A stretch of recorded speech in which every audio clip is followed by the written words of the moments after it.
Okay. Did the in-game music stop? Kinda looks like it did. Oh well. Get these off. This on. And see how this goes. So one thing I did a lot of preparation for this. And part of that was I made, I guess I can go in that world and show it off. I made a small world here, with pretty much an automated setup. Hey, Colin. Just to found the Old One's army, to get Valhalla Nightgleaves for more defense, because they have more defense than Beetle armor. So I just had a very basic setup here. This just works on, like, any difficulty. If you get some traps from the dungeon, especially the spiky ball traps, and you have conveyor belts and whatnot, then you can just AFK the Old One's army. The first one, not the subsequent ones. And I did this until I got 75 medals to buy Valhalla Nightgleaves. And all of that was to get more defense for the Empress of Light.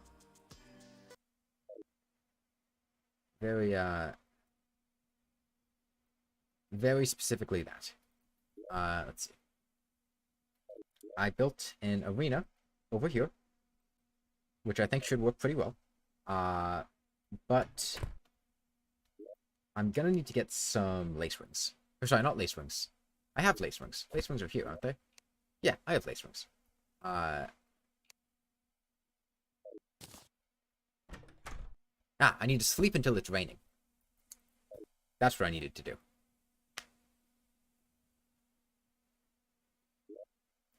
And we can speed this up a little bit.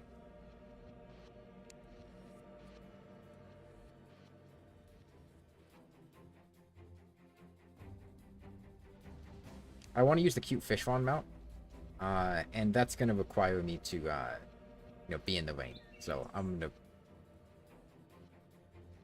There we go. Now I need it to be nighttime. Where's my GPS? I can have my GPS. That's fine. I have enough inventory slots. Hey, bad name. 253. Okay. So I've still got a little bit of time. And the question is there anything I want to do in this time? I would like to get these flesh knuckles in case I need the extra defense. I don't foresee that being something I'll need, but just in case, I can swap that in for a cross necklace. I'll make sure. Yeah. So right now I've got a hollowed mask, a beetle shell, and Valhalla Nightgleaves. Yeah, I know, bad name, but it doesn't feel the same.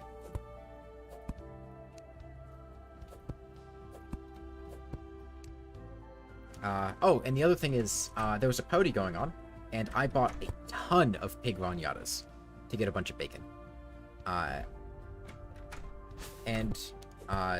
Pig ragnatas are a very easy source of bacon. You buy them, if the party girl's in the hollow with the wizard and the zoologist, you'll be buying them at 75 gold a piece, and if you have a discount code, that'll be... Oh, sorry, 75 silver a piece, and if you have a discount code, that'll be even cheaper. And usually, out of a full stack of pig ragnatas, you spend, a little under 75 gold for it, and you get back, usually, like 60 gold. So you end up spending very little money, and you can use that to get a lot of bacon.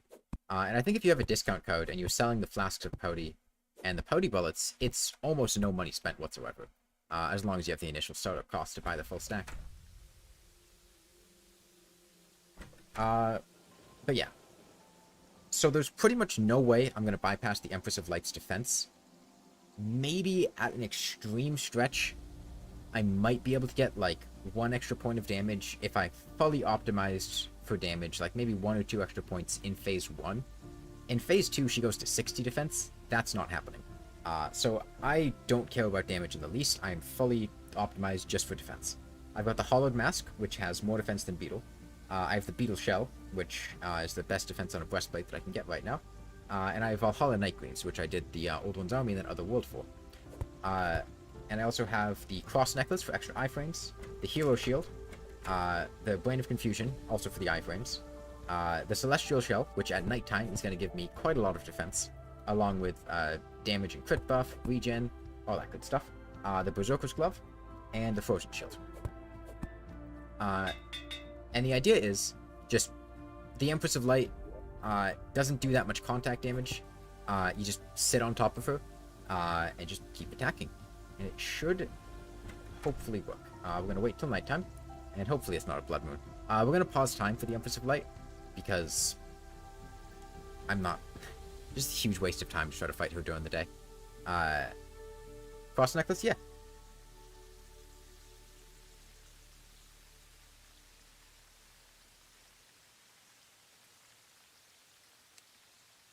Okay, please no blood moon. Thank you. That's in 1x. Let's freeze time. Make sure nothing else is active. 1x spawns. Expert mode. That seems right. Okay. I've got my shrimpy truffle. I've got all my blocks there set up. Got the charm of myths in case I want it. Anything else I might want to bring? Anything that could happen there? Do I have my Terror Spark boots? I do have my Terror Spark boots. I can always slot those in case I need them for anything. And I've got my wings as well. I suppose I'll take a frog leg. I don't suspect I'll need it, but in case for some reason I need to swap to a more direct dodging approach, and I can't use my accessories, or I need to use my accessories to dodge. I can't just use the shrimpy truffle. I'll do that.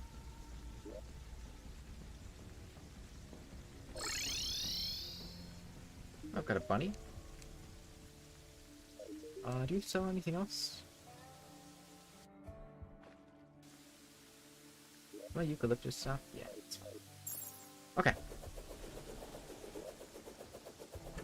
I'm gonna head over here. So I've got up here just a little spot with my Bast statue, my Hout statue, and a chest that has more supplies in it. More bacon, more healing potions, more flasks. And in case for some reason I need to switch to the full beetle set, in case I need the 45% damage reduction for anything, I've got that in there as well. And I've got all these walls set up to make sure nothing spawns on this platform. So let's... I didn't grab the lace rings. Hold on.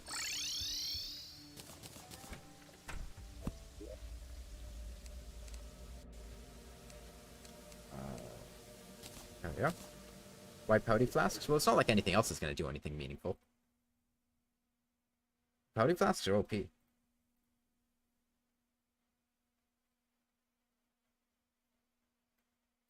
Okay. Got my music playlist started.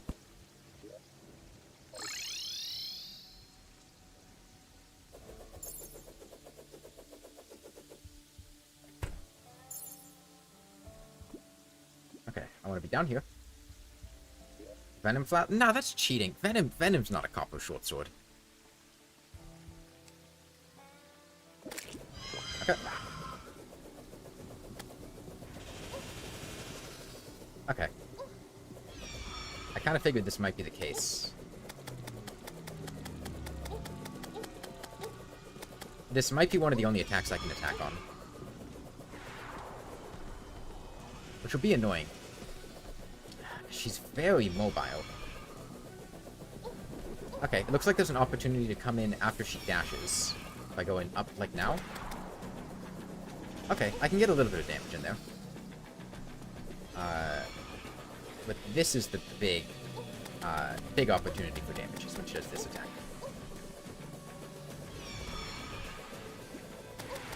I don't want to get her too high. I've got some honey pockets lined up.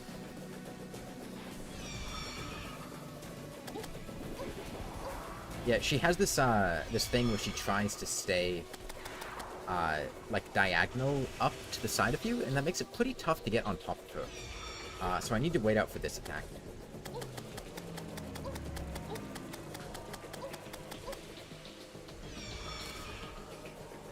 We've already dealt over 100 damage, so we just need to do that. 900.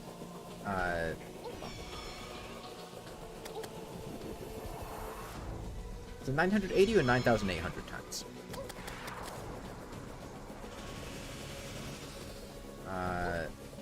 Should be 980 times, right?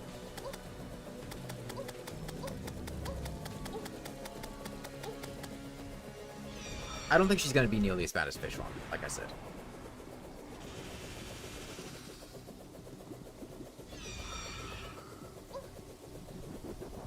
Like, you can see how much... She doesn't deal damage.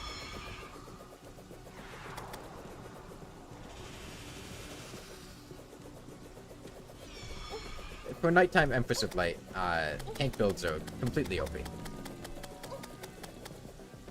She just can't hurt you.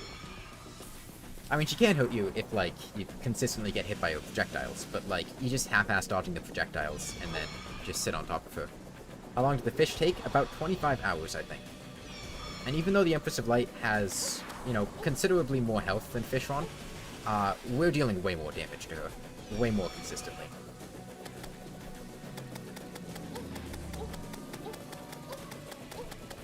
Like, I couldn't sit on top of Fishron and take 1 damage. The Empress of Light only does 110 melee contact damage. Fishron does 140 in Phase 1, and I think, like, 200 in Phase 2? Maybe 180, something like that. Fishron hits like a truck. The Empress of Light does not, unless it's daytime. You know, daytime changes things a bit. Yeah, it seems to me like doing Empress of Light daytime with a copper shortsword would be doing that repeatedly. Waiting for her to do that dash attack, and then positioning yourself underneath her to swipe upward when she does that. So this will be faster than Fishron? I'm pretty sure it will. You know, we're already almost 300 damage down. We're dealing the same amount of damage per hit as we would to Fishron in Phase 1, at least. Like, she's gonna have more... Unlike Fishron, she gets more defense as the fight goes on. Which is a little annoying, but...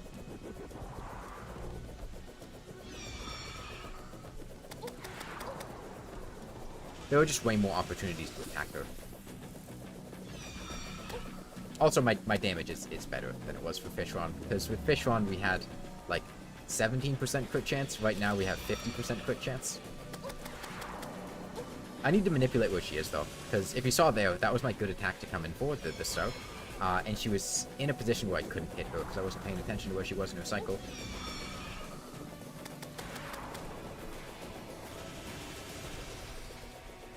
Can't I use the fire flask? Is a fire flask a copper short sword? Nah, if I wanted to do that, I would be using Frost Armor, I'd be using Venom Flask, I'd be using a Fire Gauntlet. And Fishron would not have taken 25 hours. Now, the whole principle of, like, why I did... Like, the reason I did the, like, killing the Moonlord with a wooden bow in the first place was because whenever I saw anybody else do it, they'd be like, I used a wooden bow, but I used a weak weapon. But I used Venom Flasks. I used, Frost Armor. I used,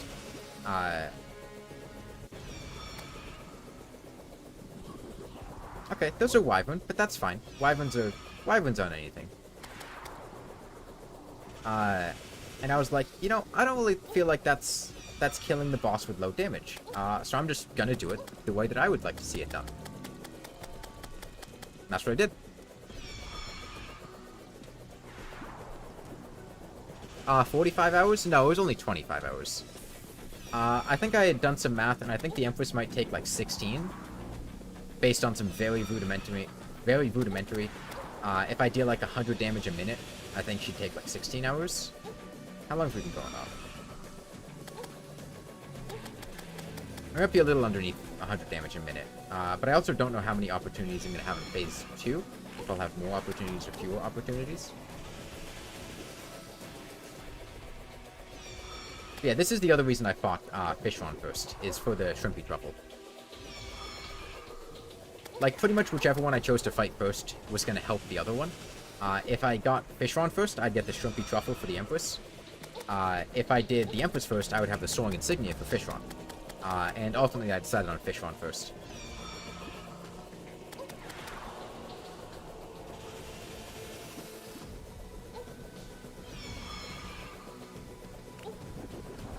Yeah, you can tell whenever I try to go in to get her, she really likes moving upward and to the side.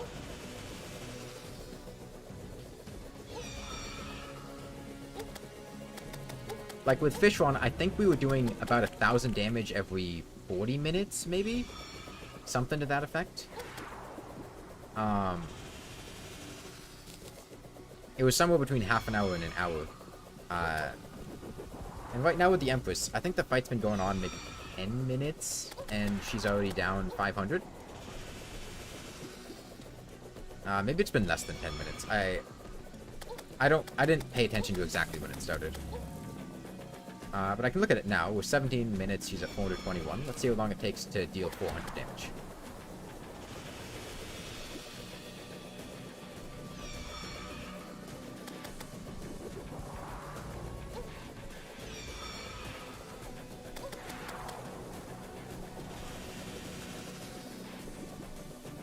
Going 7 minutes so far? Okay, yeah, that, so we're dealing maybe like 80 damage a minute. So that's potentially like only 2 days of fighting the Empress if I do some long streams. And like I said, that's assuming that, I have the same number of opportunities to damage her in Phase 2. I might get more opportunities to damage her in Phase 2.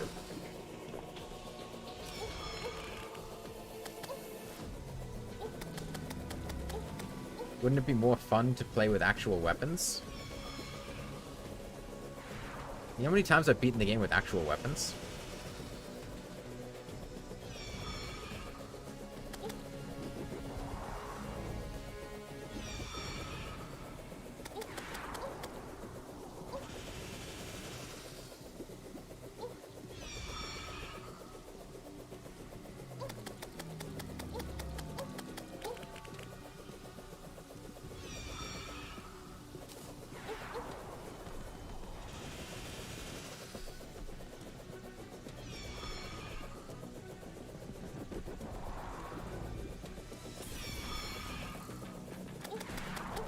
Yeah, I probably could have lit this arena up a bit so you could actually see what's going on better.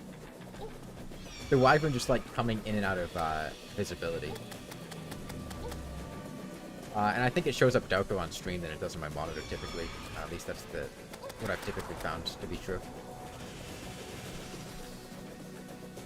Okay, well I checked at 17 minutes. It's been 2 minutes, and I've done...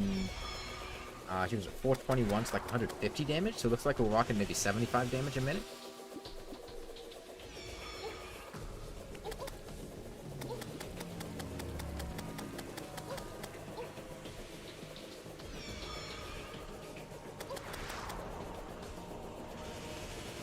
Seems soul-crushing but virtuous. It's like how monks torture themselves to be more spiritual.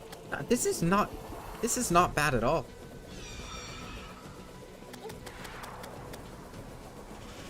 Once you've done one bad weapon playthrough, you've done them all. I did say that. However, the thing that makes this different... Okay, the glowing Fishron eyes do look really cool. And I did notice this. One thing I had noticed recently is Fishron's eyes change color based on the biome you're in. Like, right now I'm in the Hollow and they're glowing pink. If you're in the Crimson, they glow red. If you're in the Corruption, I think they glow purple. And that's a really cool little thing. But up here is not the Hollow, so...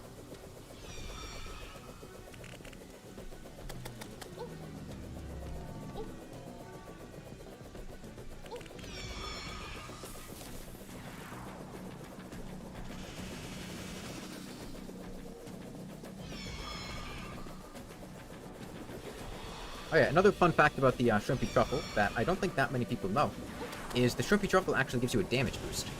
I think it's 15% damage if it's raining when you're on it. Not that that's, you know, particularly relevant when I'm using a proper Shortsword. But it can make the Shrimpy Truffle, it's the only mount that has an effect like that. There are a couple of mounts that can attack, like the Skutlix and the Sand Tank. but it's the only mount that just being on makes you better. By virtue of just flat buffing your damage.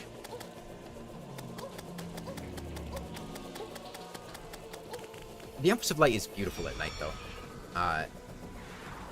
Like, visually, I think she's much more stunning at night than she is during the day.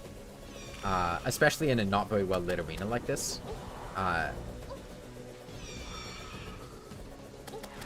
Because during the day, she's just yellow, and it's all bright.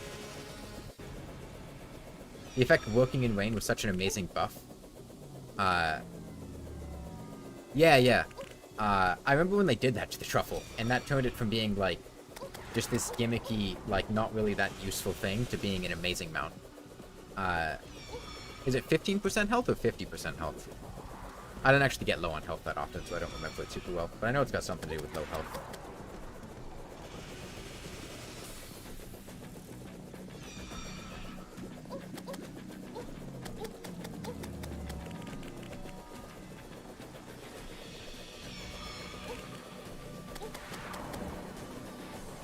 Like, I'll be honest, it was probably more annoying to have to farm for the gear to get, to fight the Empress of Light like this than it's gonna be to fight the Empress of Light. Because, you know, farming for a Paladin Shield, a Moonchone, a Neptune Shell, you can head out, good luck. Alright, see ya.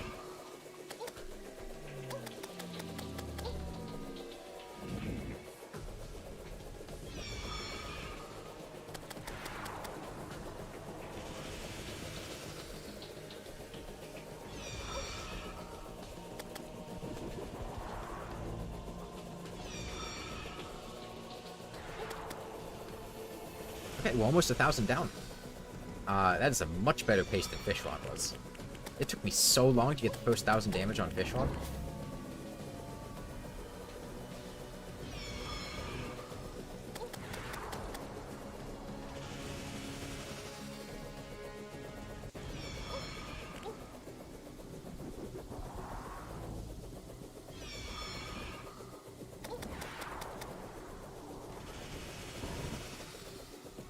And also, the other reason is, if I did this with imbuing flasks, I would just be getting a bunch of people telling me to say, oh, do it without imbuing flasks.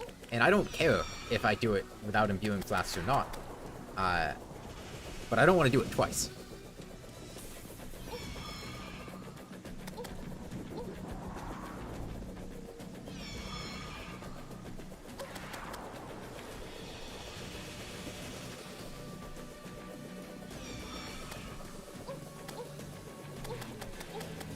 Also, this helps alleviate the issue of people just being incredibly unoriginal and boring.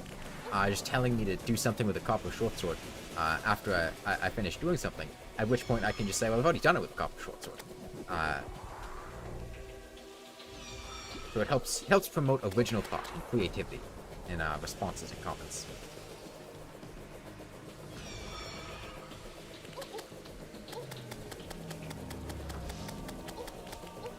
Okay, we're 1,100 down. That is, more than 1% of the way there. So if we extrapolate off of that, we're gonna do this pretty quickly. It's not gonna take that long. And this is on expert mode. You know, the reason for that being the soaring insignia. The whole reason of fighting the Empress of Light is pretty much to get the soaring insignia. I need to remember to bring her down so I can punish that.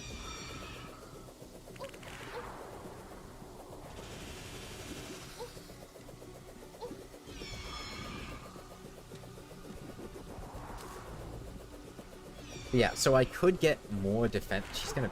Hold on. Bring her down here.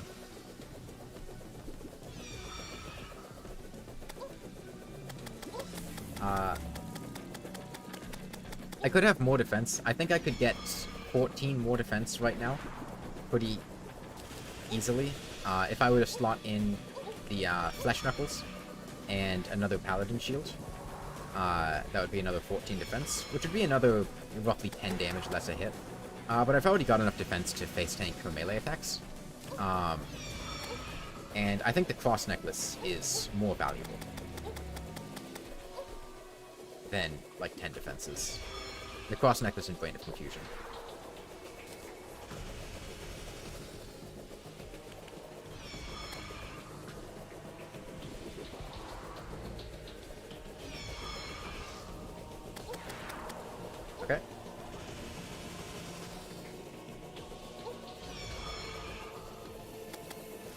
I'm not really paying that much attention to her cycle, because it doesn't really matter. I'm just looking out for the spiral attack as the heads up that she's about to do the star attack.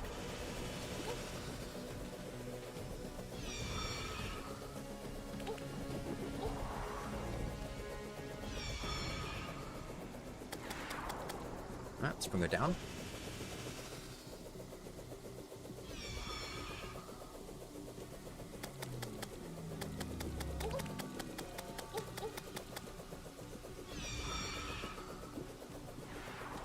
I thought about just flooding the entire arena in honey. I decided against it. Because I'm still not... I don't think honey slows down the shrimpy truffle. I'm not positive, but it would also just look incredibly ugly. So I just made a couple of pockets here and there that I could fly through.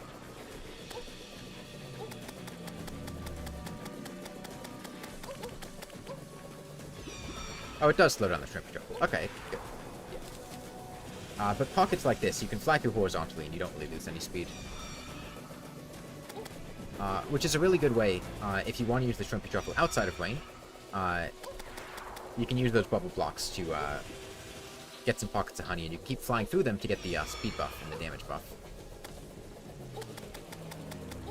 So even if it's not raining, with clever arena building, you can take good, make good use of the truffle.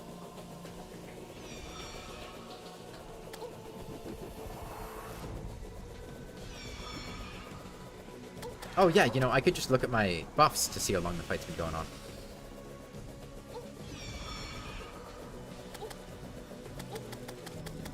$18 minutes? About?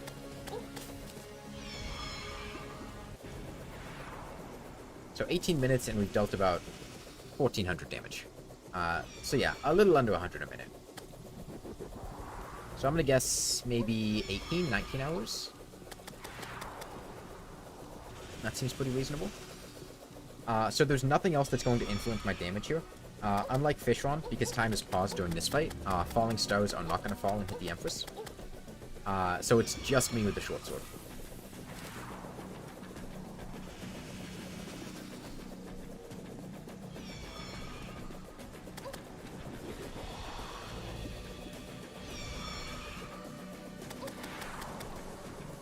Alright, here's the one.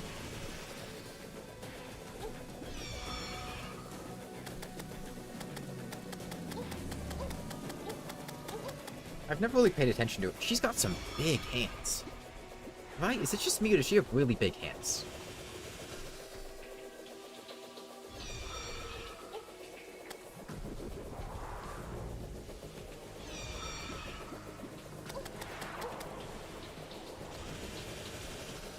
Like, look at those things.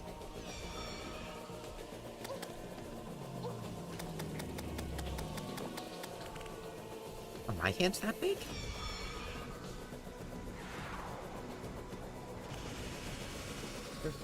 They're not, right? I think my hands are that big.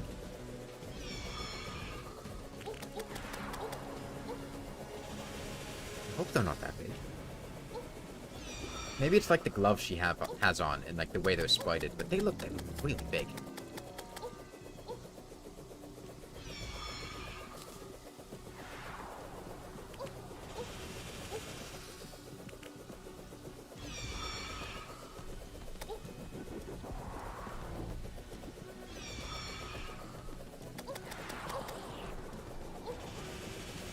Yeah, this is also a great way.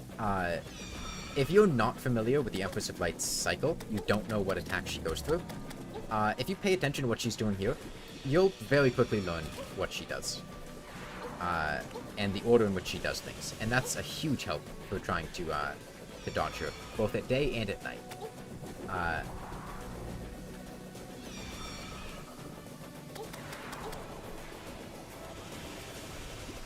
Watching this really makes you want to do a tank playthrough. I'm not downloading quite a few updates, and you've forgotten just how tanky you can get. Yeah, you get really tanky. And this isn't even... So if I were doing this actually, I would probably... You know, I wouldn't be using quite the exact same gear. Because I'd probably put some stuff into, like, life regen, like have the Valhalla Knight breastplate for all the life regen.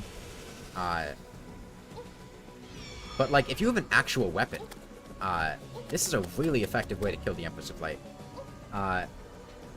It's a little bit... So this is on expert mode, and it works extremely well. If you're on master mode, you need to do a little bit better with dodging her attacks, but you should still be able to face tank her melee.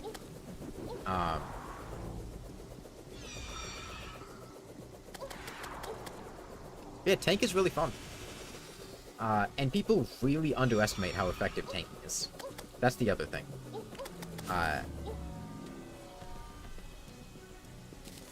Like, I haven't used a single healing potion this entire time. And I also don't have a regeneration potion. This is just the regen from, honey, campfire, and heart lanterns.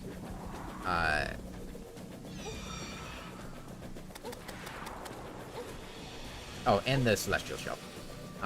You played too much mage and summon, whereas you're as resilient as a piece of soggy tissue paper. Yeah, you just shrug off hits that would, like, cripple other classes. It's really great. Now, obviously, there are still some things you can't tank. Like, I'm not gonna walk around and try to face tank a clown or, like, walk right into a rune wizard. But especially projectile attacks. The Empress of Light is one of the few exceptions. She's one of the only bosses where her projectile... She's one of the only enemies where her projectiles deal more damage than her melee. Most of the time, melee attacks are going to do more damage than projectiles.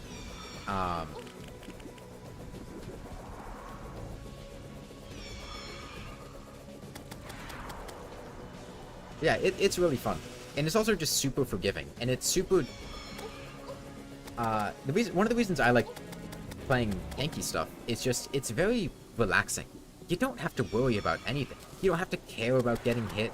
You don't have to care about taking damage. You don't even really have to care about your damage, because, like, if you're unkillable, then the boss, it's gonna die eventually, right? So you just get to, you know, hop in and do whatever, and it'll probably work out, as long as you do, like, a mediocre job dodging. Whereas if you're playing, like, a mage or a summoner, you gotta be like, I need to avoid getting hit. I can't take damage. And that's just stressful. When you can just be unkillable.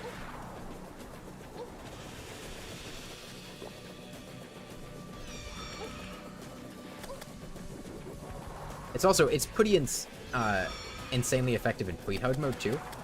The damage number, the defense number I usually get in pre-hard mode is like 65 defense. 70 if you have a Bast statue.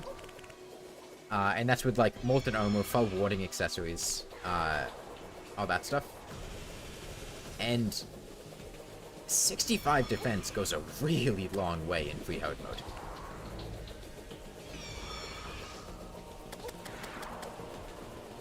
And yeah, another thing is, like, actually, if I was doing a full tank build, I might just be using tortoise armor, or turtle armor.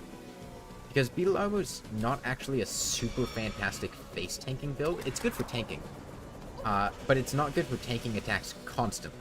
If you're sitting on top of an enemy, like, you're just sitting in their hitbox the entire time, I think turtle armor is probably the best bet. Because you get 15% damage reduction as just a static thing, whereas solar flare armor and beetle armor only have it for a certain number of hits. And tortoise armor also has the permanent damage reflection thing, which if I was able to use other sources of damage, double melee damage reflection, I mean, she'd probably... I think there's a pretty good chance she'd be dead by now just from the damage I would reflect with turtle armor.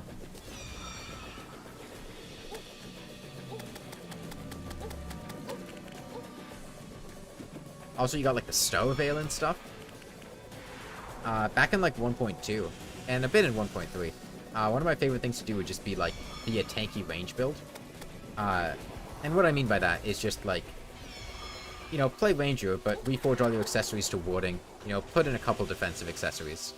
And then you get all the benefits of being Ranger, just, you know, being able to stay away from enemies. And you also get the benefits of, just not taking damage. So you just get to stay away from enemies and also not die. And sure, your damage wasn't quite as good, but the trade-off was just that, you know, you're unkillable.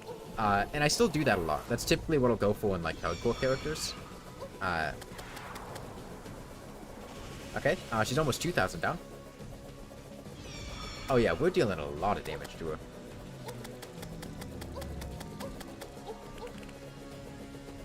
I mean, you can see how much her health bar has already moved. We've only been fighting for 25 minutes, I think. Because I used through one bacon, and then there's another bacon, and I'm 4 minutes into that one.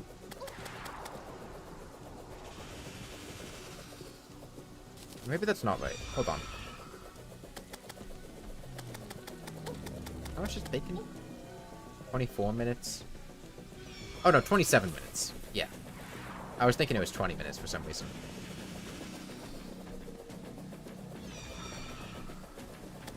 Yeah, so it looks like I think 4,000 damage an hour is reasonable. And if we're doing 4,000 damage an hour, then it would take a little over 20 hours. Or a little under 20. Yeah, a bit over 20 hours. But I think we're doing a bit better damage than that. So yeah, I think somewhere around 20 is probably reasonable.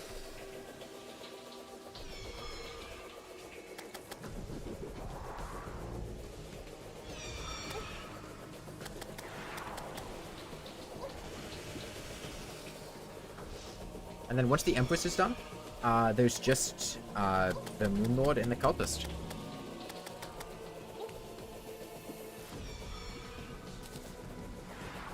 Well, I guess the Cultist and then the Moon Lord.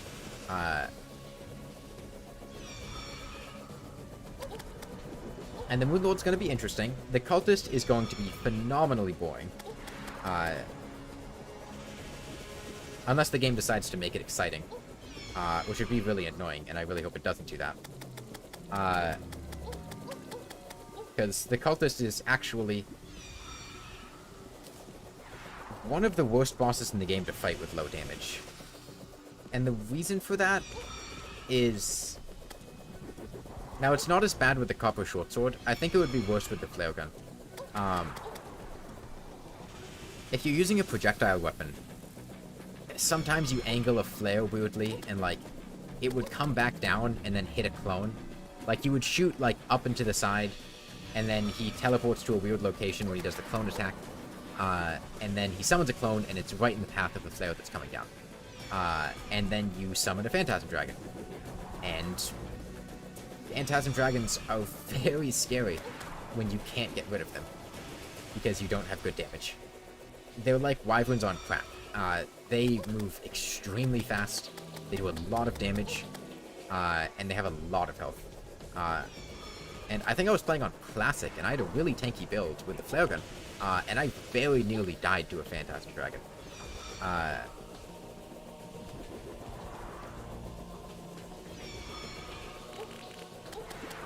Now, the nice thing about the Copper Shortsword is there's no risk of that, right? I'm not going to shoot a projectile, and then it's going to come back down and hit a clone. However, I will need to take arena preparations, because it is possible for a falling star to come down and hit one of the cultists' clones. I've had that happen before, and it's really sucky, because then, you know, you're not doing anything wrong. The game just decides to spawn a Phantasm Dragon for you to fight. And killing a Phantasm Dragon with a Copper Shortsword would be very difficult. But if I put, like, you know, a layer of platforms... Actually, there should already be a layer of platforms near the dungeon. That should be fine for preventing falling stars from falling. And the other nice thing about the Cultist is the Cultist doesn't have that much health.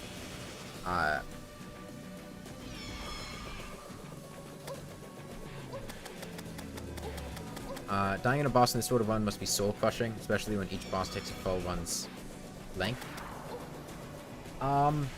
So the nice thing about the Copper Shortsword is there aren't very many bosses that it's bad against. And what I mean by bad is what I'm doing right now, it takes 20-something hours to kill Duke Fishron. Duke Fishron probably took more time than every other boss combined. The only one, the runner-up for amount of time taken was the Destroyer, who took about 5 hours. And then below him was, I think, the Twins, who took like 90 minutes. And I did die on the Twins. And it was annoying, but I was fine with it. I wasn't really that upset about it because I died in a way that was interesting, right? I had gotten them past their phase 1, and their phase 1 was pretty boring. And then I needed to find a way to kill Spasmatism. And what I was doing wasn't working out, because I didn't have enough defense to tank his hits. And I had to find some way of going, I need to, you know, be able to stay on top of Spasmatism, and hit him with the Copper Shortsword. And so I pretty much just went right back in, and I used a Cross Necklace and a Brand of Confusion, and I used that to tank it. And that was, you know, this interesting challenge to overcome. And I think that's the only boss that I've actually died to with Copper Shortsword. I died to bosses with a flare gun. That one was a lot worse. I learned from that.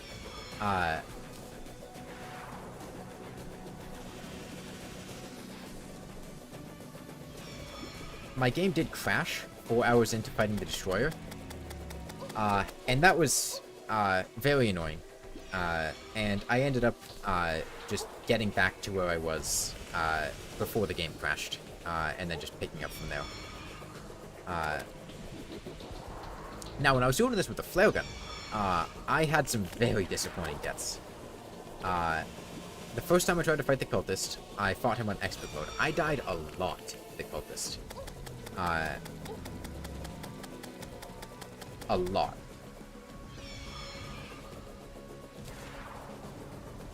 I think he probably took like 5 or 6 attempts, and most of the time I died, it was like halfway through. I remember, I think there were 2 times I died to a Phantasm Dragon. There was once that I died to a Solar Eclipse, because a Solar Eclipse happened, and then I had like 3 deadly spheres that I couldn't deal with, because there was nothing They don't go away when the Solar Eclipse ends. You can't run away from them, because they're too fast. And I think I just died to deadly spheres. You can't block them off either, because they go through blocks. Deadly spheres are the reason that I'm very concerned about solar eclipses during long boss fights. I don't think it'll be bad with a Copper Shortsword, because I have more knockback. But they are rough. I was also fighting more bosses on Master Mode in the Flare Gun run.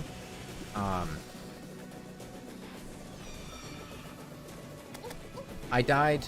Oh, one of the most soul-crushing things. When I was fighting the Twins with a Flare Gun, during the Flare Gun run,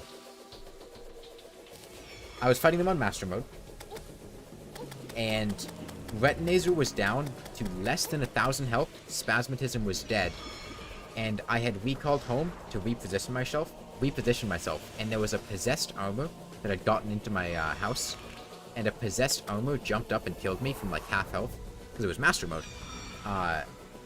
And then I died and I had to redo the whole fight, and they were almost dead. There were a couple times I died to Skeletron in the Flare Gun run. Well, it wasn't Skeletron, it was a Wyvern that had showed up when I was fighting Skeletron.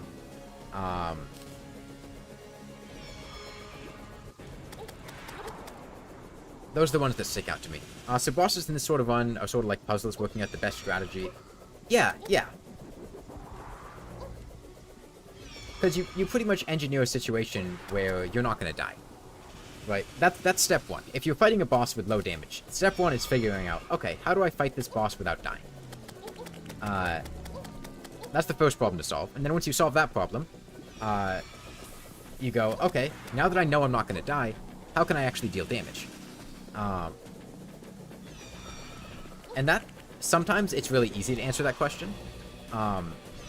You know, with a boss like the Eater of Worlds, you just get enough damage, and you stand on top of them, and you have enough defense to face tank it. Yeah. With something like the Wall of Flesh, the strategy there was, okay, in Classic I could just face tank it, but when I went back and did it in Expert mode, the Wall of Flesh does a lot of damage in Expert mode, especially as it gets close to death, and I also can't kill the Hungry. So I had to figure out, okay, how can I kill the wall of flesh? How can I deal damage against a boss that does tons of contact damage that I need to get right up in its face? And it's going to constantly be hitting me. And the answer there was, like, alternate between dealing damage and hitting. I made a big asphalt bridge, and I would run in, I would just get hit constantly with the cross necklace and as much defense and damage reduction as I could muster. And then as soon as I got down to, you know, a quarter of my health, I would just run away. I would put down a bucket of honey on myself, I would sit in a chair, I would use all of the regen buffs I could, and then I would just heal up as much health as I could, and then run back and do it again, and just keep alternating that. So I'd take damage, and then heal, and then deal more damage. And it was really tough doing the Wall of Flesh like that, but we ended up killing him on expert mode, and that was really nice, because that let me get a demon out. With something like the Destroyer, I had to kill all the probes first, in order to deal damage safely, because once the probes are gone, if you didn't know, the probes deal more damage with their lasers than the Destroyer does with his lasers, and it's much easier to tank the Destroyer's lasers than it is the probe's lasers. So as soon as all the probes were gone, I could just, like, angle myself right next to the Destroyer, and just sit there and keep taking laser hits. And I could heal them back up through honey and a heart lantern, a regen potion, and all that. And that's how we ended up being able to just sit next to him and deal damage. For the twins, once I got to Spasmatism, I kind of did the same thing as the Wall of Flesh, where I had to alternate dealing damage and healing. Because Spasmatism's phase 2. Spasmatism does a lot of damage. And, you know, I gotta get right up in his face in order to hit him. So I had to... At first I was trying to tank the chain dashes, but that wasn't working, because the chain dashes just did too much damage. I couldn't sit there in front of him. So instead, I started tanking the flamethrower. Because when he does the flamethrower, he stays in a consistent position, and I could walk horizontally and just keep attacking. And I could get in a lot of damage like that. Whereas with the chain dash, I couldn't hit him that much, he would deal more damage to me. So I would just, like, fly around. As soon as he was in a good position, I would tank a flamethrower, I'd go down to maybe, like, half my health. And then I'd go back, and I'd go, okay, now it's time to heal. I gotta dodge around for a bit, don't get hit by anything, get back to full health, and then do it again. And Retinator does, like, no damage, so Retinator was fine.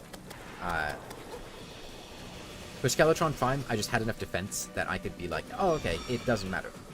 He does no damage to me, so I can just sit on top of him. As long as I don't have the spinning skull attack. I can just fly up with the skull and keep attacking it, and that's fine. Skeletron Prime did not take long at all. For the pre-hard mode bosses, I was just face-tanking the Eye of Cthulhu, I was face-tanking the Brain of Cthulhu, I was face-tanking the Eater of Worlds. Queen Bee, I enraged and then brought her back, and we just played around with her for a while. I think she ended up getting herself killed by dashing into goblins, because a goblin invasion had happened. Deoclops, we just fought normally. The other nice thing about the pre-hard mode bosses is they have so little health that you can just fight them, and you don't need, like, elaborate strategies. You just go, oh, okay, this works, it just takes, like, 20 minutes instead of 2. For Skeletron was great, because we had to kill Skeletron's hands at night. And then during the day, I set up a Hoik loop. Skeletron, so far, did I beat Fishron? I did. Last Thursday? Last Thursday, yeah. I hope the cute Fishron is the indicator of that.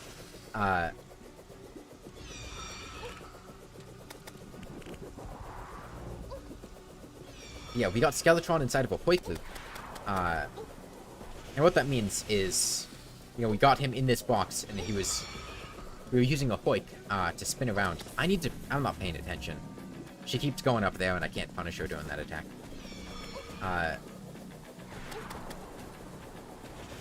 Alright, 3,000 damage down, though.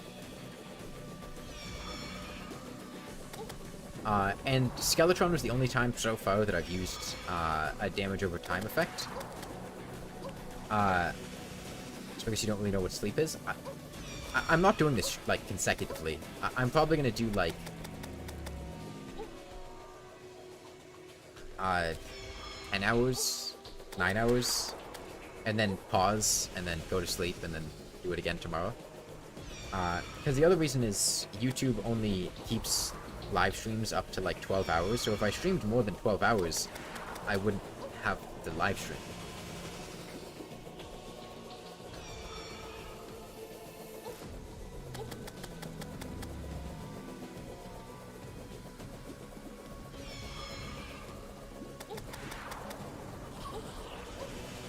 What will I do during daytime? The time is paused.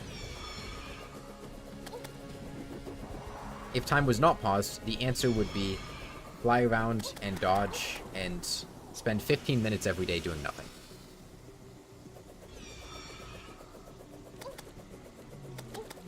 I plan to come back and do Daytime Empress later, but for now, I'm not interested in doing that. Daytime Empress is just really boring. Because the thing is, if the Daytime Empress was here, I wouldn't be fighting her, I wouldn't be attacking her, I would just be dodging her. For 15 minutes. Doing nothing. For 15 minutes. I'm messing this up again, I'm not paying attention. And then I would get 9 minutes to deal damage, and then I would have to spend 15 minutes dodging her again. And that's just really boring.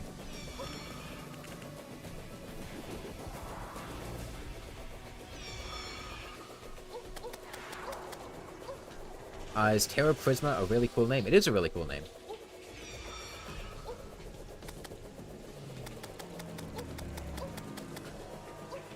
But yeah, the other bosses I fought, Plantera was cool, because Plantera phase 1, you just sit on top of her. But after that, I kind of had to do the same, you know, intentionally take damage, and then switch to not taking damage and healing. Golem, your mother, you take that back, Temio.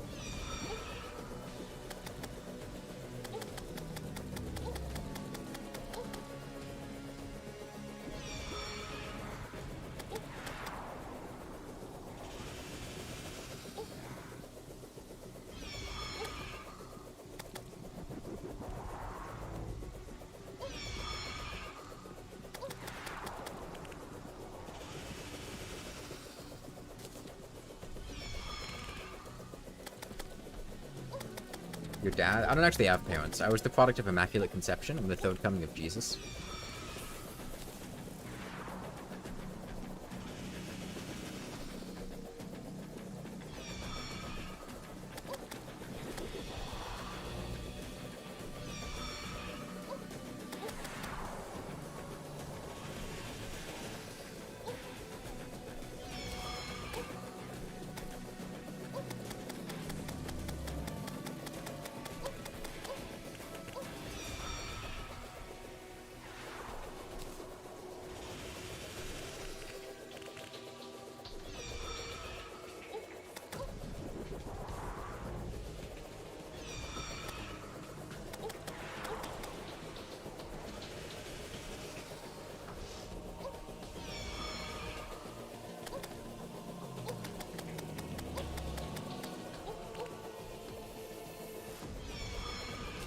We defeated it, but at what cost? About 20 bucks, pay up.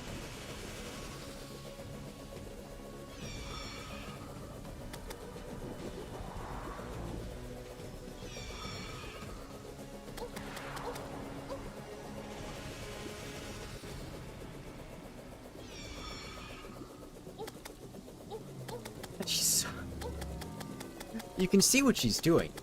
She has such weird movement.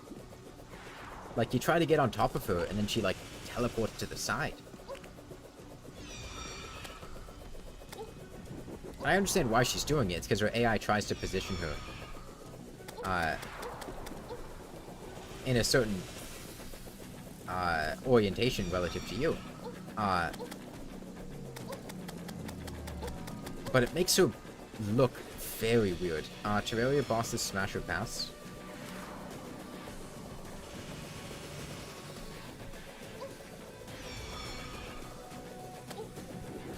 Pass most of them.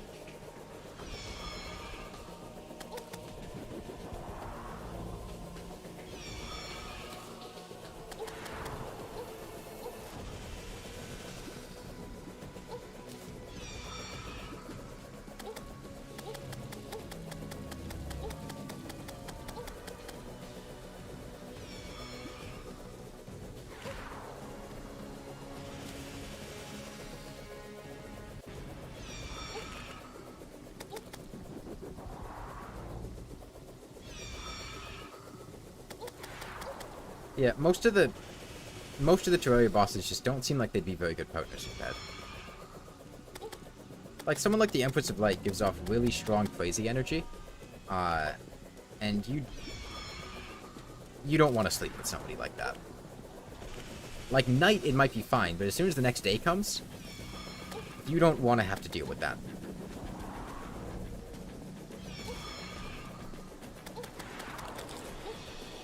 And then bosses like, you know, the Brain of Cthulhu, Eater of Worlds, they just smell terrible.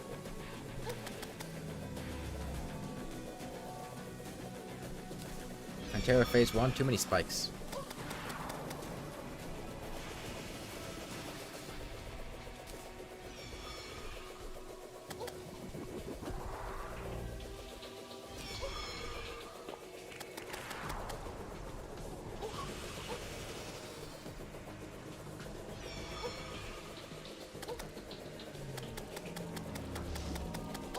The wall does have that mount.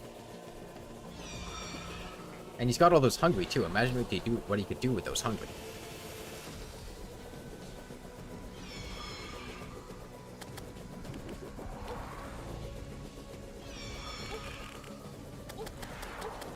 And, like, bosses like the Eye of Cthulhu and Spasmatism, they give off really strong, like, you meet them at a bar or something, and they seem like really nice people, then as soon as you know, get them behind closed doors, they just completely change,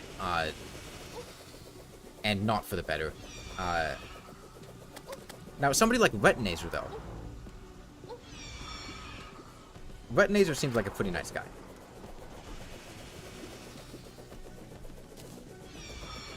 He's got a beautiful eye. He's got a very useful tool in his second phase.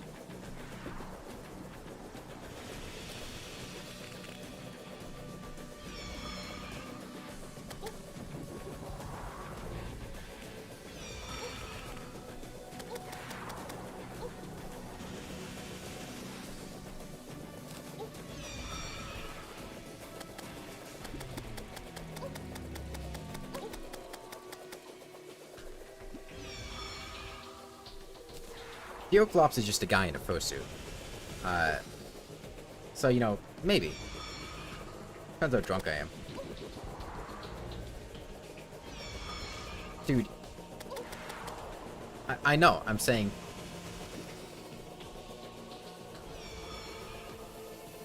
In terms of the Empress of Light, like, you don't do a one-night stand with a crazy chick. That's a terrible idea.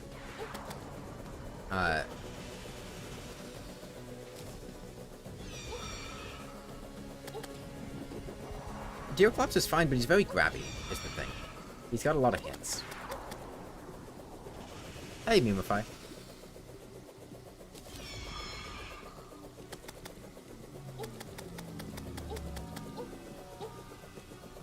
Copper Shortsword? Yeah, what about it?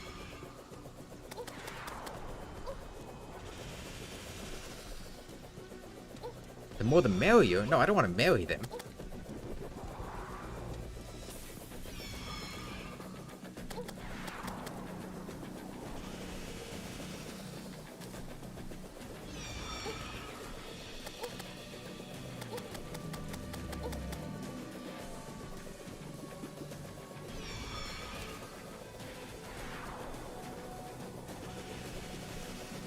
Could have chosen a Psycho Knife? Well, a Psycho Knife's not a Copper Shortsword.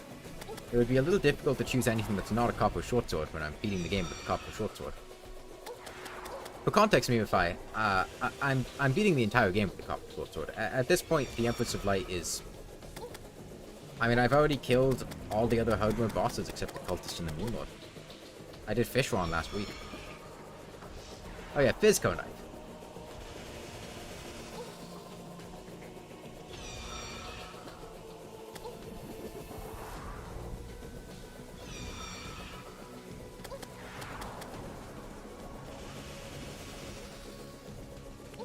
And we've already dealt 4,000 damage.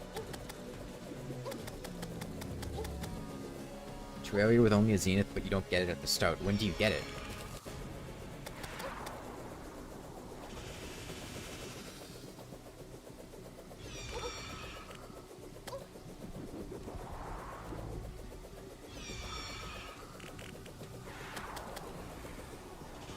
I mean, a fun challenge would be like Terraria, but you can only use Zenith weapons.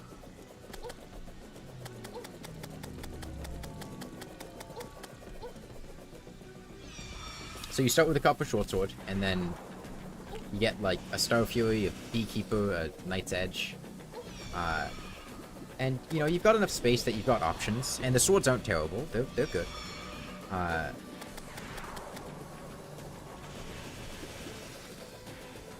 You just get to have an interesting restriction on what you get to do. I think the tough part would just be killing the mech bosses. Because I think you'd be using the Knight's Edge, right?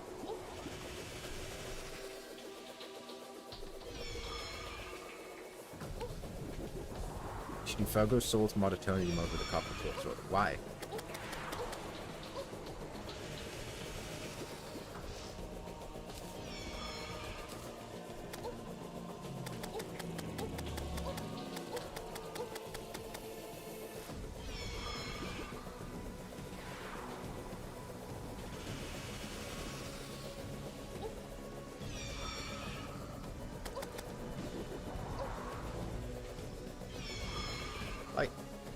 I mean, it might be interesting, but, like, I can think of, like, probably 50 other things that would be more interesting and more fun to do.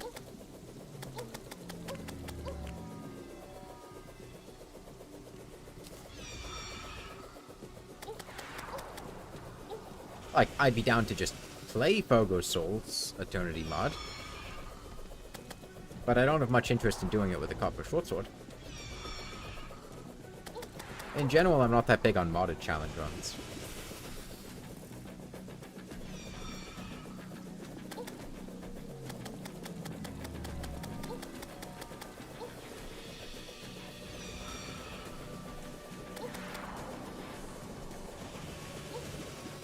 Have I played Fargo's Souls mod? No. I haven't played any modded Terraria. Nor have I had any particular interest in playing modded Terraria. I mean, it's just the sort of thing that's like, oh, that's cool. But it's not like, oh, I gotta play that. It's, oh, yeah, I'll probably play that eventually. Modded difficulty modes tend to go that step too far from difficult to just unfairly pissing around. Yeah, I have not found, in most games, mods to have a very good sense of balance, and that tends to make them not very good for doing like challenges on, and it can make them fun to play, but if you make the game more difficult on top of that, it can just get really unfun and boring. And yeah, there's a reason I'm doing this on expert mode, Carolyn, and not master. You accidentally swallowed an earbud, what do I do? Is it Bluetooth enabled? Can you activate it?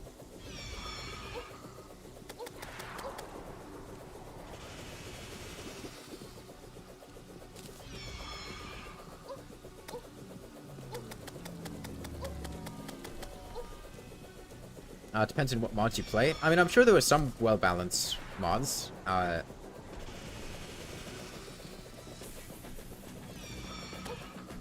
But the problem is, there's kind of this fundamental issue with mods in terms of balance and difficulty and things, where if it's the same balance as normal, there'd be no reason to play the mod. So, like, the things need to be more difficult, and,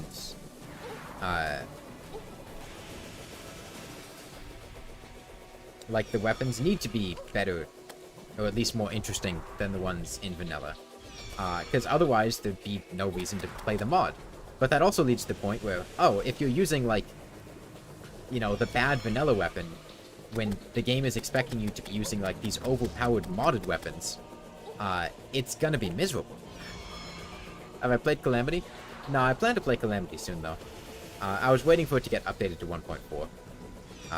And that happened when I was doing other stuff, and it's just kind of on the list of stuff that I plan to do at some point. Oh, and the other thing is, like, you know, I do enjoy playing games other than Terraria. I have other things that I would like to play. I still want to go back and play Elden Ring again. I just finished playing Hollow Knight this weekend.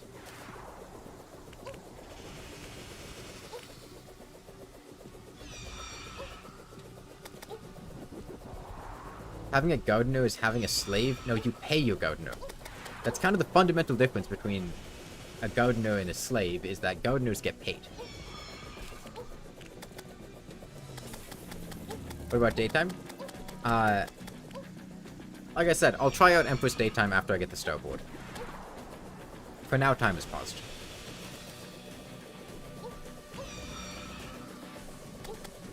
You're meant to pay them? Why else would they be gardening for you?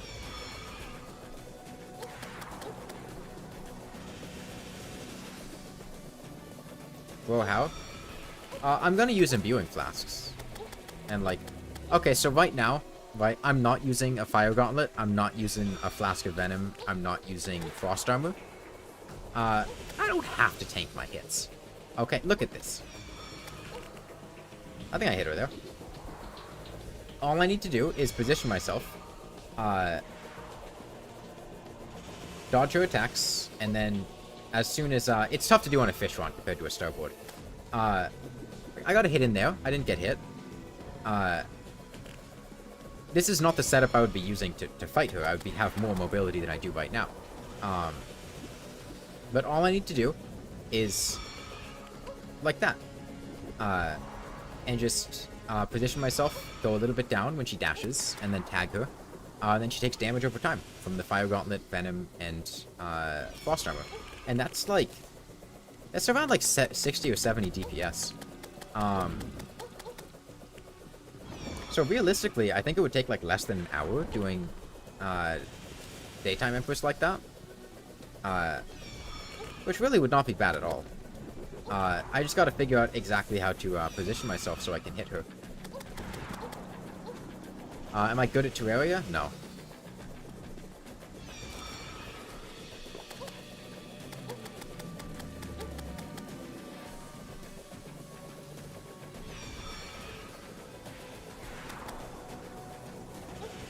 Name every projectile.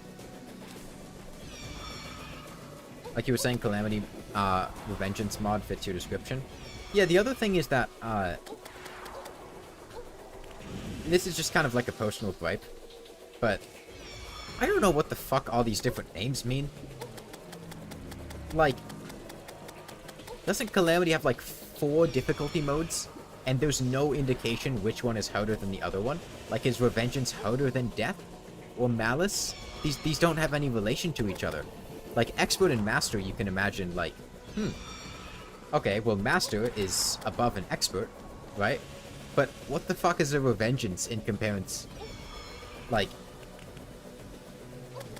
if you're not familiar with the mod, there's no way to know. I've heard the tiers before, I just forgot them. Somebody had described them to me before. But I still think it's like, hey, you know, like, these are cool names and whatever. But there's no way to know which one is more difficult than another unless you, like, are intimately familiar with them. And I don't like that from a design perspective.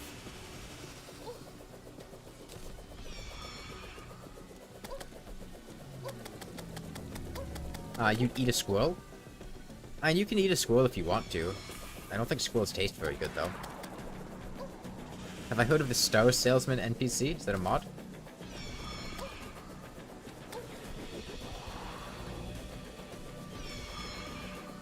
That was kind of a rhetorical question. I was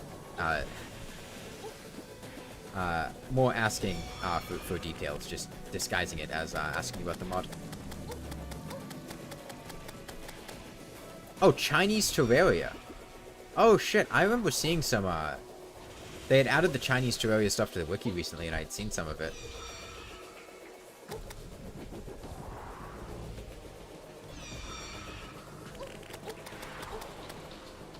Is that in Chinese Terraria? It sells falling stars? Is that like an event thing? Is there like a...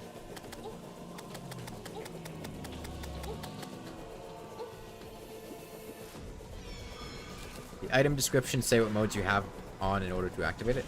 Yeah, I get that it makes sense in the mod. It's just like talking about it outside the mod.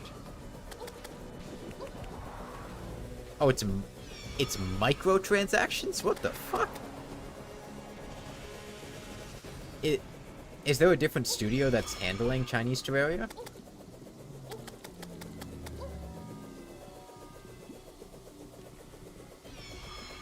Because that doesn't sound like something that Relogic would implement.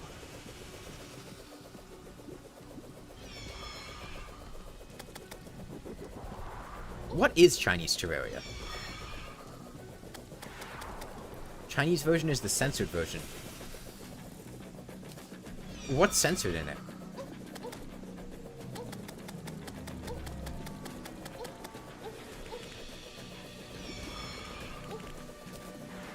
Like, what is the Chinese version of Terraria? What's in it? What's different? No blood, okay.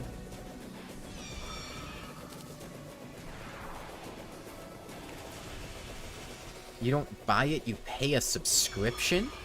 Hey, Criddle. What the hell is...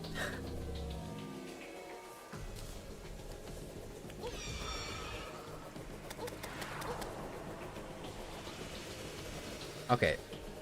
So you have to subscribe to Chinese Terraria. Yeah, you can turn off blood and gore in the base game. Yeah, it just sounds like blood and gore being turned off. What else is different? How does... So what is the Star Salesman? All the sprites with blood are changed to ones without blood. Doesn't the Moonlord have a different sprite? I remember I was looking on, like, the wiki page recently, and the Moonlord, like, had... Anything with bones showing is changed? What are skeletons, then? What's Skeletron? The Eye of Cthulhu is green, and Skeletron is made of wood?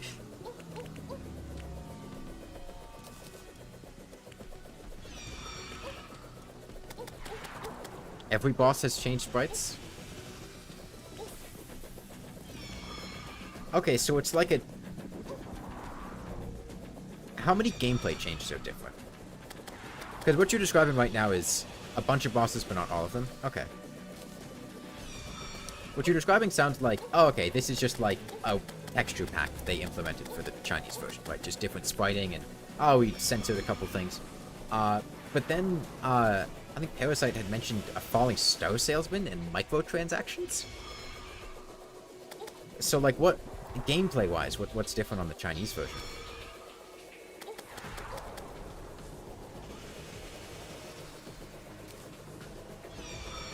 Also, yeah, I had mentioned this earlier. This is... I had said this when I was fighting Duke Fishron. I think it's very evident here.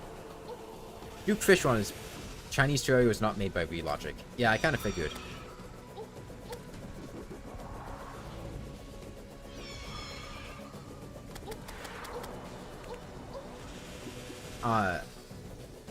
Yeah, the Empress of Light is much easier than Duke Fishron. There was some microtransaction stuff. Yeah, Parasite had mentioned a falling star salesman. It was made by...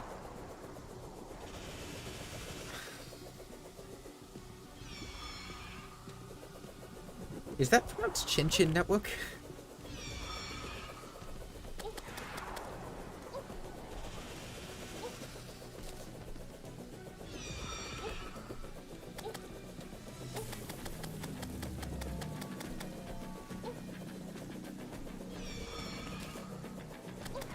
But my Chinese isn't great. I'm not stellar on pronunciations.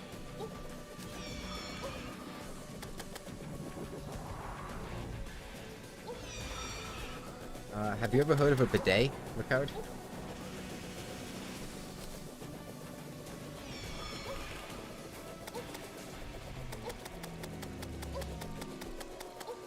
A pair of swords called the Hurt Dagger and Forearm Shortsword. A pair of boomerangs called the Pululu Frisbee and Baidu Terra Funny Food. What did they do? The new Chinese version and the old Chinese version of...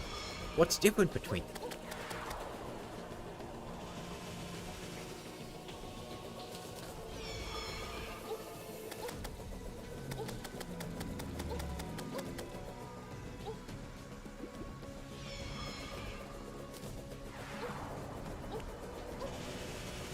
A pair of cow-like mounts called the Luxury Convertible and the Happy Pickup Truck summoned with the convertible key. Where do you get all these? Are these the microtransactions?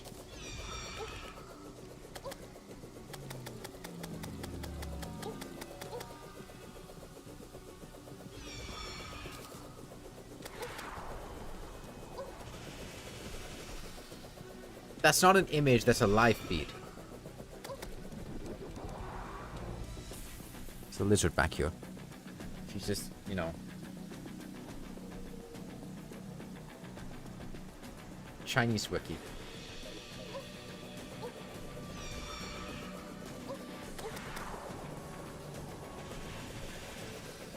Eat the lizard?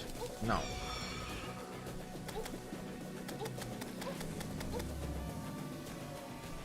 The Hout suit divided into male and female versions? So are these, like, overpowered items?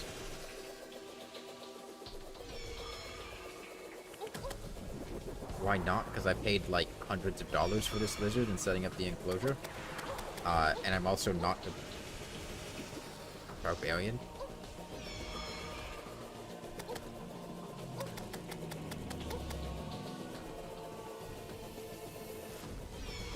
Hout suit. The Clap Lala suit.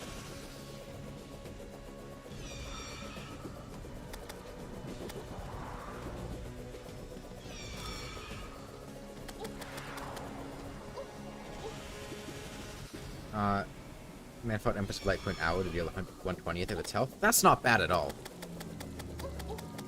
Nah, it's only been, I think it's been a bit over an hour. What, 24, 48, 21. I think about an hour and 9 minutes. And we've dealt a bit over 5,000 damage, which is more than a 20th of its health. So yeah, I guess that's about right. So yeah, looking like about 20 hours it's gonna be right. I mean, Fish One took 25 hours.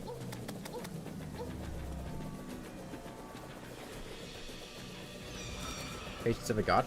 Well, if you're showing up now, Phoenix, I've beaten the entire game before this up with a Copper Shortsword. This isn't like an individual thing. It's not like, oh, I'm just fighting the Empress of Light. This is part of beating the entire game with the Copper Shortsword. At this point, I've killed every boss. The Cultist and the Moonlord are the only things left after this. And I've killed them all in Expert mode. Well, actually, most of the pre-hard mode bosses I did on Master mode. And the Wall of Flesh, I did it Classic on first, then went back in hard mode and did it on Expert. But all the hard mode bosses have been on Expert. And the Copper Shortsword is very effective relative to other low damage weapons. It runs the same desktop equivalent as the rest of the mobile version. I don't understand what that means. Okay, the items the Interstellar Merchant sells vary depending on what mobile China version remote server you're connected to. Is it...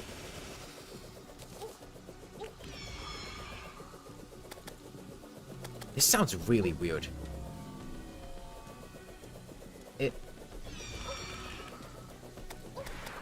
I don't know that I rank them for codes. They run on 1.4.3? Okay. Is it possible to access Chinese Terraria? Like, if I were to...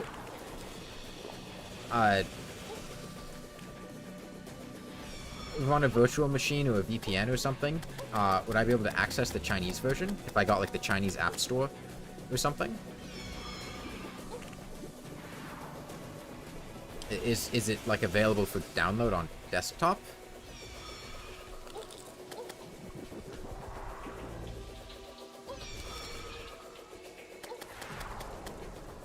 Because it sounds like it could be fun just to, like, play around and to see what the hell's going on, because it sounds like a wild experience. I don't speak Chinese, though.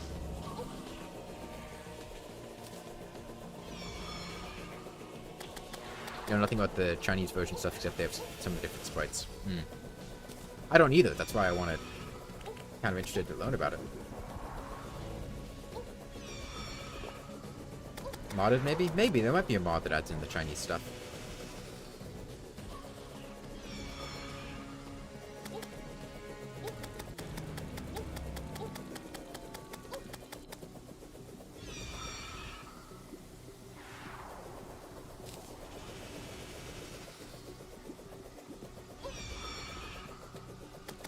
Yeah, I'm familiar with accessing, like, you know, Japanese apps and app stores and exclusive things.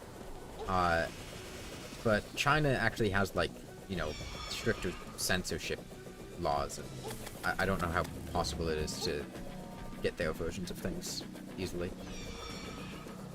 You don't like Tmod Loader much. It breaks lots of mods.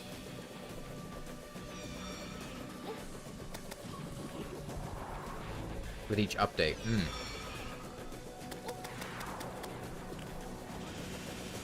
I haven't really played around with Tmod Loader much.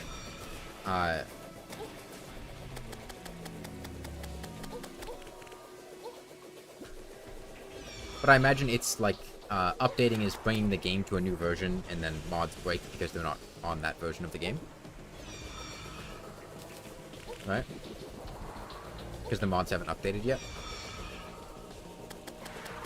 That's just kind of an annoying thing about modding in general. Because you gotta wait for your mods to get ported.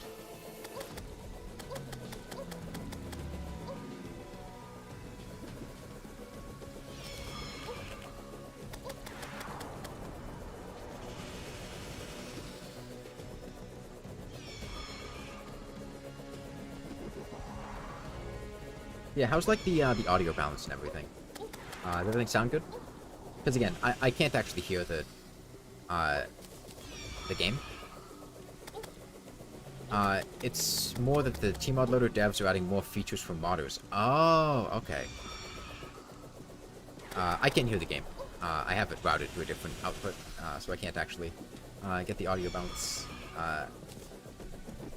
I can't hear what's going on. Not even Terraria updates, just Tmod Loader fixing some bugs, changing some stuff. Fogo's mutant mod is currently broken. But in the process, they also break things, so modders will have to fix that. Would you buy a human pet that couldn't speak and could be treated like any other pet? No, because I'm not living in, like... No. No. That would just be taking advantage of disabled people and treating them as subhuman.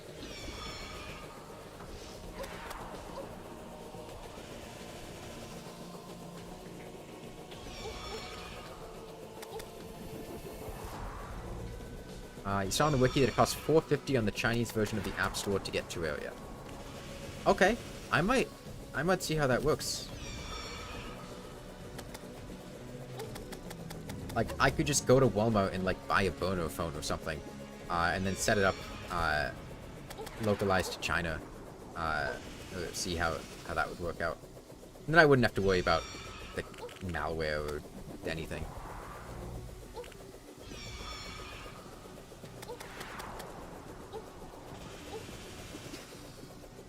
Did your dad die from a heroin overdose? Well, it depressed his central nervous system until he couldn't breathe anymore. That's just what heroin does. And anyone who tells you heroin isn't real is just in denial of reality.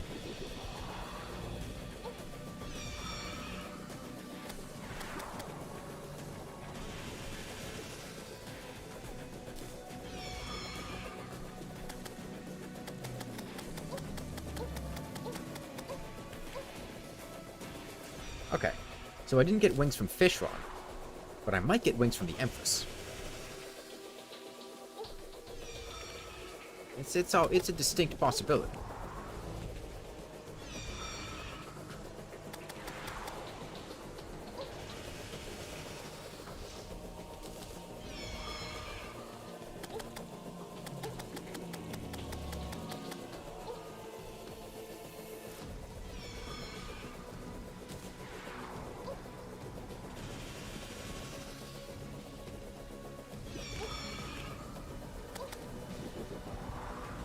Yeah, I will be interested to see how the Moonlord plays out. Because I'd mentioned this when I was fighting Fishron. But I was very confident that Duke Fishron was going to be much more dangerous than the Empress of Light. And I think that's evident right now, based on the fact that I'm really in no danger.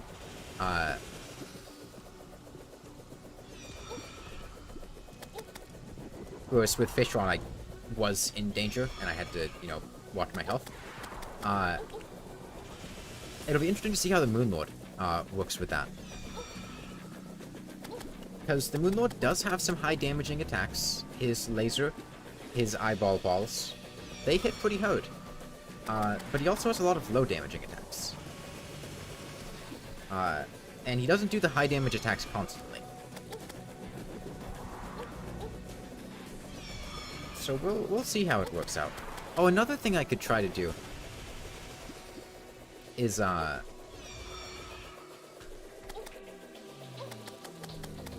I've seen people mention this before, and I've never had it happen in the several times that I fought Moonlord with very low damage. But I've seen people say that the True Eyes of Cthulhu will despawn after a period of time, a long period of time, because the game has some built-in mechanic that goes, if an enemy has been on screen for this long, and it hasn't been dealt damage, then it just despawns. I've never had that happen. And I think it's either because, like, I would be having them teleport, or they would be off-screen for a while, or something. It didn't happen with a flare gun, it didn't happen with a wooden bow, it didn't happen with a copper shortsword. The last time I did it with a copper shortsword.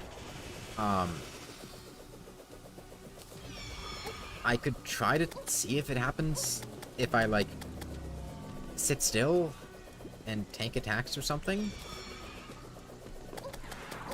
Because doing that would certainly be a very big help for Phase 2.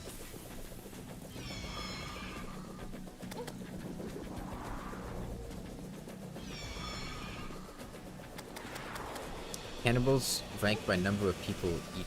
Cannibal has 2 N in it. Cannibals don't exist.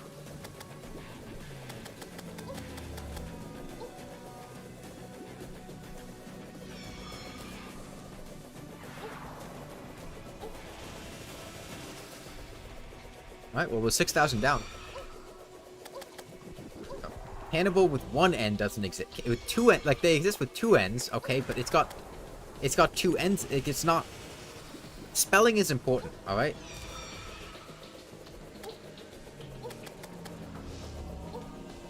You know what also has 2 N's? Firemen.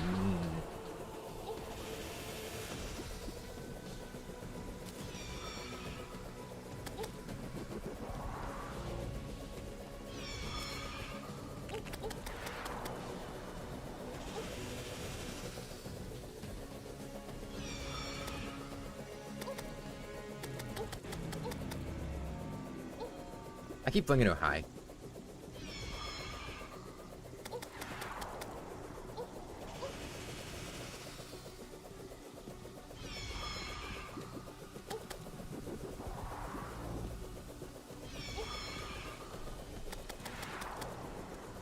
But yeah, so for anyone who wasn't here when I was describing all this earlier, right now I have an extremely tanky build.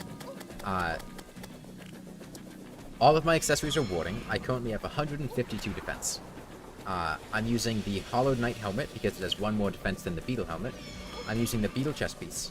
I'm using the Valhalla Knight Greaves, which have, I think, 6 more defense than Beetle Greaves. And I had gone to a brand new world and I found the Tier 1 Old One's Army multiple times to get 75 Defender medals to be able to buy it. I've got a cross necklace for the iframes. I've got a Hero Shield, which is 10 defense. I've got the Brain of Confusion. I've got the Celestial Shell, which is, I think, 7 defense. I've got the Berserker's Glove, which is 8 defense. And I've got the Frozen Shield, which is 6 defense and 25% damage reduction below 50% health. And I just have enough defense that I can not really care about how much damage she deals. Every attack that I'm taking is being reduced by around, like, 110, 115 damage. And she only deals 110 melee damage. So, just being on top of her, she deals 1 damage hit to me. And the rest of her projectiles, they're only hitting in, like, the, 20, 30 damage at a stretch, maybe, like, 50. And I've got so much health regen that I can just not worry about it. I haven't used a single healing potion this entire time.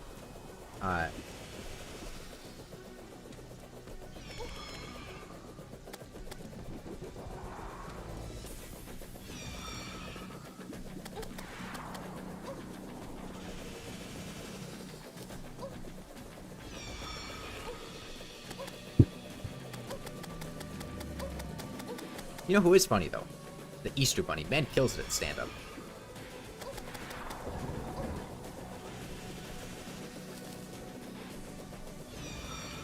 Let's not get started with you. Some of the greatest things in the world start with you. Like, your mom.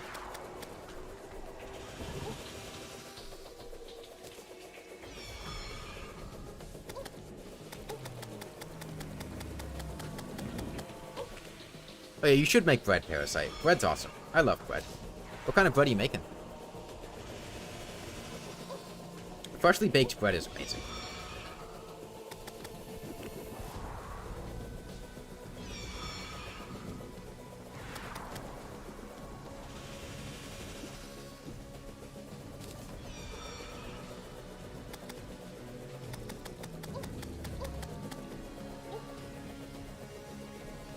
Baguette?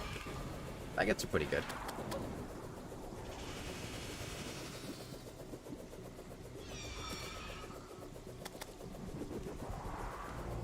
Okay.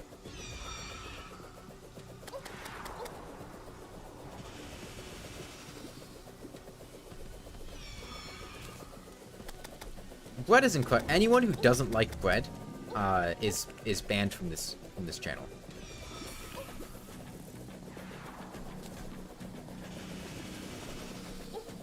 That's not an opinion I'm going to stand by. Alright, if you don't like bread, that's just unacceptable.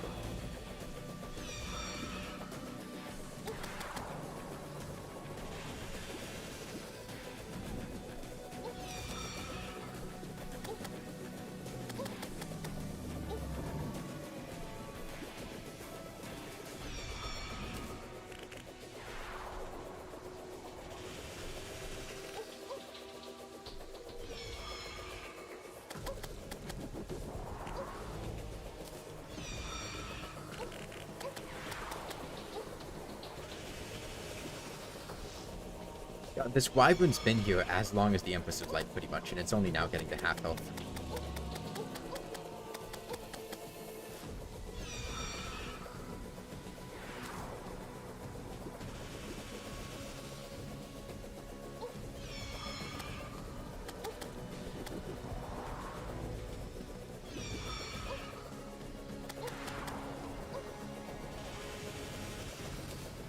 That's not a third grade insult.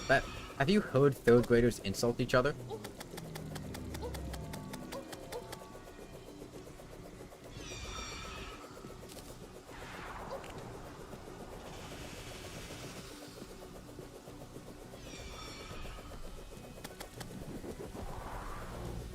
Breadhead? I'm concerned about the implication of that.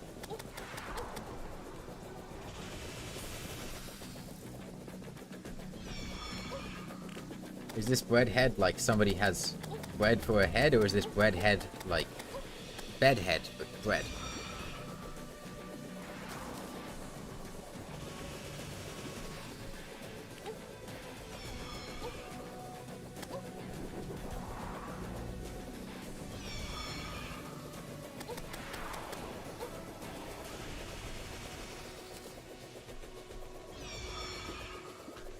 Bread body? That's what happens if you cook the Pillsbury Doughboy. It's a head that's been breaded. I don't like head. Like, if I'm eating a fish or something, I'd really prefer to just have, like, a fillet. I don't want to eat, like, the whole fish that's been breaded and fried. I don't want to eat the head.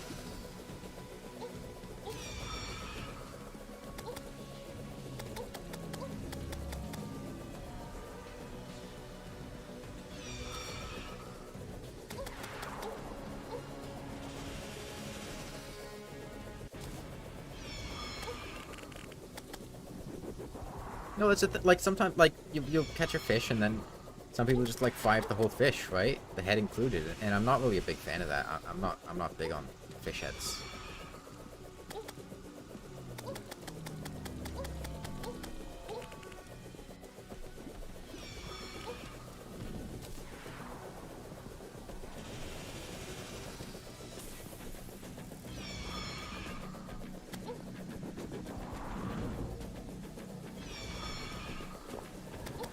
I think the odds are pretty good we're gonna have a wyvern like this entire fight.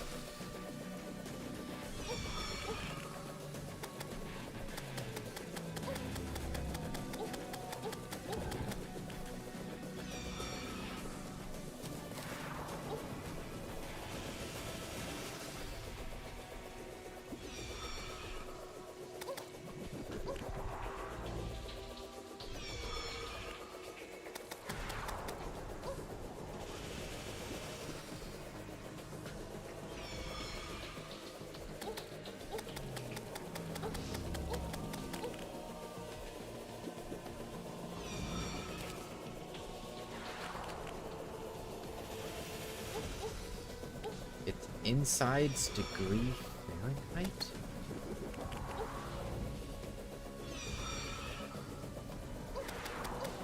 What? I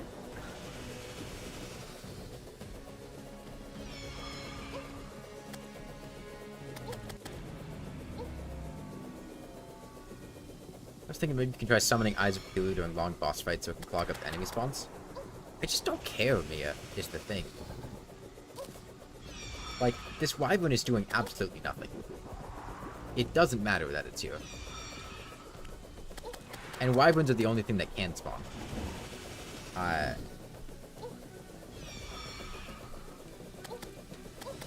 did do that when I was fighting bosses with a flare gun. But at this point, I don't care.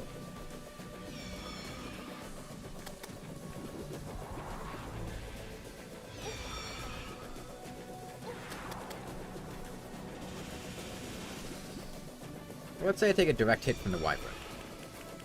I didn't even take a hit. It's like, come on. 56 damage? That's nothing.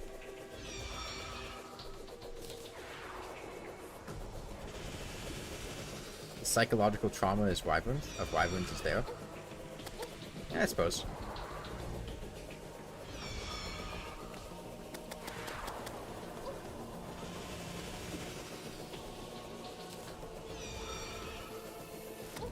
Yeah, the interesting thing about the Empress of Light is I don't think her damage goes up at all when she hits her second phase. Like, I don't think she gets more damage. I think she just attacks a little more frequently. And, you know, she has some more difficult to dodge attacks.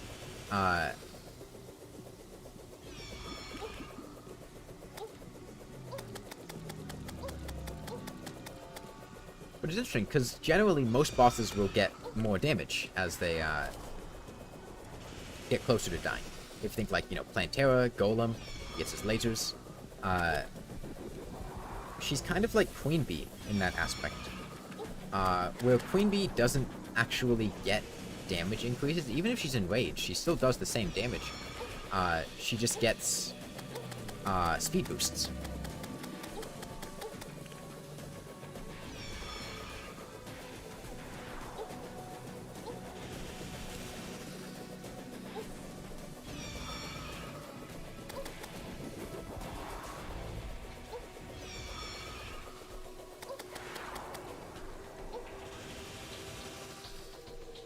Also, I think this 50% crit chance is putting in a lot of work.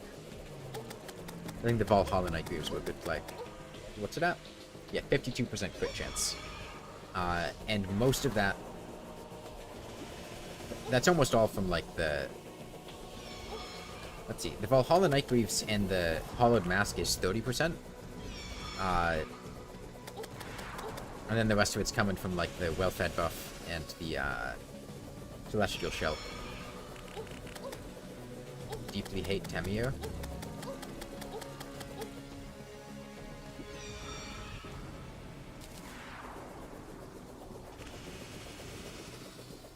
Don't let people talking to you online get to you that much.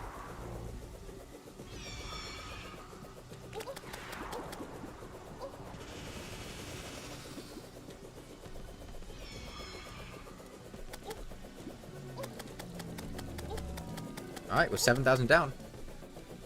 Oh, you know him IRL. That's unfortunate.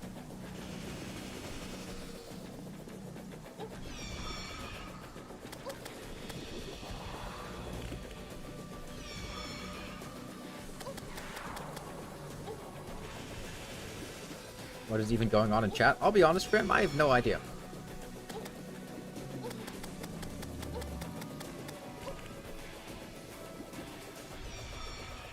I do know what's going on in game, though.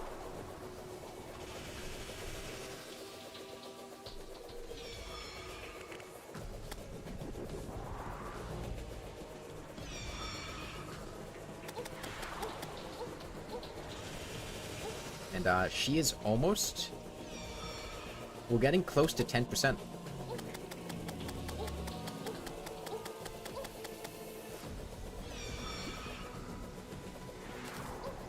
I feel like I'll probably do this in 2 days.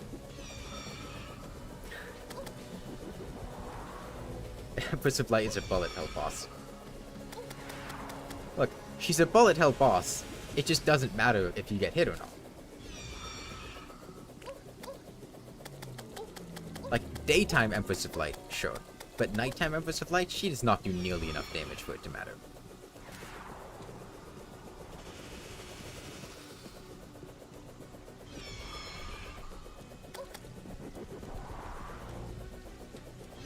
Really, at its core, you can take this as just proof of concept that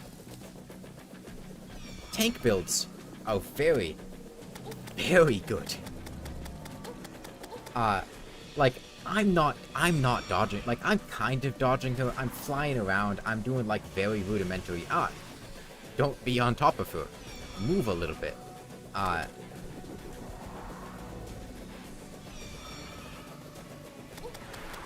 You don't need to dodge well at all if you have 152 defense. You need to dodge a little bit. But, for the most part, it's fine. You would have given up 59 minutes ago had you do this for 2 days. You know. Don't be on top of her, move a little bit. Like, don't do this. You know, move.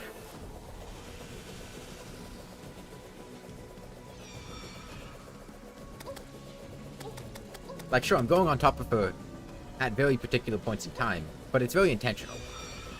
Most of her attacks, I am dodging, kind of. Like, I'm not... I might get hit by them here and there, but I'm not, like, eating every single projectile that she's shooting.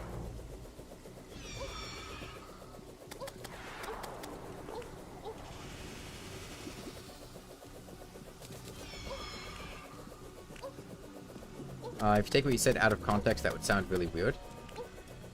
I think it's just good advice. You gotta move around a bit. Empress of Light is so similar to Providence. They both get stronger during the time of day, but still possible. They have the star attack, they have the same shape, and they draw power from the sun. I don't remember Providence being like that the last time I visited Rhode Island. But it's been a little while. Providence is a Calamity boss, right?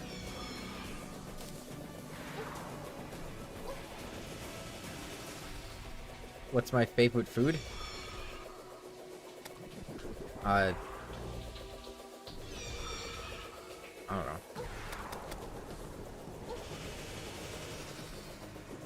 Yeah, regen tank builds are really good. That's why I usually play For the Worthy stuff in full tank. Yeah, tanking is still effective in For the Worthy. You just have to navigate it better.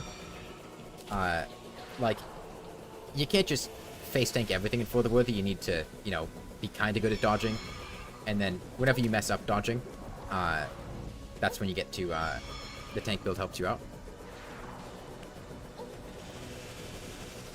I don't know that I have a... I mean, pizza? pizza's kind of the cop-out answer, but, like, I like pizza a lot. I probably eat more pizza than any other single food. As far as, like, dinner foods and stuff. I mean, like, side dishes and stuff like that. Like, I probably eat more, like, you know, bagels and English muffins for breakfast than I do pizza. Well, definitely.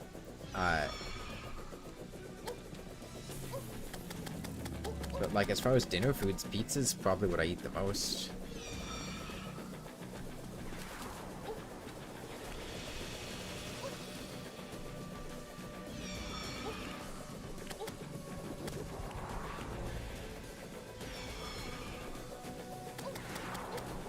Bread plus tomato equals pizza.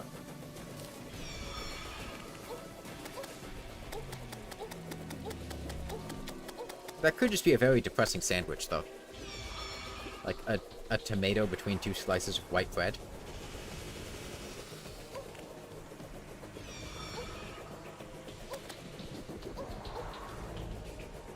Pizza is a very good food. It's really a vehicle for so much. Because pizza on its own, you just take the base of crust, cheese, and tomato sauce. And then you can add a ton of other stuff. You can get creative with it. You can mix up the ingredients, and you can turn pizza into a lot of different things. And you can cook it a lot of different ways. You got your deep dish pizzas, you got your thin crust pizzas, you got your, like, New York style pizzas. You've got more gourmet pizzas. There's a lot you can do with pizza. It's a very versatile food.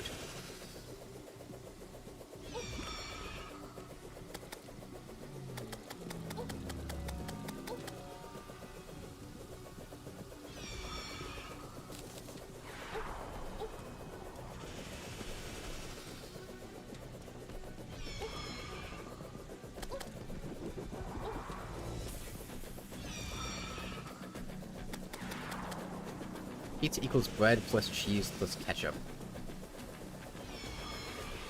There have been times where, like, I'll get ketchup on pizza, and God, it's disgusting. Like, if you ever, like, okay, sometimes you got, like, a pizzeria, but you get a pizza, and you get, like, some French fries or something to go with it, right? And, you know, pretty common condiment, is ketchup. So, you know, you'll have your slice of pizza on a plate, and then you have the fries as well, and then you'll put some ketchup down. And sometimes the, you know, like, the pizza crust will, like, dip into the ketchup a bit. I hate that. Well, you don't always have cheese, and cheese isn't always... Oh, pizza cheese is usually white, but when it gets cooked, it can take on more of a yellow color. You live in the cheese states, pizza is much better. Is that Illinois or New York? Like, are we talking deep dish pizza, or are we talking New York style pizza? Because Chicago deep dish is also a very popular pizza.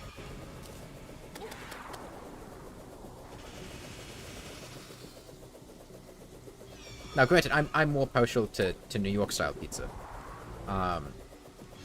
Deep dish pizza's fine, but I feel like it's a very different thing. And it's not something I would eat nearly as often as New York style pizza. But New York, you just go down to the Subway, there's a place labeled pizza, it doesn't even have a name. You just get a really good slice of pizza, and it's huge, too.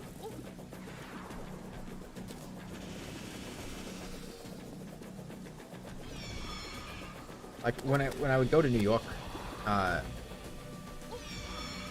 you live in the cheese state? Yeah, I thought you said pizza state for some reason. Cheese state, Wisconsin, that makes more sense.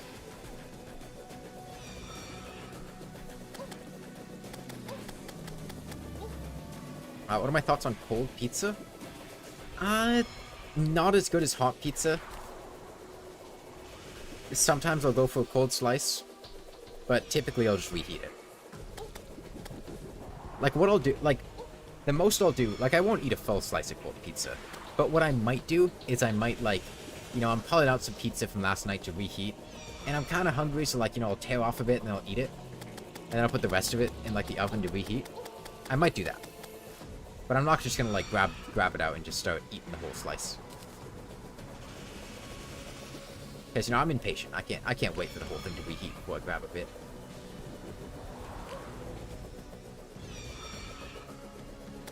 Yeah, when I would go to New York City, That's typically what I would do, is just, spend the day, doing whatever at a convention or whatever. And then, when heading back, just head to a,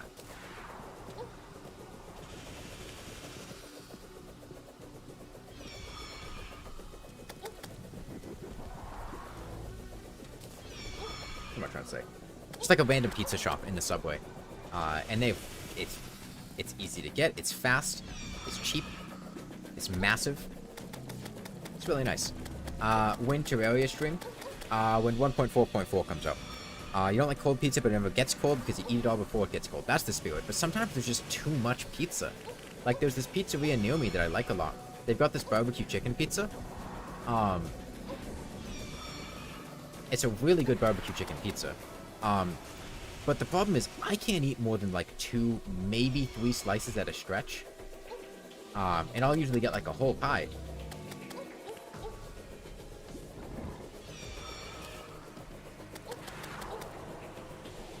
And it's good reheated. Much better than cold. You eat 6 slices at a time. No way you'd be able to eat 6 slices of the barbecue chicken pizza at the restaurant I'm thinking of.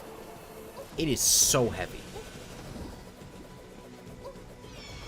Like, just take like a normal slice of pizza and then add like 20 pieces of breaded barbecue chicken on it.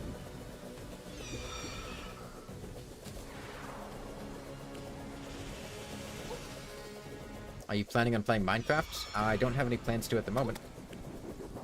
DiGiorno is best pizza, eat around 80 to 100 a year.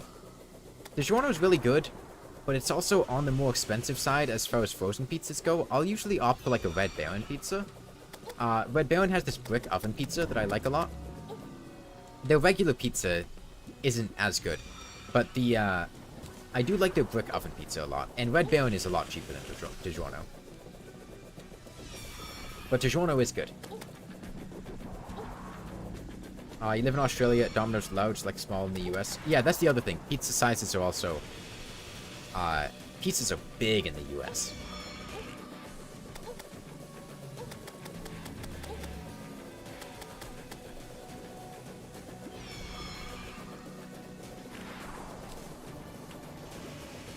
I'm using time freeze, yeah.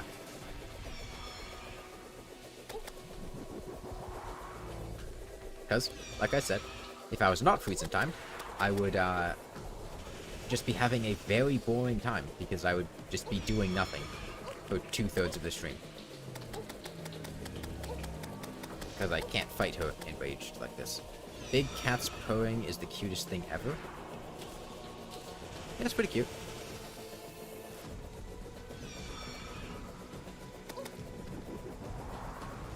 You ate Pizza Hut every week for half a year, it ruined Pizza Hut pizza? Yeah, that sounds like it would. That's, what, 26?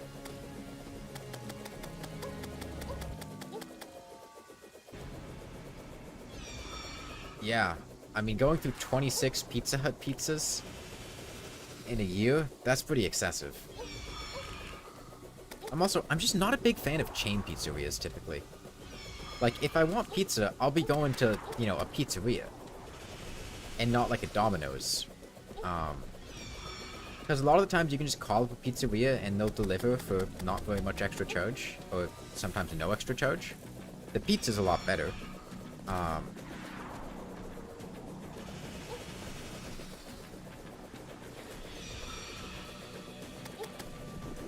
It's crazy how much you can tank bosses. You really struggle with normal weapons without potions because you were lazy. I'm also basically using no potions. I'm only using the Iron Skin potion and a well-fed buff. Yeah, no, tanking is very, very effective.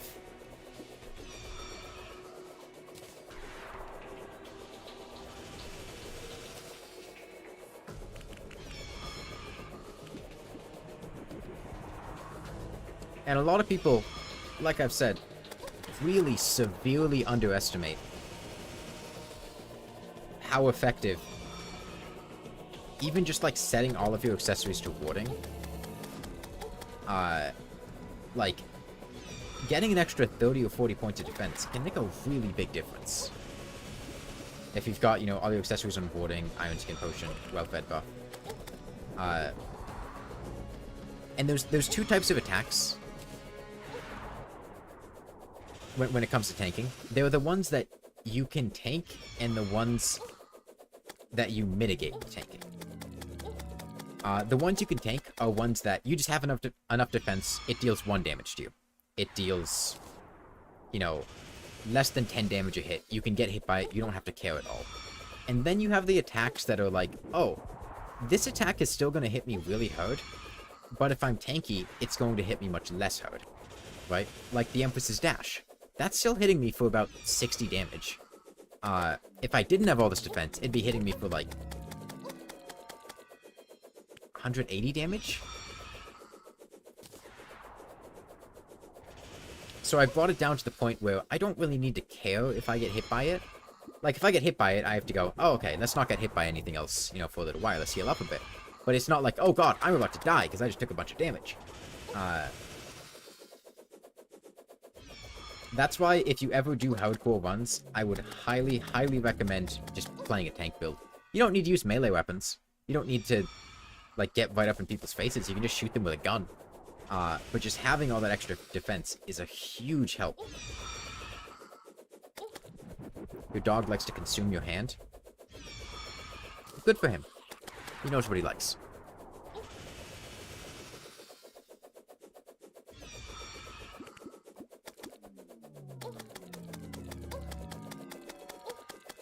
Okay, we've done 8,000 damage so far.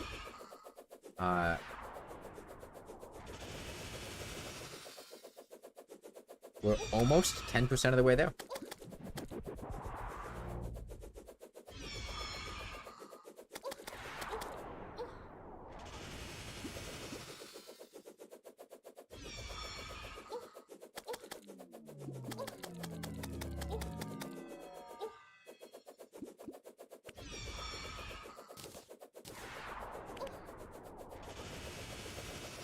Yeah, and I could be tanking a lot more. Like I've said, I don't think I've used a single healing potion this entire time. Maybe I used one. I don't think I meant to. I might have just clicked it by accident. And I don't have, like, life force potions, regen potions. So I could take this even further. There's just no reason to. And the resources required to do that, I couldn't really get readily.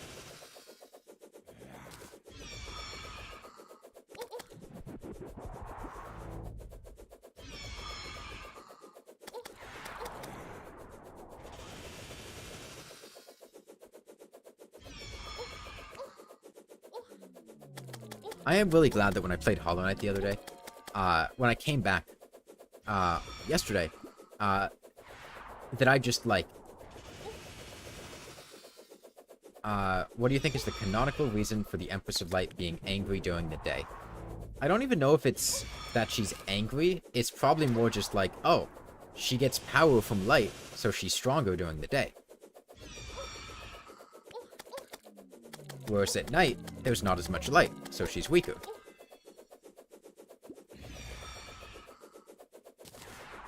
Like, I don't think she's pissed off. She's just like, ah, I'm stronger now, because I'm in my element.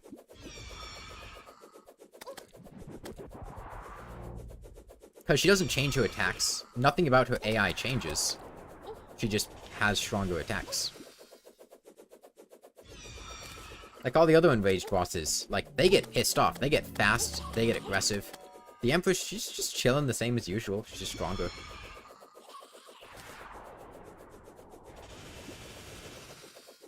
Disappear. Now you a magician. That's pretty cool. Magicians are cool.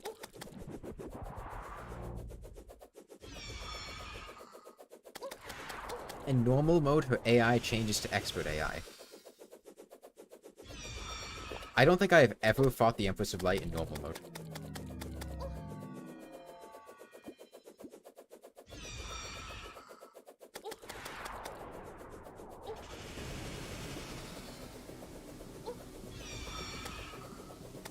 Just like everyone who ever loved you. Your dog's still there.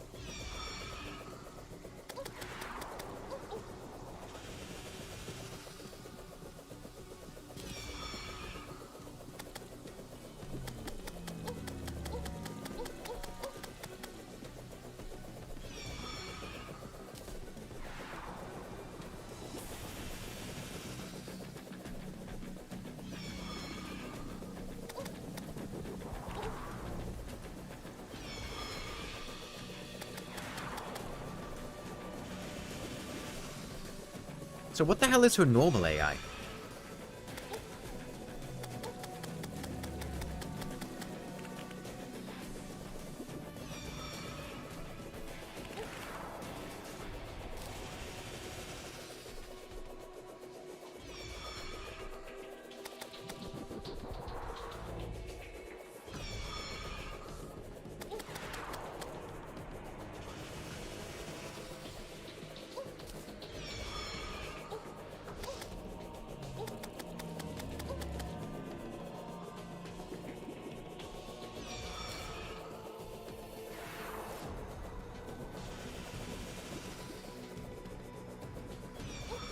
Yeah, we've already taken a big chunk out of her health bar. This won't be nearly as bad as Fish One.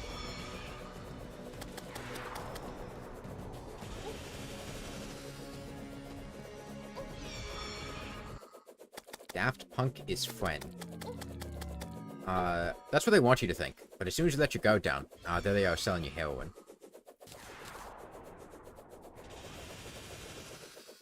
Happens every time.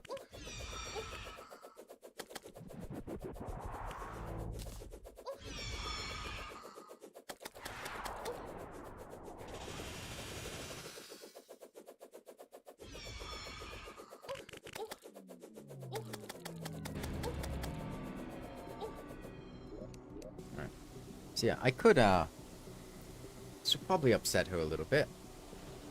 I could, try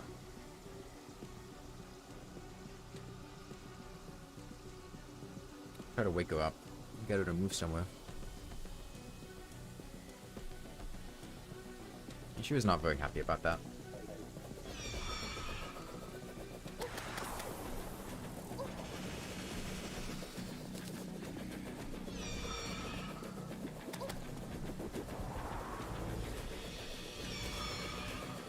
Mostly it just affects her star attacks. What? Found out that the Dryad's leaves that cover her body are actually a part of her skin? What do you mean?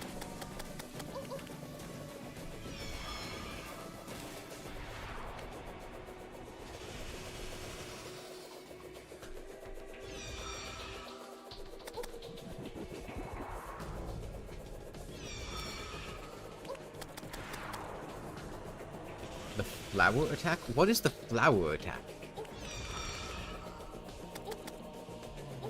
Yeah, this is a star. This is not a flower. Yeah, that's what I was thinking, Chlorophyte Ferret. Although at the same time, is the Dryad selling you her used clothing during Halloween? Are all the NPCs selling you their used clothing? Because that's kind of weird. She be into exhibitionism? She's not a human. She's like spirit of nature. She's a Dryad. It's well documented that spirits of nature don't like wearing clothing.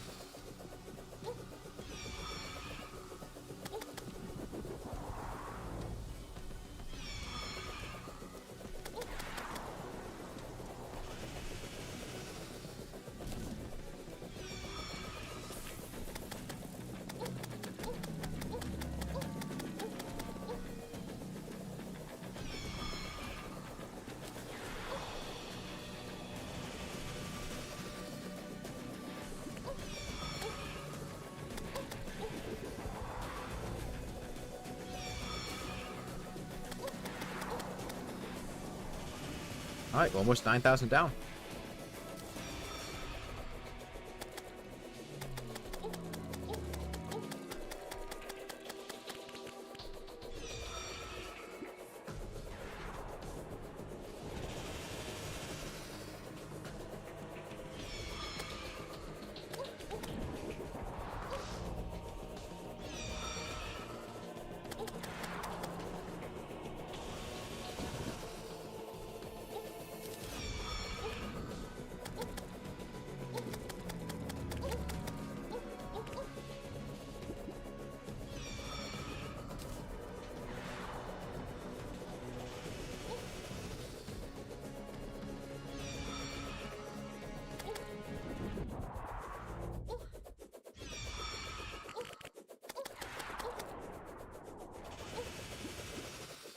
I'm just glad this is easier than fish run.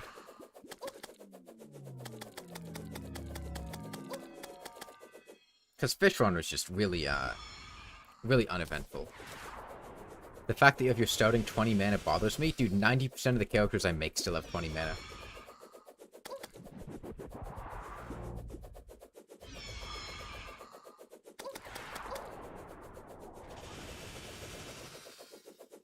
There's no reason to get more mana, so why would I?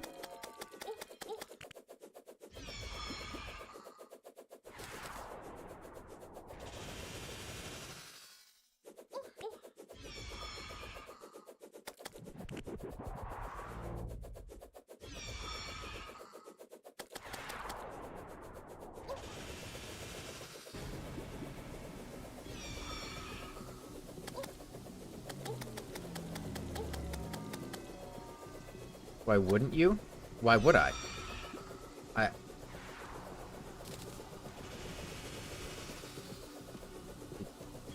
Do you want me to, like, prove a negative? Like, there are infinitely more things I could do than I couldn't do. So why would I choose to do any particular one without a reason to do it? Like, I'm not sure what that correctly.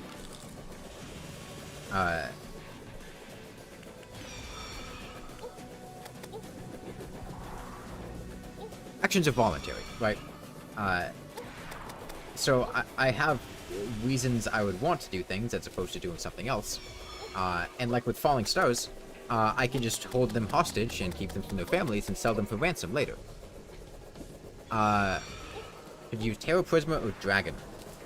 I think Terror Prisma is safer and more consistent. Dragon can do it faster. It can do more damage, but you gotta get a bit closer because you gotta use the Firecracker. And that's not quite as safe. The Dragon's also a bit less consistent because it kind of just, you know, attacks one section at a time, whereas the Terror Prisma kind of takes them all out. The Dragon is a dragon, though. That is true.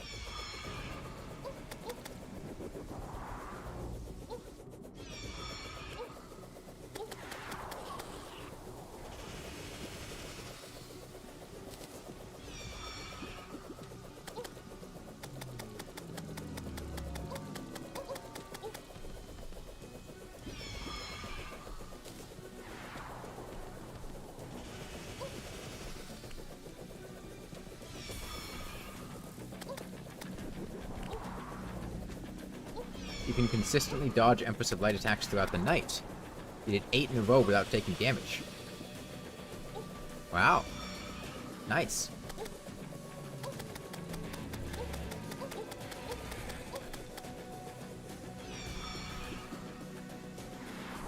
Have you had any luck with her during the daytime?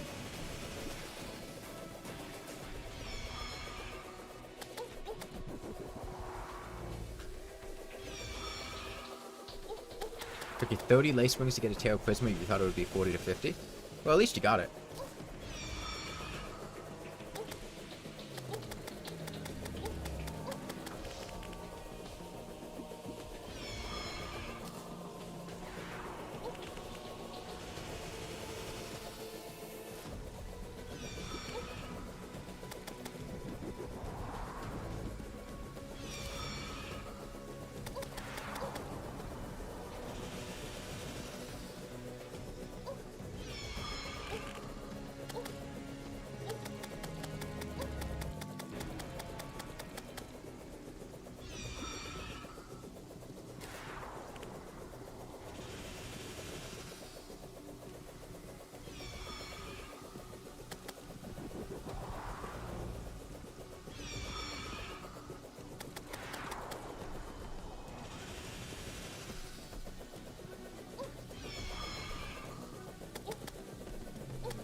Oh yeah, and the other thing is, when I was fighting Fishron, I think he would have taken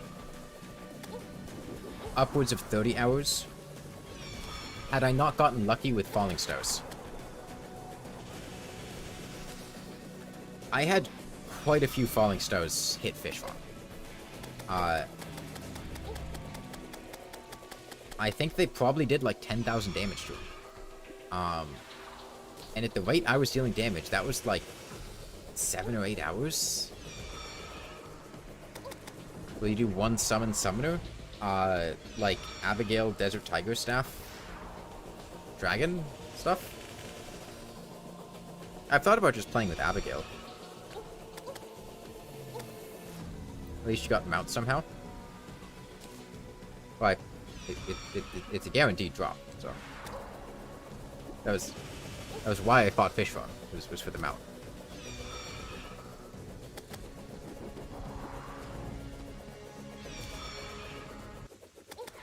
I had the choice of, do I fight the Empress of Light first or do I fight Fish Farm first?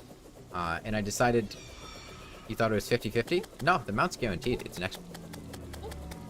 When did I start keeping pet lizards? About 2 hours ago. 2 years ago. 2 hours ago. Woman's summon slot used. I mean, I could.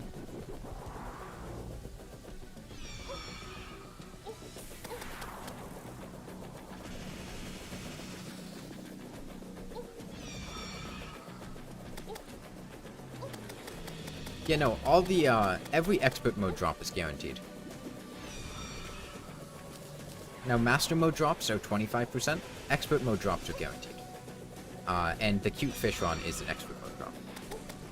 And that's with the exception of, like, dev sets and stuff. But every boss has a guaranteed drop, at least one guaranteed drop in expert mode. The cute fish run is like the Shield of Cthulhu, or the Worm Scope, or the Brain of Confusion, or the Soaring Insignia. Or the Shiny Stone. Summoner is broken when you abuse the flare gun.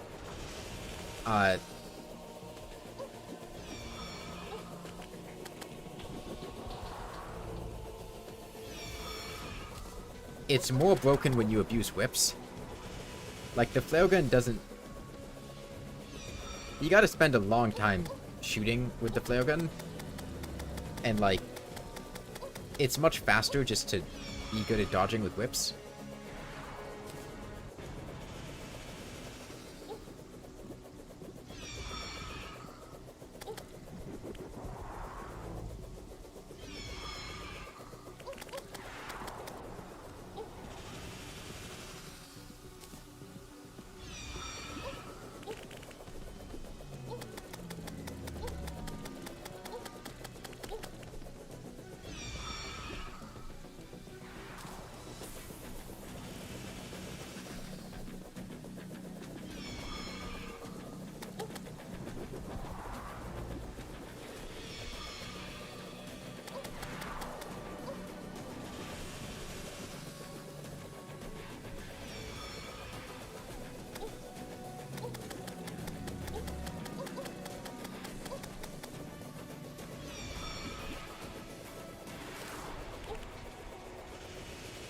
Yeah, at least the Empress of Light is an interesting enough boss. Like, she's got stuff going on. A boss like the Cultist is just much more boring to fight, but also takes forever because he has a lot of defense and he's immune to all debuffs. But the Cultist, like, just isn't a threat. He does not do much damage at all.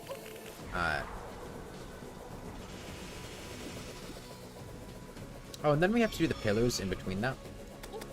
Odds are for the pillars, I'm just gonna, like, set my spawn in a pool of lava. You think you're the only person who finds the Cultist Toad? What's difficult about him? What gets you killed? Because his projectiles don't deal very much damage at all.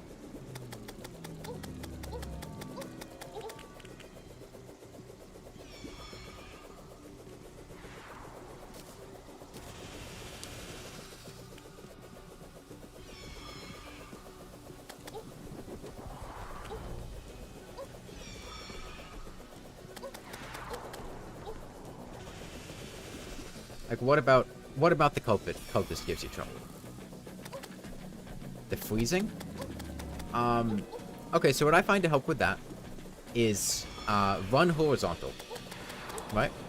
So he does the freezing attack consistently. In his first phase, you always know when the freezing attack is coming, because he attacks on a cycle. In his first phase, that cycle is Fire, Ice, Lightning, Fire, Ice, Summon. So if you pay attention, oh, he just did Fire, and he's in phase 1, that means he's about to do Lightning. Ice. Fire, Ice, Lightning, Fire, Ice, Summon.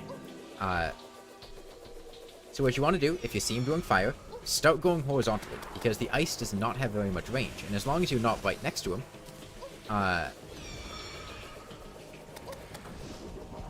you run horizontally, and you won't have any trouble hitting it, getting away from it. And running horizontally also works for the Lightning. It won't really work for the Fire, though.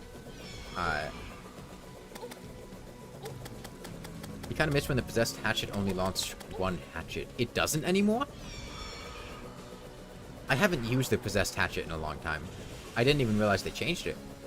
How many does it shoot now?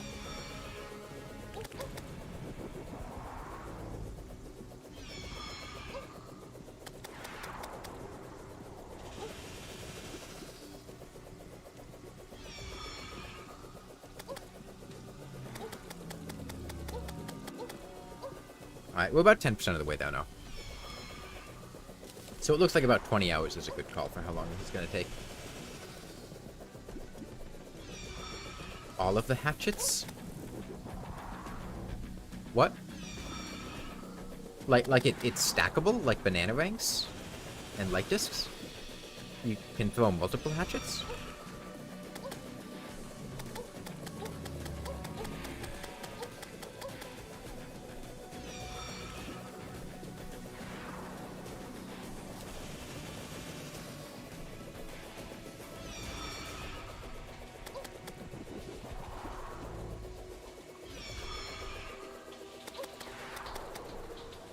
Alright, we're 10,000 down.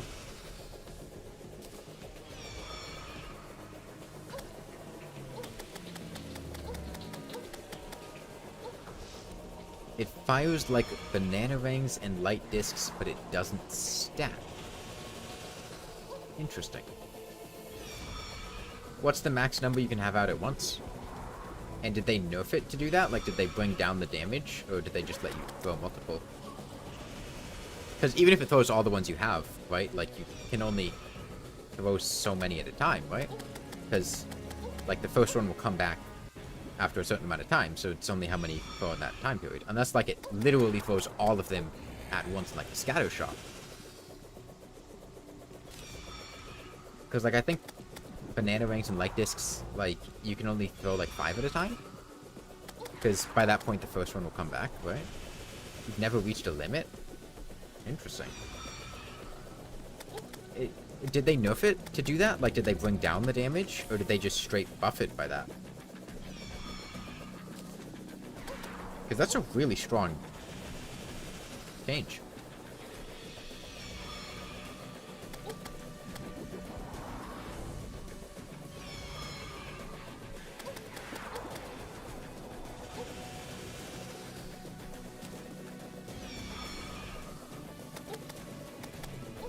I think it was 2 weeks, so they buffed it. I mean, I guess. I've never thought the Possessed Hatchet was particularly weak, but... okay.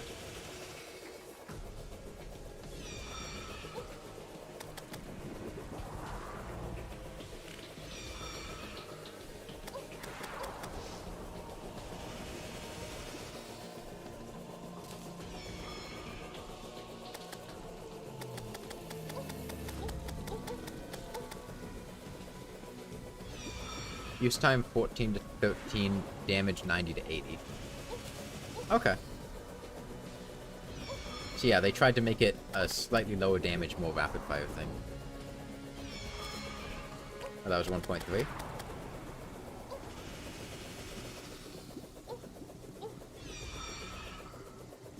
I'll be honest, I don't think there's ever been a point in time where I've used a Possessed Hatchet while I've had multiple in my inventory. So it could have been like that the entire time, and I never would have known.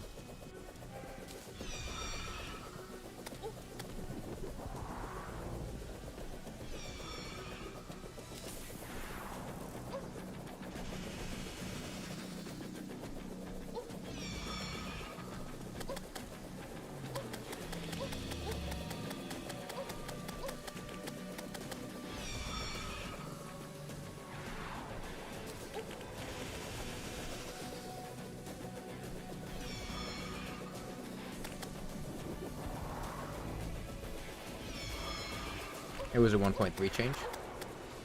Yeah, I think the last time I remember using the possessed hatchet, like, I mean, I definitely used it in 1.2. And then in 1.3, I don't think I ever had multiple out at once. So it's just not something I would have ever noticed.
The wyvern's down to 2,000 health now. He's dying. The reason the wyvern's taking so long to kill is because I don't have, I have no armor penetration right now. You know, the other times I was killing wyverns, I had, like, you know, my sharpening station, ichor flasks, my shark tooth necklace. I don't have any of that right now. So I'm really not dealing very much damage.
Okay, the other nice thing about the Empress of Light is there's no feral bite and there's no bleeding debuff.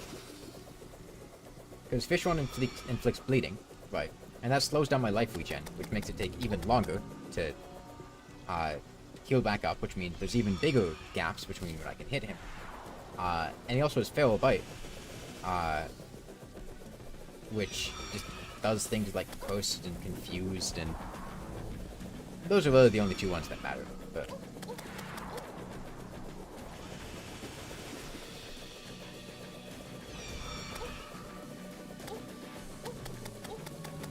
they can make things a bit of a struggle.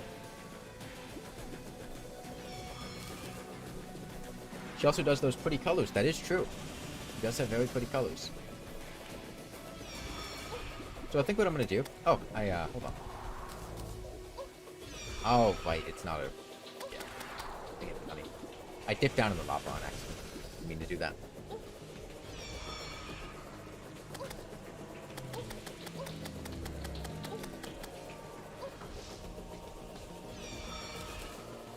I think in a couple hours, I'm probably gonna go, like... I think what I'll do is I'll go throw a frozen pizza in the oven. And then just set a timer, and then take a break. Like 20 minutes later, to go eat food. Because I want to do the Empress of Light in 2 days. And if I want to do the Empress of Light in 2 days, that means I'm gonna have to fight her for about 10 hours a day. Should do boomerangs only. Pretty interesting. How did chainsaws only go? With chainsaws and drills only.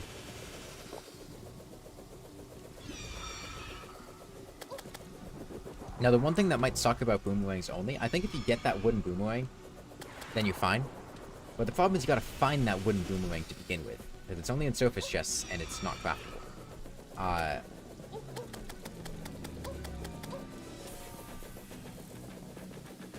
But I think if you get that wooden boomerang, it wouldn't be too bad, because you go... let's see. I mean, wooden boomerang to enchanted boomerang to flamerang could be fine. And then if that's not fine, you can get like the combat wrench for the wall of flesh if you can't do it with a flamerang. Like a combat wrench would probably do fine if the flamerang doesn't. Moonlord died and laser drill was a lot worse than Butcher's chainsaw. Yeah, Butcher's chainsaw is good.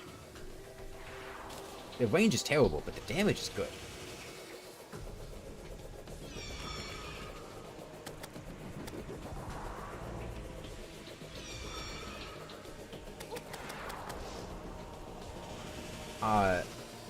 I think the only part that might be tough is early hard mode. Because you would either need to grind clowns, which sucks, or you would need to find a way to kill the destroyer.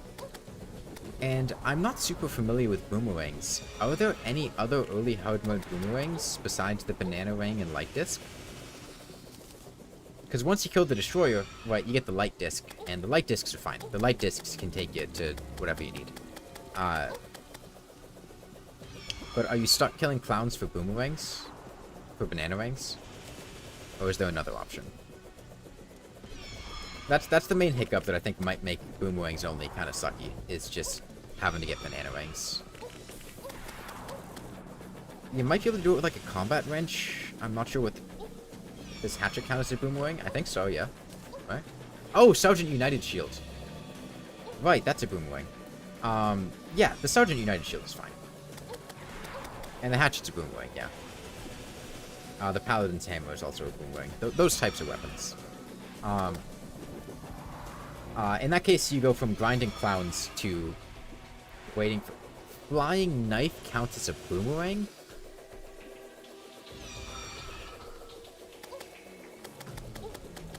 I guess? It's a weapon you throw and it eventually returns?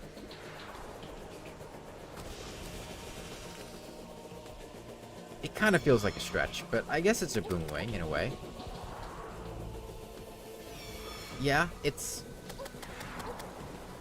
I feel like it doesn't follow the same rules as the other boomerangs, though, so I don't know how I feel about that. But, I mean, if you've got the Sergeant United Shield, like, the Sergeant United Shield is good. That's fine.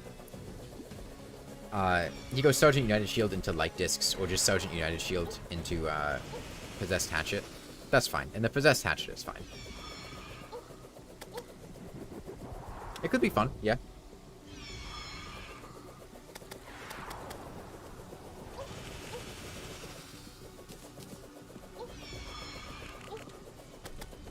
Doesn't feel like a boomerang, just what it says on the wiki. What does the wiki know? How do you move your sleeping cat off the laptop? Do you have, like, treats or food or something? You could try, like, offering it some catnip or something that's not on your lap.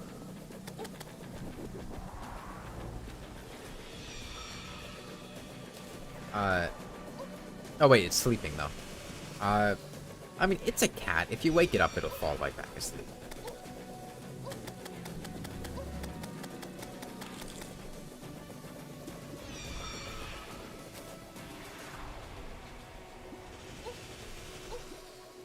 Can't reach the catnip and he won't move.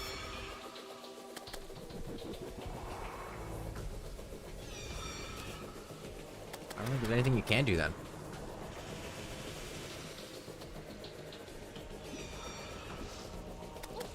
You're gonna be stuck like that for the rest of your life. It's been there for over an hour. It reminds you forgot to do daytime Empress on hardcore. I mean, if I do daytime Empress on a hardcore character, I'm probably doing it after I've beaten the game. Or just not doing it. It's a very good way to get your hardcore character killed.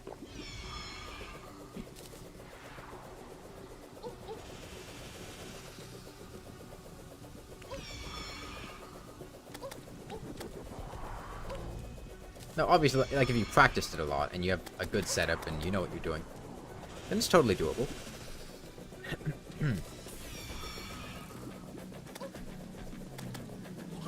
Sunflower, the top 10 guy from an earlier stream. Also the guy who just writes incomprehensible words, like caught Ella.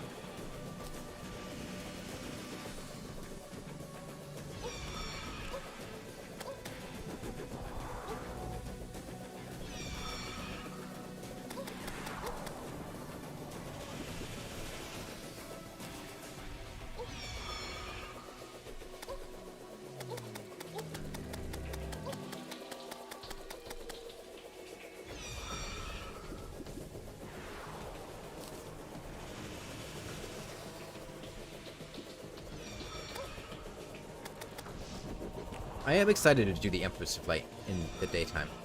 It's just, you know, I gotta kill her at night for the soaring insignia. Zenith. Oh, if you've got a Zenith, then you're gonna be fine. Yeah. I would bring Pollard armor just in case. But yeah, Zenith is fine.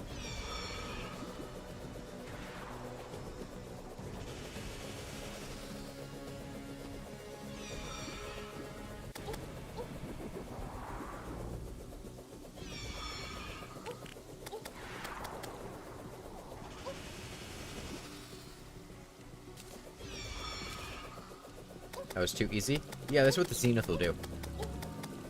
Have I played Terraria Skyblock? I have not. I imagine that involves an ungodly amount of fishing.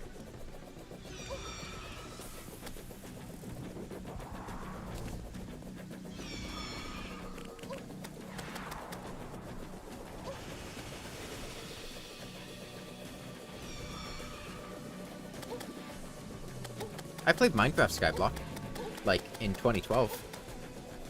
It was extremely basic and straightforward. It was fun.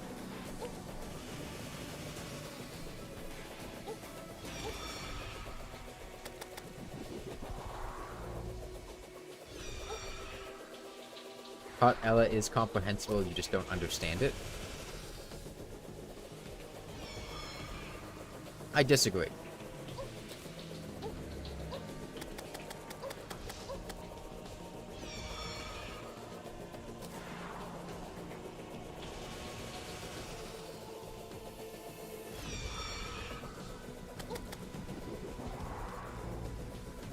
Fun on journey mode is more of a problem-solving and game knowledge exercise than a difficulty challenge. Yeah, it mostly just seemed kind of boring, is the main thing. Like, it seemed like, oh, okay, you figure out how to get this, and then you gotta spend, like, a bunch of time fishing to get it, because, like, the answer to how do you get this item is, a lot of times, just fish.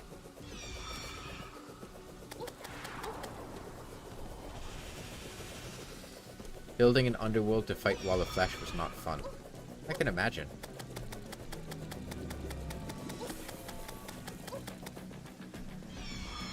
So, I imagine what it is what do you start with? What does it give you? I'm imagining it's just every block in the world is deleted. And then you spawn and there's like a small chest or something. With like some very small amount of starting resources. And then you just work from there. Is that an accurate assessment? Is there more to it than that? I imagine there's probably like a naturally spawning dungeon platform, because otherwise the clothier and the cultist wouldn't be able to spawn. 27 dirt, water, and 3 iron bars in a chest.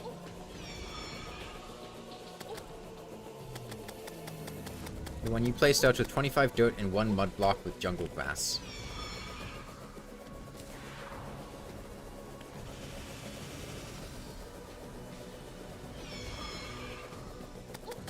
I imagine you get trees and then build houses and get a merchant and then get a wood fishing pole. And then fish for iron and things.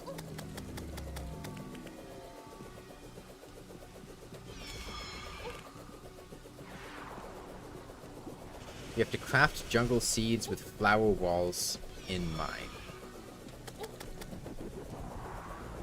Okay.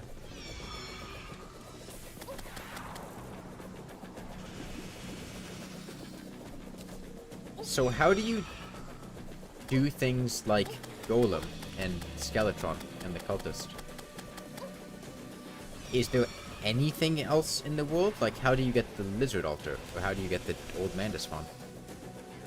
Are there, like, different islands where they exist? Or something like that?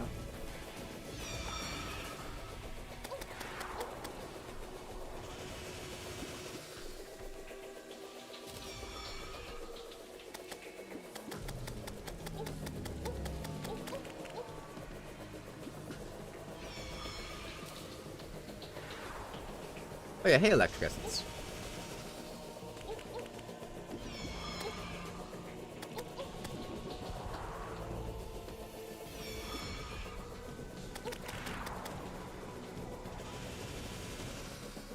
Open up T-Edit to check it out. I mean, it's also possible that the game just might not be completable. And it might just be like, oh, okay, you get to mess around and then, you know, you can't get past a certain point because we don't give you the resources to do it. But I imagine at least some of them would give you the resources to be like, okay, and this is how you do this boss. Golem, you have to T-Edit the altar island in. For Skeletron, the old man spawns if you build him a platform. How do you get the dungeon bricks? Because you need dungeon bricks for him to spawn, right?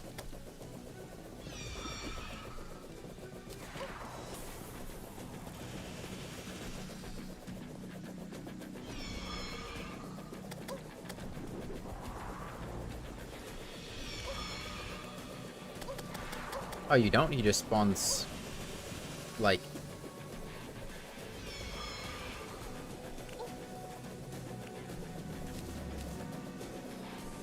Okay.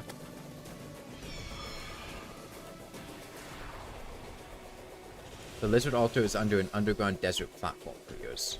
Okay, so there were like some, at least in yours, there are some other terrain features that spawned with things.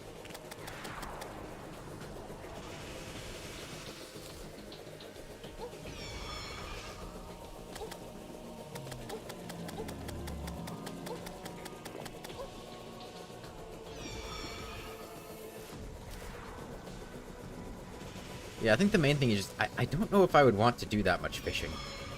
Because that's so much fishing.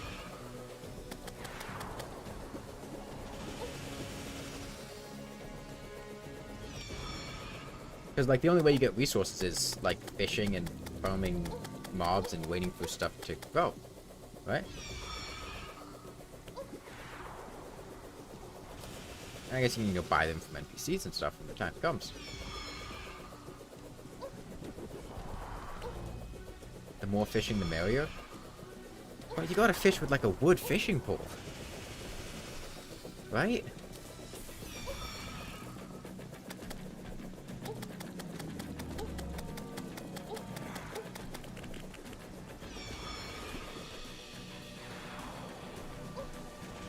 Yeah, I guess journey mode would help a lot.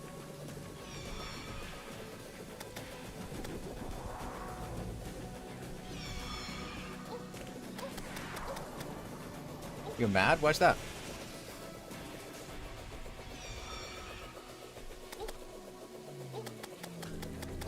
Alright, 1,200 down.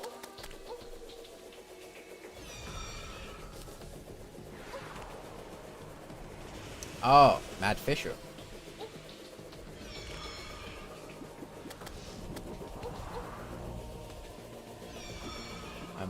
I'm also dead.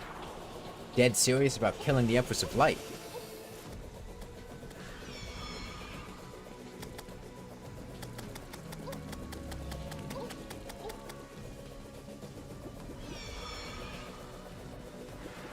Yeah, I've been thinking about other things to do that, you know, are just not Terraria. Because, you know, as much as I enjoy Terraria, I can't play it 24/7 every day and not get bored of it. Right? You know, I want to take breaks from time to time and do other things. I just played through Hollow Knight, and that was really fun. I enjoyed Hollow Knight a lot. I've been thinking about playing through Elden Ring again. Are there any other games that, like, anyone would particularly want to see me play? The cat jumped off your lap to eat a moth. Did you get butterfly dust from it?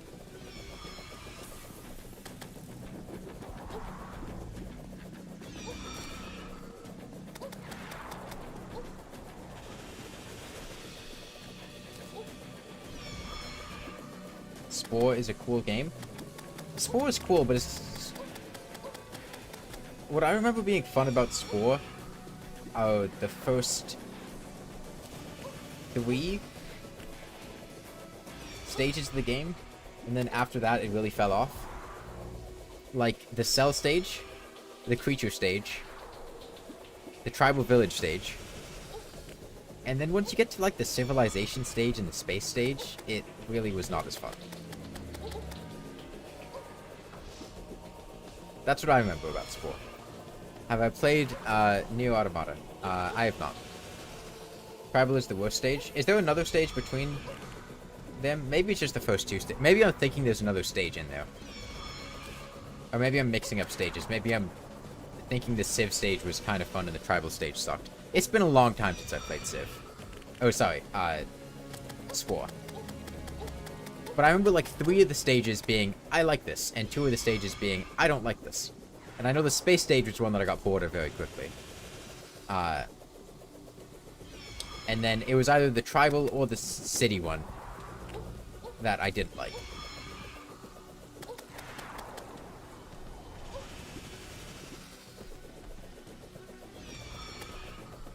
Also, like the fun part of Spore is just like making stuff, and then like having them in the game.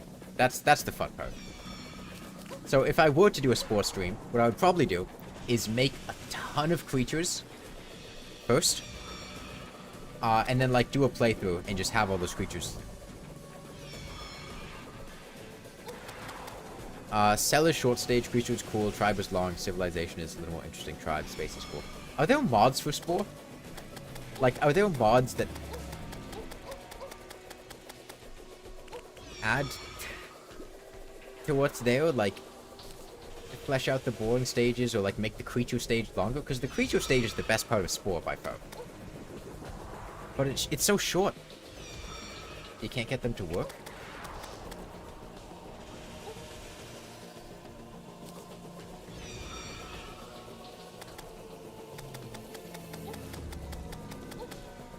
A lot of mods, but they're mostly very small. Like, what kind of things do they do? I'd be down to play Spore, because I think that's like a one-stream deal.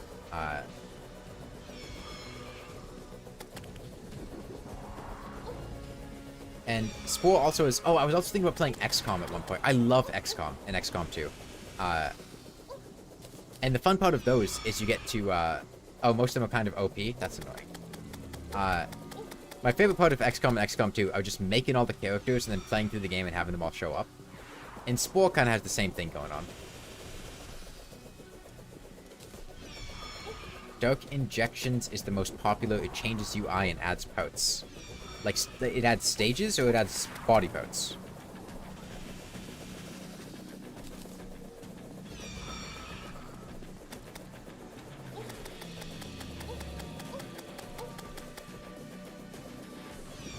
Body parts. Okay. There are mods for new parts for creatures, more planets at system, more spice. Okay, but not really like, you know, grappling gameplay changes, just adding on to what's already there. More body parts could be cool, because one of the things I didn't like about Spore was it was really difficult to build some concepts because you only had, like, a handful of body parts to work with. Especially in, like, the cell stage, it's really difficult to build certain styles for cells, because you've got, like, 3 mouths. And in total, like, not very many body parts to work with. Once you get to the later stages, you get, like, clothing and stuff. You've got more to work with, you can make more interesting designs. I'd be down to play Spore. How does one get Spore? Is it... Because it's from a defunct company, is it abandonware? Can you just download it?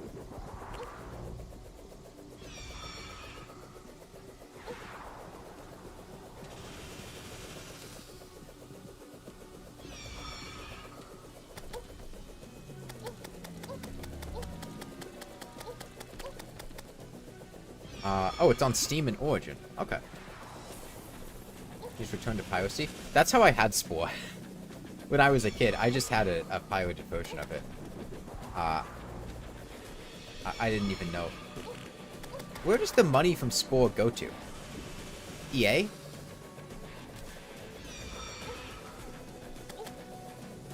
Because Maxis is a defunct company.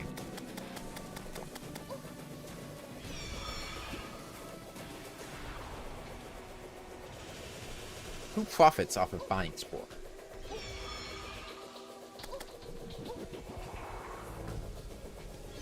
It is EA? Okay.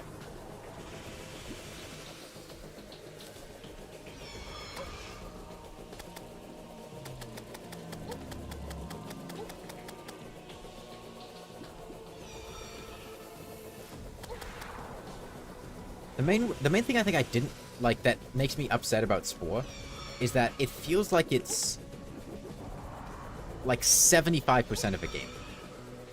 Do you get that feeling? Like, it feels like by the time they got to the tribal stage and the stuff past that... Oh, is Maxis not a defunct company? Oh. I thought they'd gone under. Maybe I'm mixing up companies. Like, there are other stages planned? That makes sense, because, like, the cell stage and the creature stage are really cool. And then the game just kind of falls out, and, like, the gameplay falls off, and, like, it feels like it's just not all the way there once you get past the creature stage.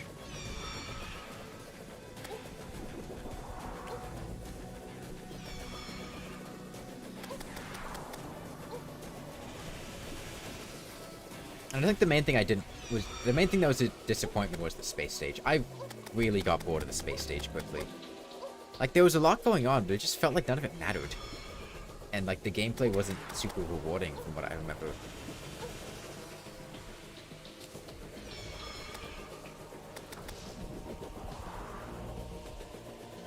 And part of it was, I wonder how much Spore costs nowadays. If it's from EA, I'm gonna guess $20.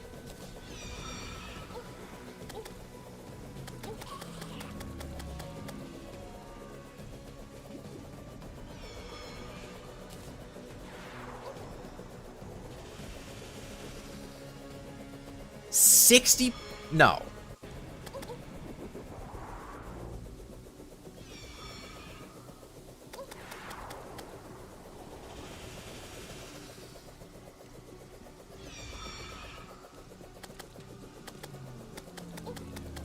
Are you serious, Graham?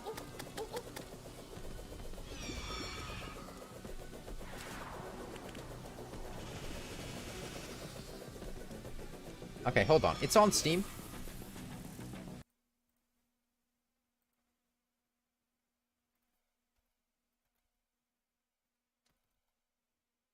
Yeah, no, it's $20. Okay. $60 would be completely absurd. Unavailable for Russia.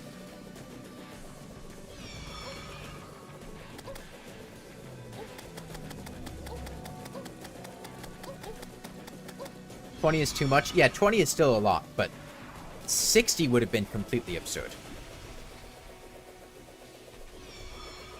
For EA, $60 seems cheap. Maybe it's 60 with DLC. Maybe. What the fuck? What is the Spore DLC? What does that even add? Body parts? I don't know if I ever had the DLC.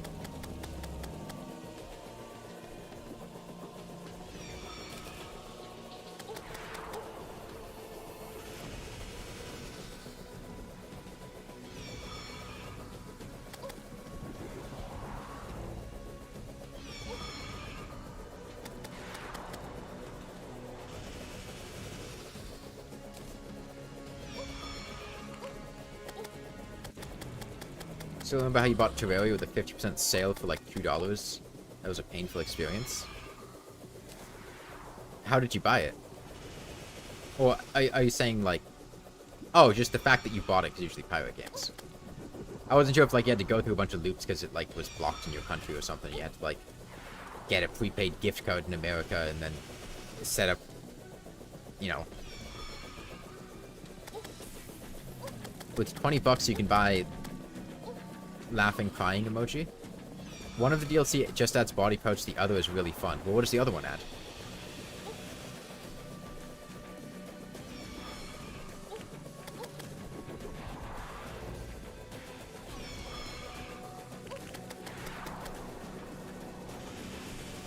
What's the non-body pouch one?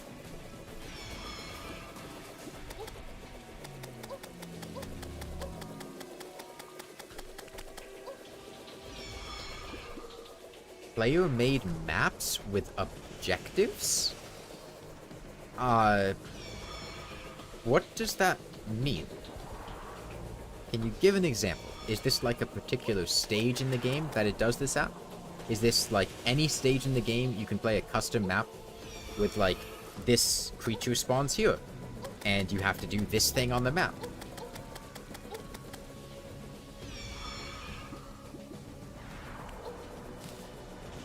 Oh, during the space stage. Usually Creepy and Q plus Robot DLCs are given in piracy versions. I definitely had Creepy and Q. I don't know if I had Robot. I might have had it, though. You can beam down from your spaceship.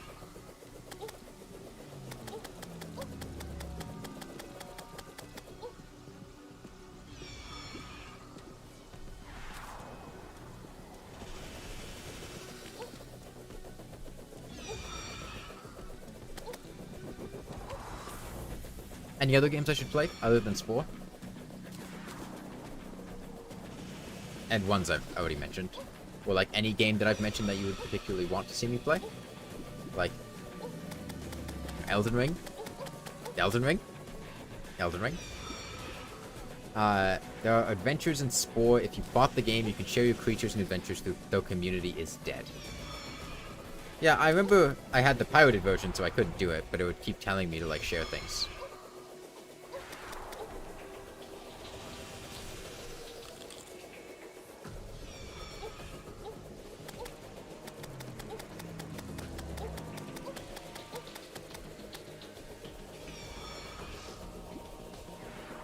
You've heard Elden Ring a couple times? Elden Ring? Elden Ring. I love all the Souls games, and I pirated. I didn't even buy the game. I was like 9 years old. It was like my older sister pirated the game, and it was on like the family PC. Besides the ones you listed, Neo Automata and FTL. I remember I played FTL back in, like, middle school. Once or twice. I don't remember being the biggest fan of it. But I also wasn't nearly as good at video games when I was in middle school. And was much less patient. I'd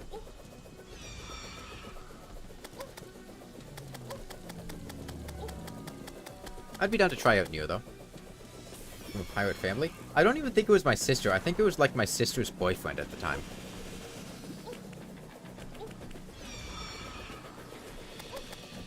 You pirated a video game, you go into jail? No, the local police force is in my pocket. I pay them off. They're not going to prosecute me.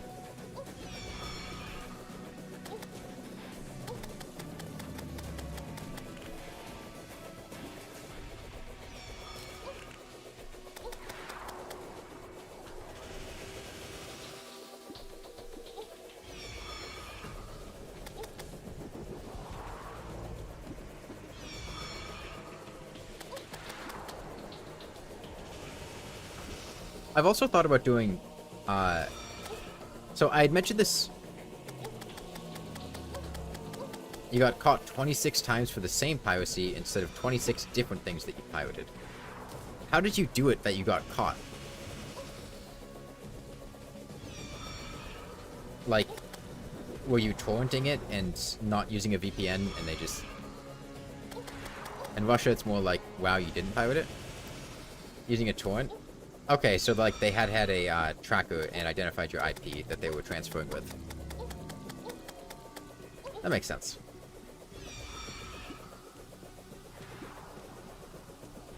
Torrents will do that sometimes. They'll have a...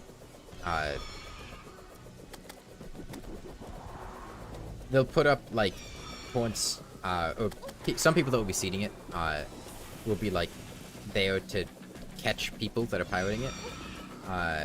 And they'll identify the IP that they're transferring with, and then they'll, like, contact the ISP or something. And the way around that is just, like, use a VPN. Because the VPN's not going to care, and they're not going to give you the actual IP. The zip took 2 days to download and stopped halfway through. What was it a zip of? Like, what were you downloading?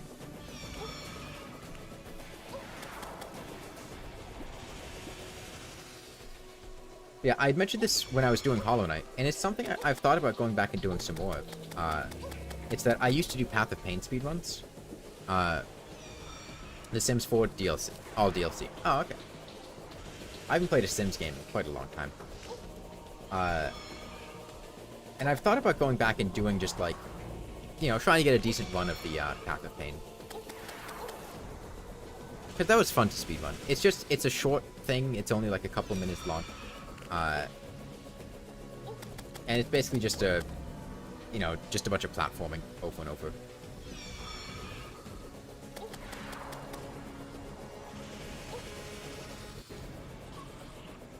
Hang on.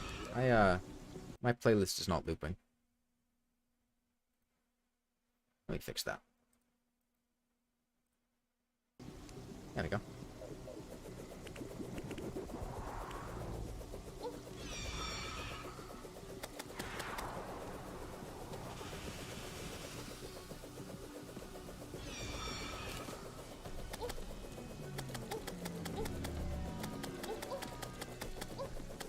Are we leaving now? Alright, see ya.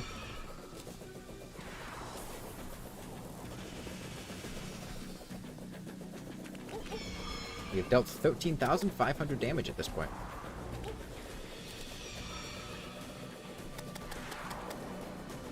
You want to find a Terraria toilet tier list so you don't have to make every toilet in Terraria. Just go to the wiki toilet page. You can probably see all the toilets.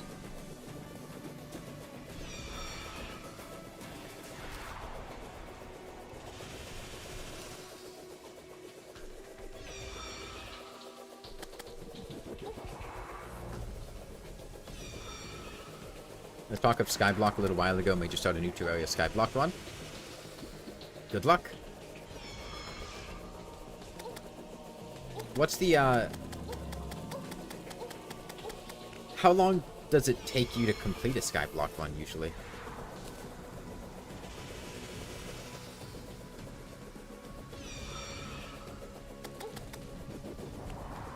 You have a solidifier on your little island. That's an interesting choice.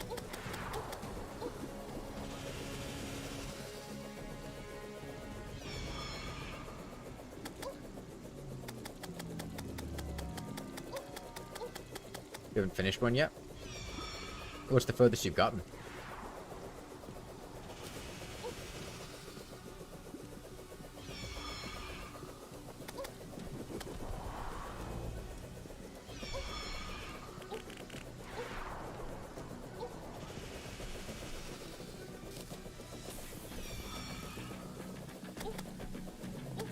Recommend Crab Bar's Terra Calum version for Skyblock. It's in journey mode though, if that's not your thing.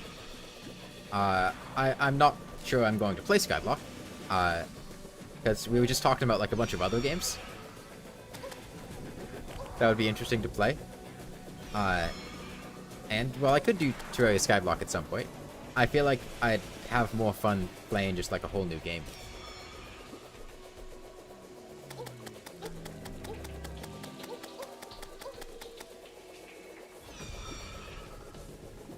Getting a jungle biome.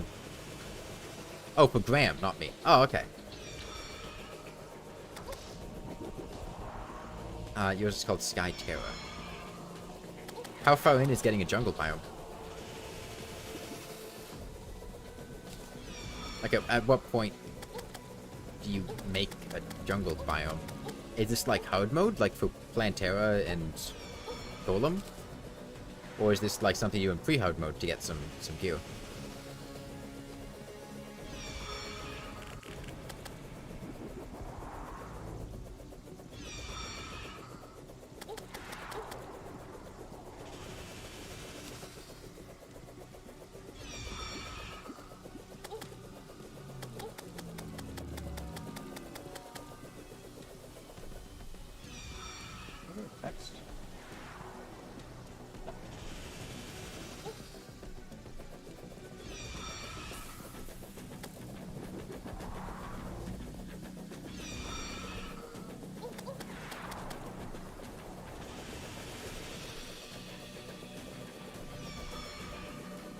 Yeah, I think in maybe an hour, actually, I think in about half an hour, you have to kill like 500 slimes to craft slime platforms to craft jungle seeds. I'm not sure I'm getting that connection.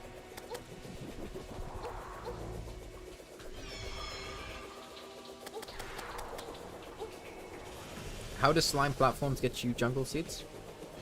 Is there a different island that you need to go to that you need to make 500 platforms to get to? Is that what's going on?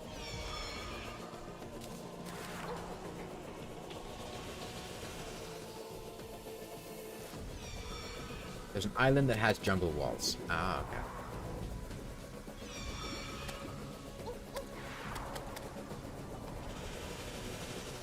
Yeah, I think in half an hour, I'm gonna go downstairs, pause for a minute, and put a pizza in the oven. And then when that pizza's done, I'm gonna take a break and eat dinner.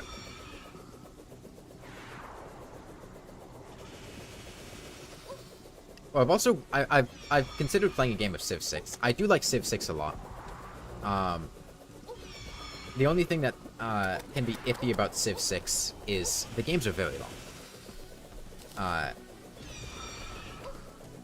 You know, playing on the online speed, we're still probably looking at like, you know, 7 or 8 hour game, and that's the fast speed.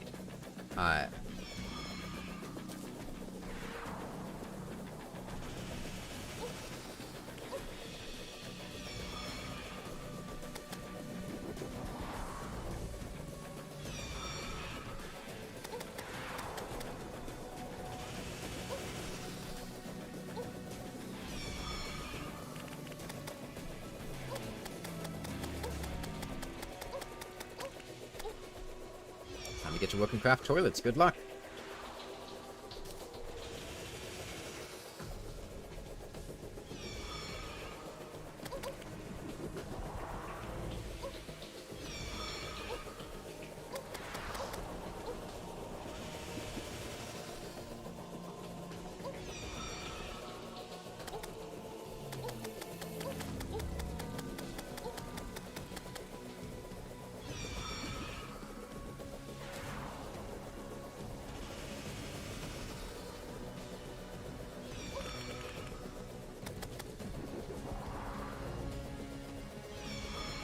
Three ice blades, no boomerang.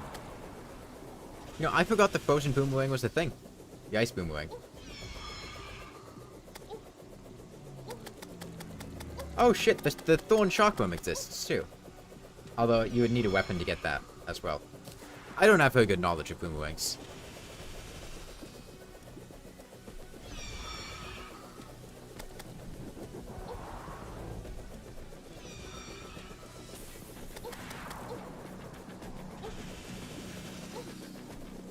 Yeah, I do like that they changed the enchanted boomerang to be crafted instead of, if simulation games are your thing, maybe give Stardew Valley a try. Dude, I have like 400 hours in Stardew Valley. I've gotten all the achievements. I've played a lot of Stardew Valley. And the problem with Stardew Valley is that it's... I don't think Stardew Valley is a game that I have much fun with replaying. Because, like, you kind of get... After you play it a lot, you're kind of like, okay, this is this is the effective way to do things, and it loses a lot of like the magic and like the fun of exploration and things. And like, sure, you can do challenges like, I'm gonna start on this farm, I'm gonna do a beach farm, I'm gonna lower profit margins, but it still kind of gets samey, and it's hard to.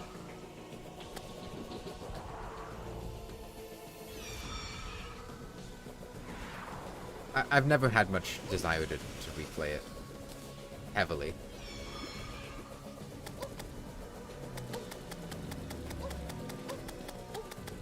So I think the worst feeling with Stardew is just the sense of like, okay, this is what I need to get done this season.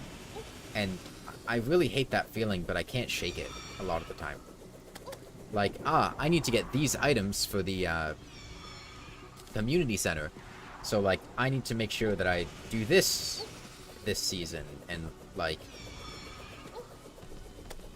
I don't like that.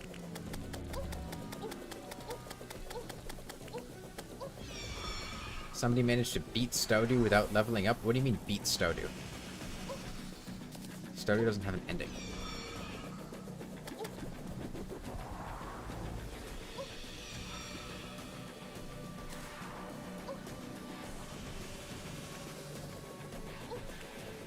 Oh, the community center.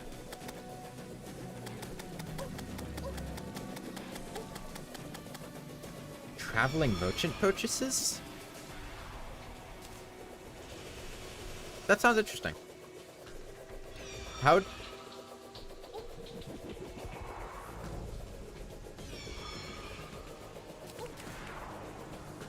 find yourself power gaming or metagaming a lot of those games? It's more fun with more players. Yeah.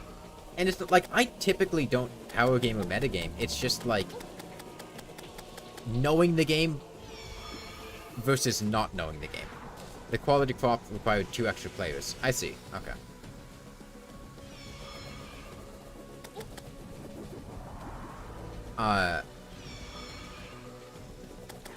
But it's just like, now that I know Stardew Valley, I can't forget Stardew Valley, and I can't, like... Because the first time you play the game, you're like, oh, this is really cool. I get to figure out, like, what works, what doesn't work. I get to explore. I get to see what's going on. But then you figure out how to do it, and you're like, oh, okay, this is how I do this. I don't need to figure it out, and figuring it out was half the fun of why I had a really fun time with it the first time.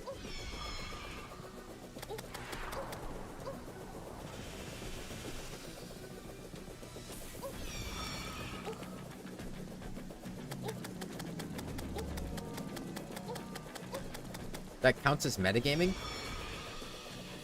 Yes, but it's not like an intentional metagaming. Like...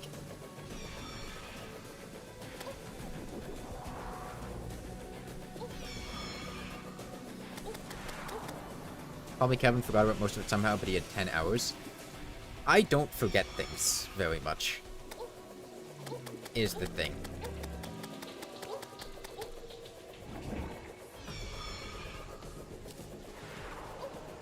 I tend to remember things very well, even if I haven't played a game very much. It's very difficult for me to forget aspects of a game. And if I do forget it, it'll be like, I forgot this exists, but now that I've reminded that it exists, I remember that it exists, and then I remember about it.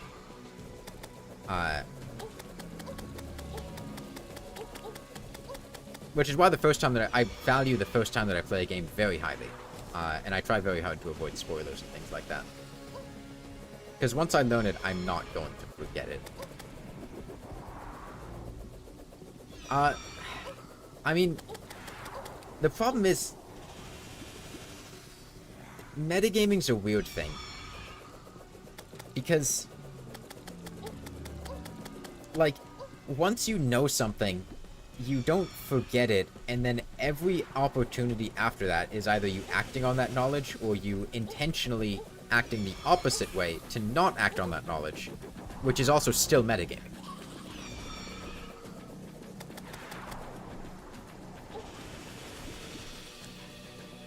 Like, in more heavy role-playing games, if you're doing, like, heavy role-playing, like a tabletop RPG, it's very easy to not metagame, because you just ask yourself, well, what would the character that I'm playing do? But when you're playing a video game, you're not typically playing a character, you're playing yourself. And you can create a sort of, like, restriction, a sort of personality for your character to be like, this character is going to have this challenge, or this character is going to do these particular things. And that's still metagaming, it's just not metagaming beneficially, it's metagaming to make the game harder. I don't really think metagaming is an easy thing to discover, or to discuss, because it's just acknowledging that you're playing the game as you're playing the game, and acting on knowledge outside the game, and in both cases you're still metagaming. It's just one of them is beneficial and one of them is making the game harder. It's kind of like Terraria, you know your objective and the best way to get to it. The fun comes when you self-impose restrictions to force yourself into more varied paths of progress. Yeah, but the problem is that's not what I would have fun doing in Stardew Valley. Like, that's not why I enjoyed Stardew Valley. I enjoyed Stardew Valley for the sense of discovery and learning and all of that. And going back to it, even if I do that, like I said, it's just not fun because that's not what I had fun with in the game. That's not what I enjoyed about it. You open up 70 wiki tabs.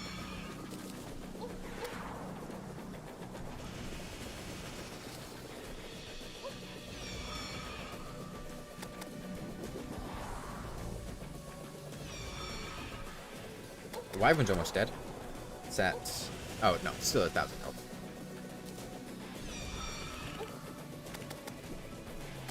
Like, you know, there are different reasons that I enjoy games. Like, something like, you know, Terraria, Hollow Knight, Elden Ring, any of the Dark Souls games, a lot of roguelike games.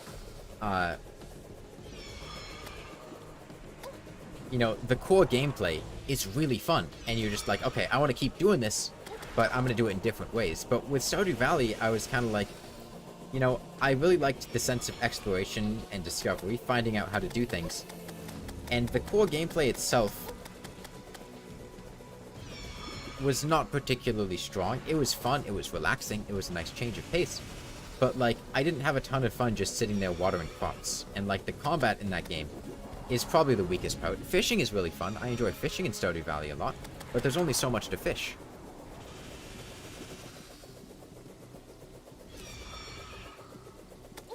And, like, when it comes to the NPCs and things they like, how do you forget them?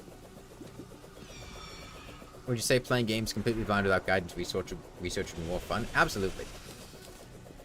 I very rarely look up anything about a game beforehand. Only particular games, and it'll typically be when I'm playing with friends. Like, Don't Starve. I've only played that... Well, I started playing that with friends. I don't play it by myself very often. And my friends already knew about the game. So it was a lot of like, okay, this is what we're doing, this is the plan. And like, what can we make in a crockpot? Let's look at crockpot recipes.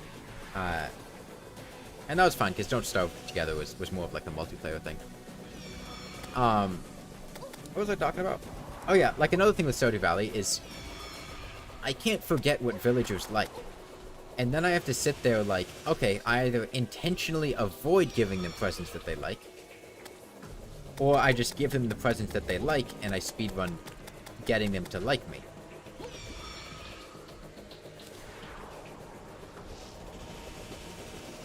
And that was kind of like, you know, you only discover what they like once, and then after that, it's like, oh, okay, this is how you do this. Don't Starve is really fun. Don't Starve is fun. I was not very happy with... So I was playing Don't Starve yesterday, and I was not very happy with the way that world went. I think... So I had never had this happen before. I didn't think it could happen, and the reason it happened, I think, is because of the recent changes they made to hounds. I had a fire hound show up, like, on day 17 or 18, when I was on a boat, and the game was being finicky with the controls and it wouldn't let me jump off the boat, and then I was just kind of screwed because I had to kill the fire hound, and killing the fire hound also burned down my boat and like all of the progress I was making, and it was just really annoying, and that's when I went back to farming the tortoiseshell.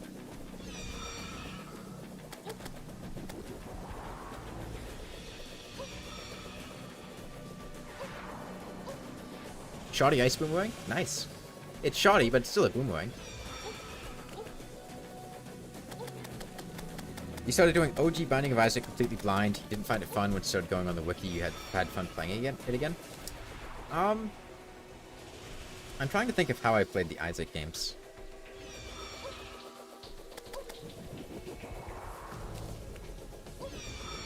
I think I played them blind. I had gotten into the Isaac games because I saw somebody on YouTube playing them, and I was like, oh, this looks like a fun game, and it's cheap, so I'll buy it. And I knew a little bit about the game because of what I had seen them do. But I'm pretty sure I remember going into the game blind. Like, I remember things like finding out, oh shit, Polyphemus in technology is insane. And then, like, getting that several times. And things like unlocking new characters. I think discovering them for the most part. And then by the time Rebirth came out, I was familiar enough with the original Isaac that I knew most of the things, and then I would take them, and then I'd remember the item, and I'd be like, ah, this is a good item, or this is a bad item. That's what I remember about Isaac. It's been a long time since I played the Isaacs. I've 100%ed the original Isaac. I 100%ed Rebirth before the DLCs came out, and then the DLCs came out, and I didn't want to go back and do it again, and I just kind of lost interest. I haven't really played the new DLCs for Isaac, and from what I saw of them, I didn't think they sounded super fun. Like, some of the things I had heard about them really didn't seem like things that drew me in to play them. Like, I remember seeing that they had made several balance changes, mostly like making bad items better and good items worse. And I think that really kills a lot of the fun. Because I think part of the fun is just, you know, you've got something of a roulette, and you can get overpowered items, and you can get absolutely terrible items. And you've got to either make it work if you've got the skill, if you get bad items, and if you don't have the skill, then you can get good items, and they'll carry you through the game. And I think that was a really fun aspect of the game. It is in a lot of roguelikes and roguelites. And I think I remember seeing stuff like that in the DLCs, like Afterbirth Plus and whatnot, and was not very interested in that. And Afterbirth, I think I played a bit of, but then just kind of lost interest after a while. But yeah, original Isaac, I really enjoyed that at the time.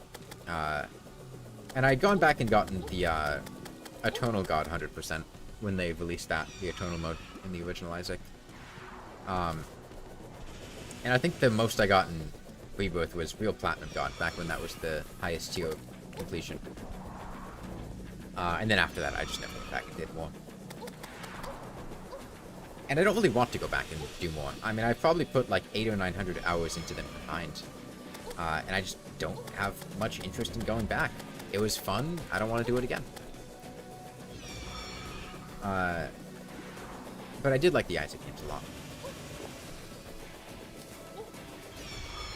Slay the Spire? I have considered playing Slay the Spire. I've heard really good things about Slay the Spire, and the reason I did not play Slay the Spire is because I knew that I wanted to do streaming at some point, and I wanted to try playing it on stream.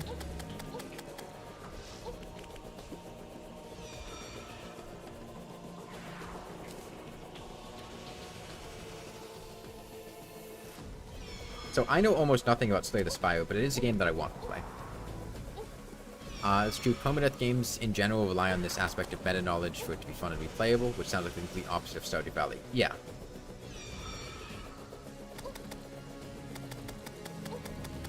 Although I would be interested in playing Haunted Chocolatier whenever that comes out. You have Ascension 7. I have literally no idea what that means. Nor do I want to know what that means.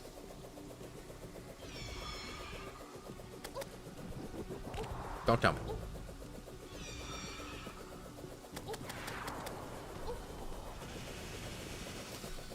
If I'm playing a game for the first time, I will be very strict about backseating and spoilers.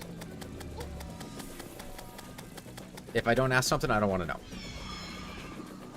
You know, Terraria, that's fine. I know Terraria super well. Hollow Knight, that's fine. I've played that a bunch of times. Elden Ring, that's fine. But, like, if I'm playing a game for the first time, no.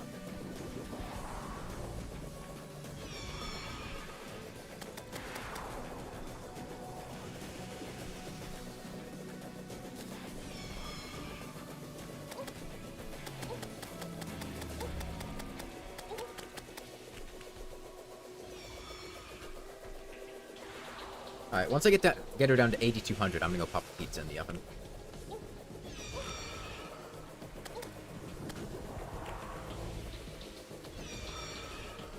I did really have fun replaying through Hollow Knight, though. That was really fun. I love going back and playing through Hollow Knight sometimes. It's such a great game.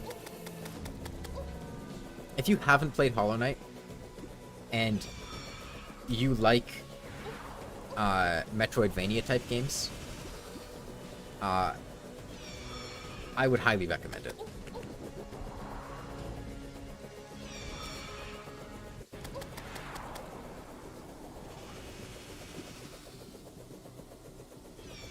You had Calamity enabled for your Skyblock?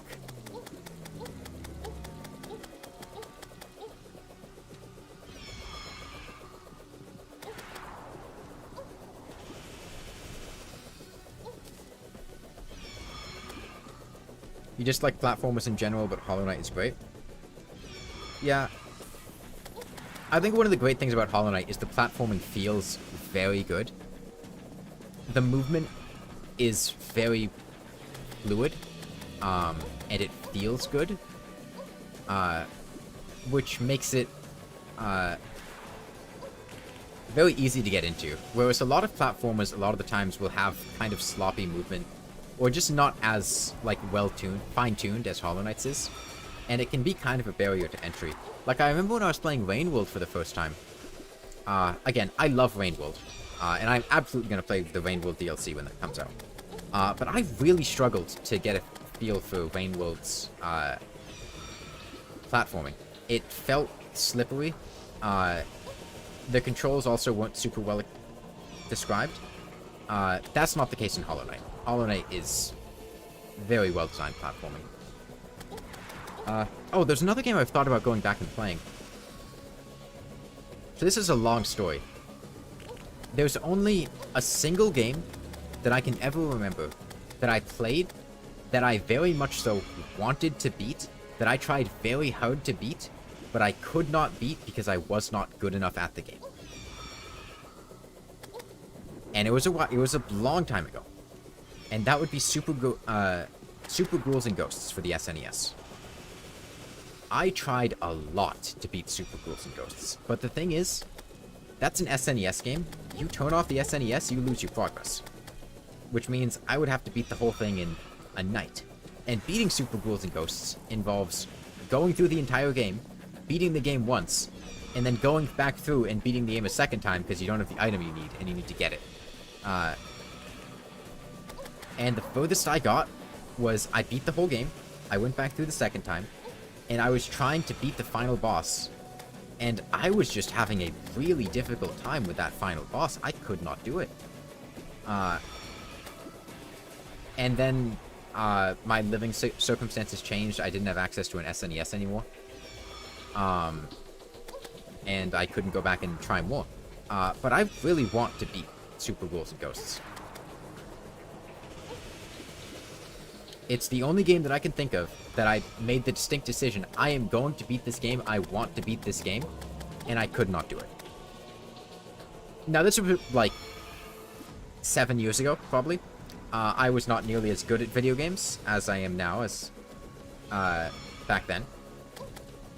Also, I didn't have access to it as much, because the way I was playing it on my sister's SNES, so, like, I would go visit her house, and I would, you know, I would spend the night there, and I would just stay up all night trying to beat Super Ghouls and Ghosts. I'd be up till, like, 4 a.m., or just literally up all night. I think the time that I beat it, I started at probably, 7 p.m. at night, and I was playing until I had to go home at, like, 8 a.m. the next morning, and I just could not get past the final boss.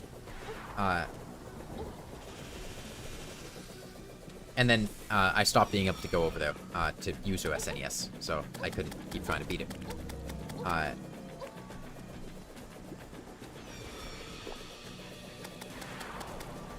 But yeah, I want to beat Super Ghouls and Ghosts. You feel the same about a lot of games from your childhood? Yeah, there were some games that I've gone back to play from my childhood, and I beat them. And like when I was a kid, I didn't try nearly as hard as I was trying to beat it.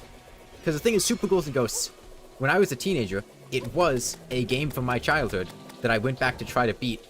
I just couldn't do it because I wasn't good enough at the game. And this would basically be going back and trying to do that again. I kind of had a string where I was going back and playing games. Like, I had played back through Gauntlet Dark Legacy, and I'd beaten that. And my god, that game is repetitive as hell. It's not terribly difficult, but it's very repetitive playing through the whole thing.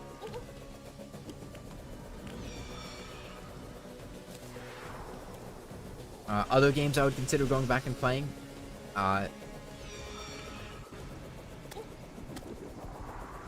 Maybe that was the catalyst for you becoming better at video games. No, that was probably, like,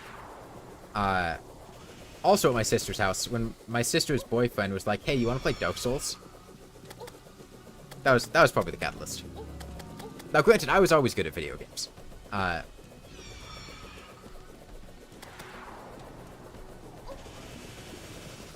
But playing Dark Souls was probably the catalyst of, like, getting really good at video games.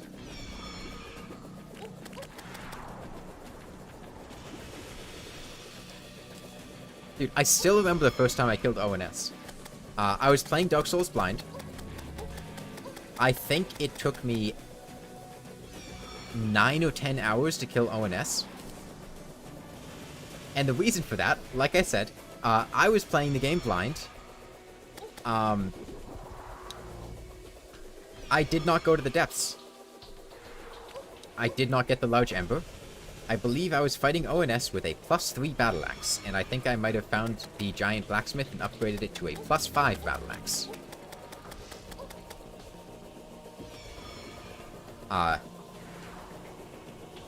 And your first time playing the game, fighting ONS with like a +3 weapon is really not something you want to do.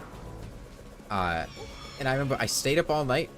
I couldn't do it. I went to bed. Then I just, like, kept trying that morning. Because it was, like, 8 or 9 hours straight. And then I woke up and I did it, like, the next morning in, like, an hour. Down to 8,200? Yeah. I'm gonna go pop a pizza in the oven. I'll be back in, like, a minute or two.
Thank God your internet started to lag right now. Yeah, I'm gonna go put a water in the oven. Yeah. And the freezer to be cold. So I'll be back in another minute.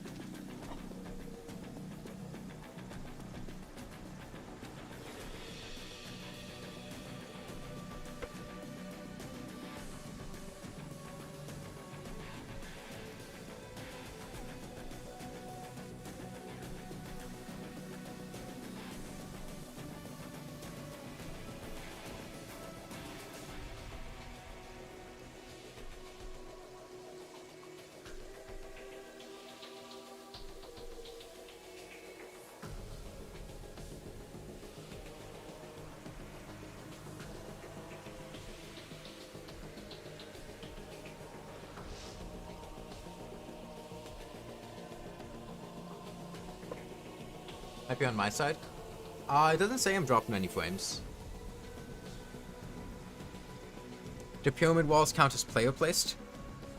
I'm not sure. It's possible. I don't know if I've ever seen an enemy spawn inside of a pyramid. Pharaoh set? Nice! I got the Pharaoh set.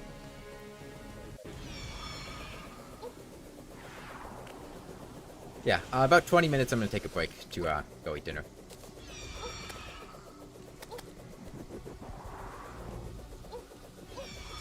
Pharaoh set of shameful display. Okay, the Pharaoh robe is pretty good. Right? That's good vanity. The Pharaoh mask, not really. But I think the robe looks good.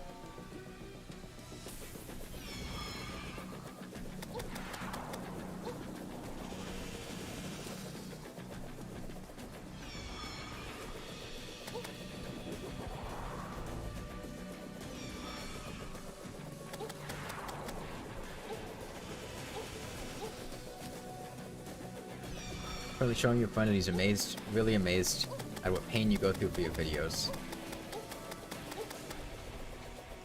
It's not that painful. It's just being patient.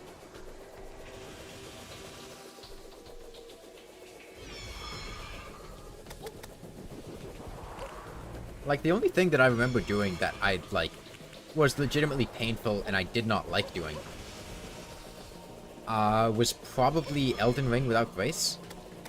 By the time I got past... I did not have much fun with that. And it kind of burnt me out on Elden Ring. But I started it and I wanted to finish it. And it wasn't fun. It's a crimson temple split by a living tree which goes into a granite biome. You mean the pyramid? I don't know what a crimson temple is. You ever play Souls games or Sekiro? I fucking love Sekiro. I haven't played Sekiro in forever. I want to play Sekiro again. I love Sekiro. God, Sekiro... I fucking love Sekiro.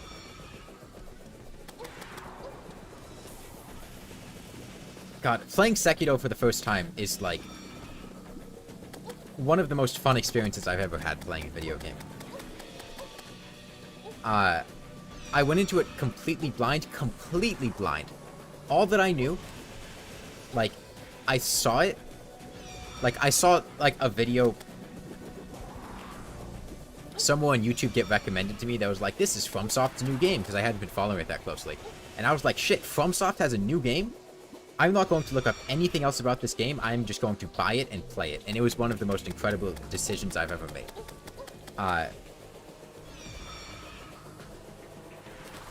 Now, I did have a very tough time with some things in Sekiro. The first one was figuring out the combat system.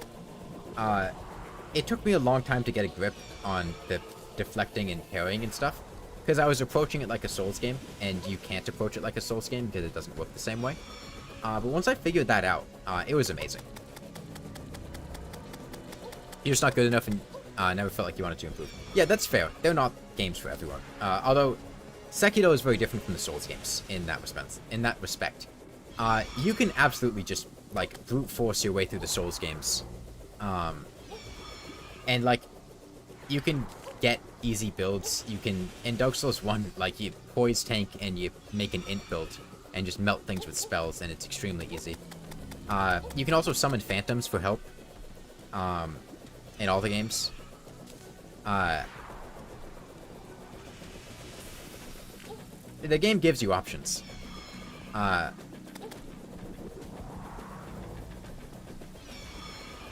love Sekiro is incredible. Alright, Sekiro is an amazing game. It's beautiful. The combat system is absolutely incredible.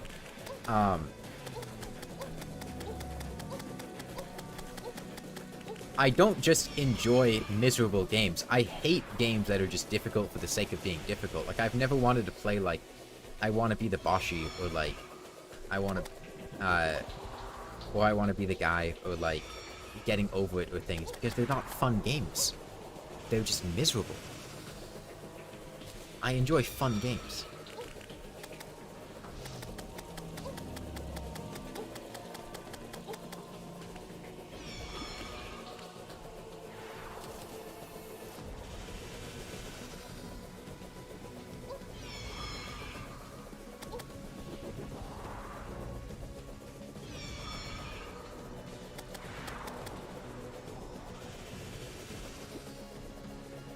Getting Over It scratch version. I've never played Getting Over It, and I've never had any interest in playing Getting Over It. I saw somebody play it, and I was like, yeah, no, that doesn't look fun.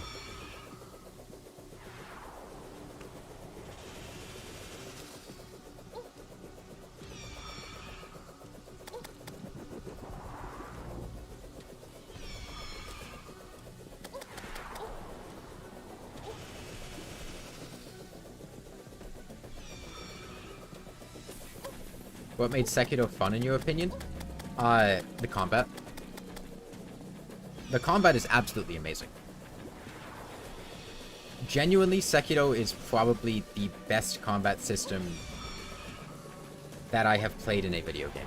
Hey, Penguin Mick. It is incredibly clean. It's incredibly well designed. The pacing on everything is amazing. And musket kind of bad, you're bad. You disrespect the musket, you disrespect me. Actually, no, you can disrespect the musket. If you disrespect the Phoenix Blaster, I take that as a personal insult. I think Sekiro is going to try Star Wars Jedi Academy. The other thing is I like Japan, and I don't like Star Wars that much.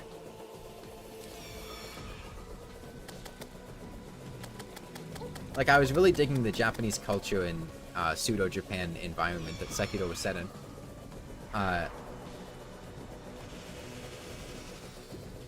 Whereas Star Wars, I've never been that big of a fan of Star Wars. Like, it's fine, but it's not, like, something that really interests me that much. Yeah, out of it was the speed and the pacing of things. Okay. And it's part of... he's finished making a death montage from your friend's channel. It's 48 seconds long with 24 deaths from 1 hour of Calamity death mode footage. God, that reminds me of the death montage I made at the beginning of the 1 HP hardcore thing, where I set them all to the tune of a Cruel Angel's Thesis. I did not know that, Graham. Oh, it's fun to make.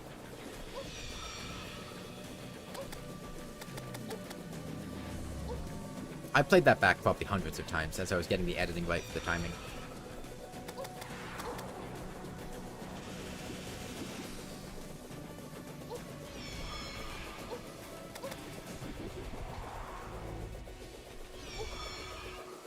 Yeah, for me, Sekiro was a great blend of...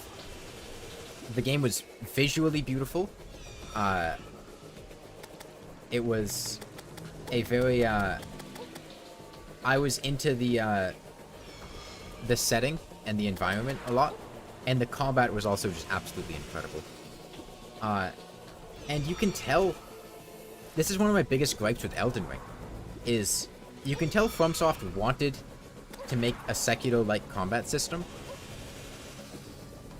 but couldn't because they were making a Souls-like game. And Sekiro is not really a Souls-like. It has some elements like the Souls games, but it's very different. And that, like, I think...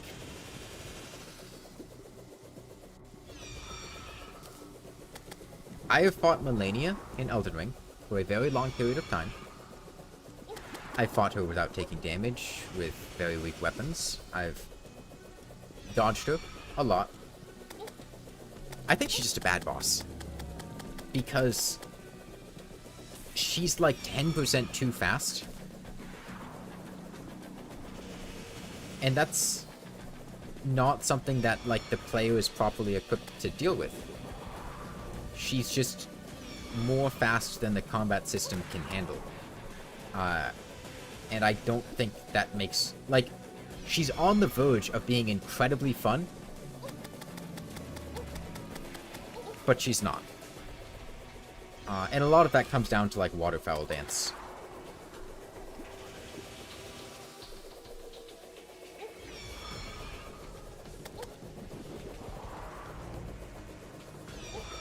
Because I do really like Malenia. It's just, you're too...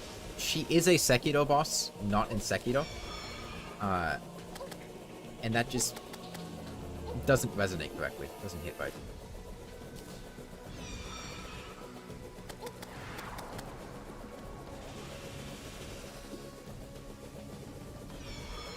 No Fallen Stars today? No. Time is paused, so falling stars aren't gonna fall. On the other hand, the Empress is way easier than Duke Fishel, so I don't need the help with the fallen stars too much. Like, it's only been 3.5 hours, and we've already dealt almost 20,000 damage.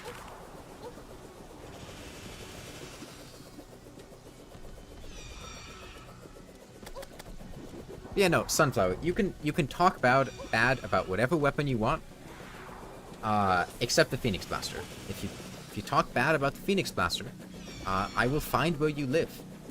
And I will dedicate my life to making your life hell. You see, I won't directly interfere. I'm just going to make you paranoid, make every waking moment filled with nothing but fear. I'm gonna burn down your neighbor's house. And then your other neighbor. I'll poison your pets. I'll knock on your house randomly at night. I'll put speakers in your walls. You like handgun more than Phoenix Blaster? You take that back. Why? The handgun is just a worse Phoenix Blaster. What's my favorite class? The one that has the Phoenix Blaster, of course.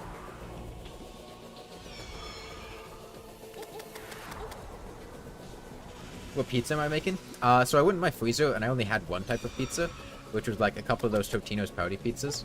And they're not great, but I made a couple of those. Or I'm in the process of making a couple of them.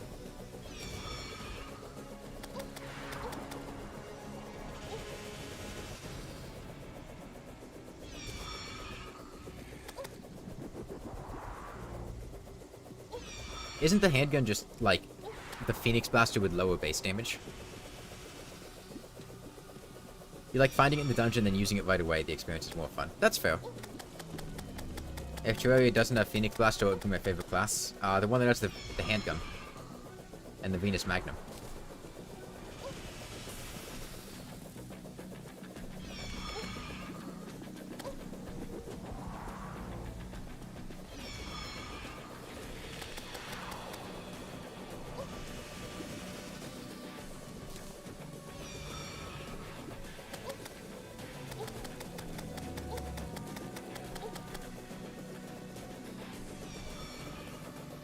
The only time the handgun's better is if you're playing 3DS with no auto swing and you don't like tapping a lot.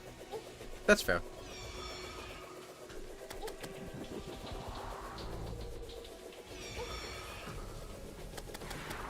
Should be getting into the obligatory pineapple pizza debate. It's close to the end of the stream, so you can just run away. This is not close to the end of the stream. I don't know what you're talking about. I'm close to taking a break to eat dinner.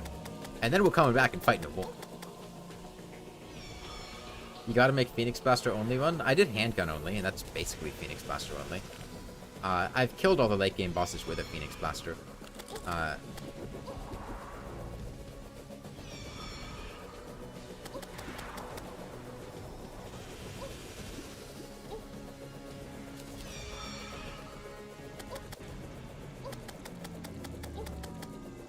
Alright, Phoenix Blaster can kill Plantera, no problem, and if it can kill Plantera, no problem. It can kill anything past that, no problem.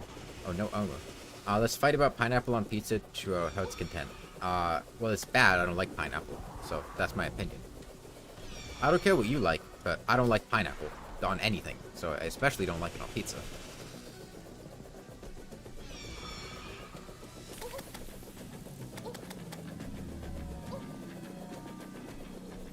No accessories, no bullets.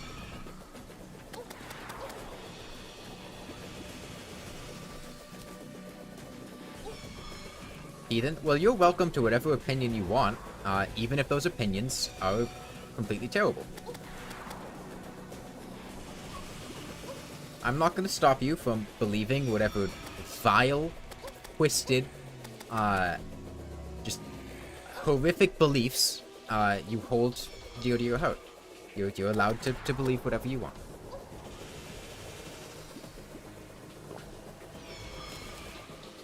I'm not going to stop you from ruining your own food.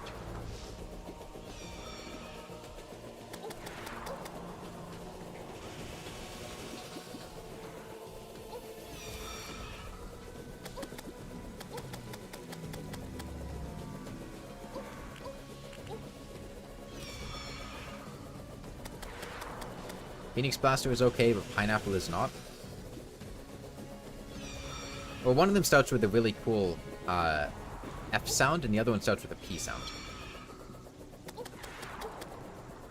Your favorite weapon is probably the Corruption Wall Staff. Oh, the Clinger Staff? Clinger Staff's pretty cool.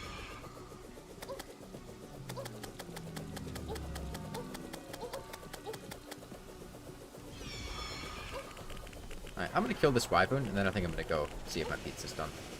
And take a break regardless. Yours is the Sky Fracture? That's fair. Sky Fracture's pretty cool.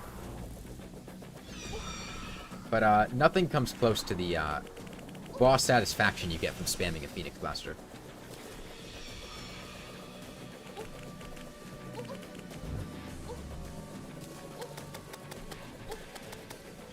Sky Fracture's cool, but you never make it. I never really make it too, because I don't use magic weapons that much.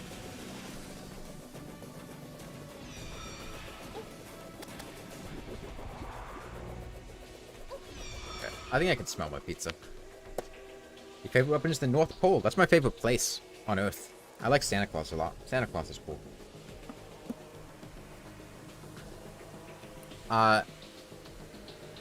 Need to bounce. I might tune in later if the stream goes longer. That's fair. I'm about to take a break to eat dinner.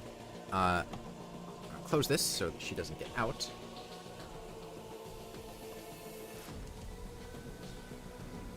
And I will be back, I don't know, half an hour? Whenever I'm done eating and feel like continuing. Let's say half an hour. I don't know.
Alright, I'm back.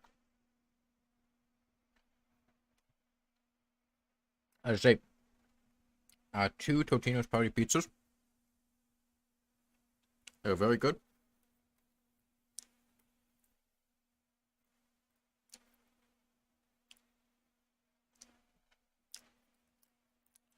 The bread was an 8.5 out of 10.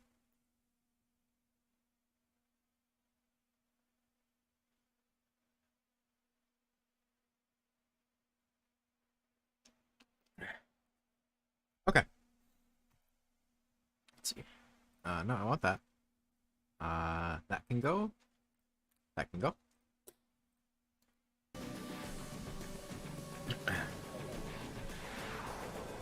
No, hold on. Music playing again.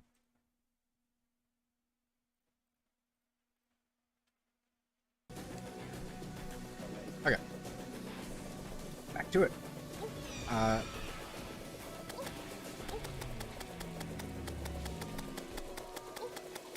said I wanted to get the Empress down to phase 2 today.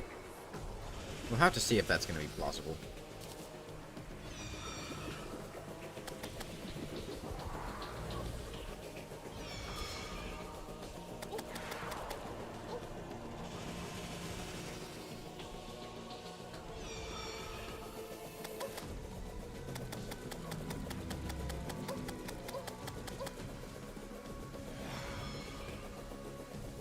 Oh, I killed the wyvern. I was wondering where the wyvern was.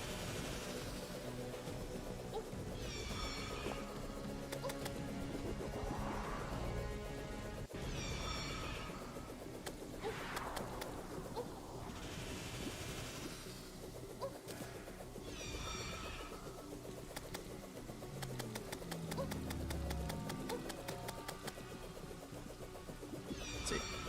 I would need to get her down to 49,000 phase 2. I don't know. Empress might end up being 3 days.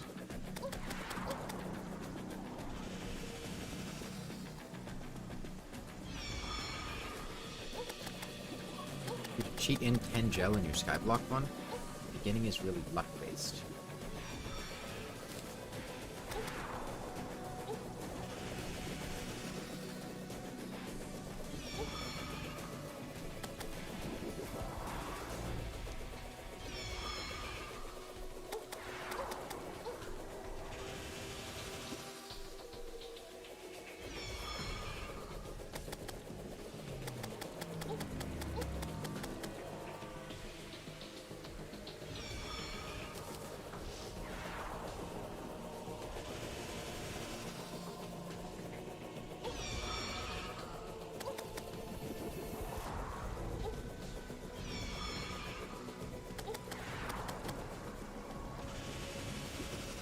This would be so much easier if the Empress had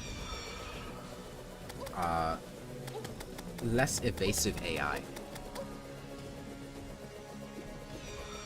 Because, like, during this attack, this period of time, I just can't attack her. Because she moves too fast away from me. There's a brief period after her dash, and then it's, like, during the star attack. And that's about it.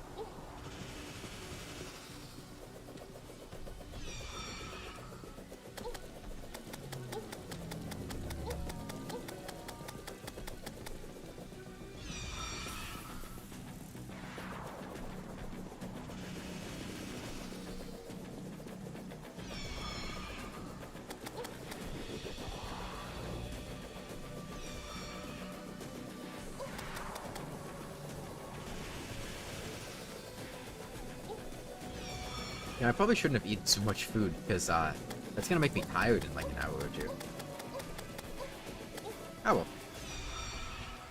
well. It's much easier to do the Empress for a very long period of time than it is to do Fishron for a very long period of time. Because the Empress, this takes no focus. This takes no energy. No mental energy to do.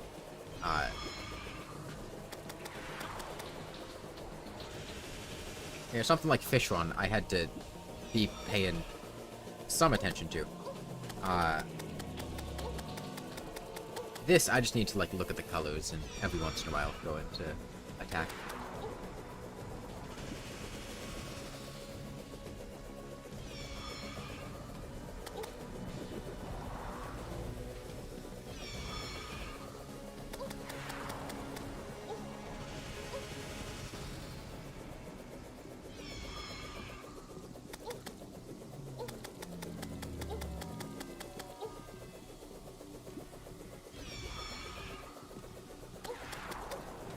Yeah, fighting bosses like this is a really great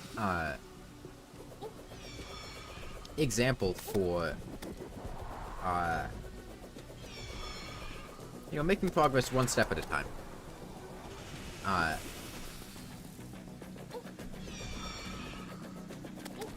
And that just because you're doing something slowly doesn't mean that you're not doing it. And eventually, with persistent effort, it will eventually get done. I said eventually 3 times though.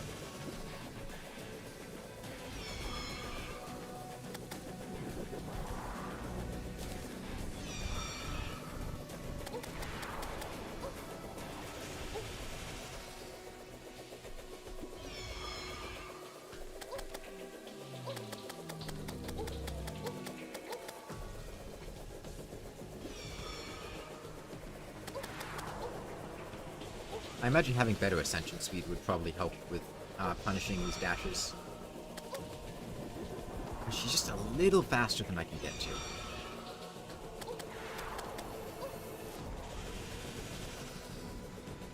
But I don't know if that's even something I can evade, because I know she like teleports above you faster than you can ascend with a celestial starboard and a soaring insignia.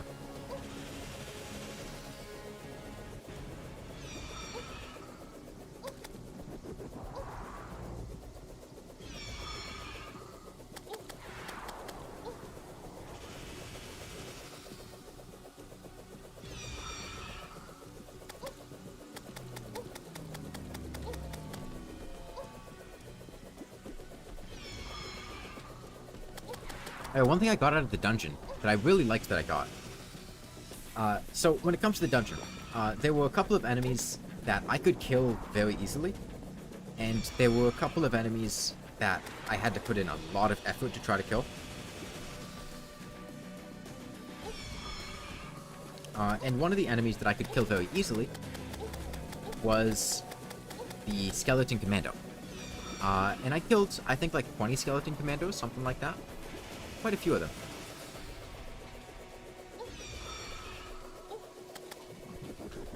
And I got a rocket launcher out of it. And I'm really glad about that, because the rocket launcher is very good. And obviously I can't use it as a weapon, but I can use it for liquid manipulation. I can buy dry rockets from the cyborg, and I can use those with the rocket launcher to manipulate liquids very easily. And that's how I did this. I wasn't duping honey block by block, I just shot some honey rockets inside these bubbles. And that's how I covered the floor in lava, is I just shot some lava rockets down there. And it's much easier to do that than it is to dupe them. And it's much better than the proximity mine launcher, which is what I was using. Because the proximity mine launcher, it's slower, it has weird requirements for exploding, because you need to get enemies nearby.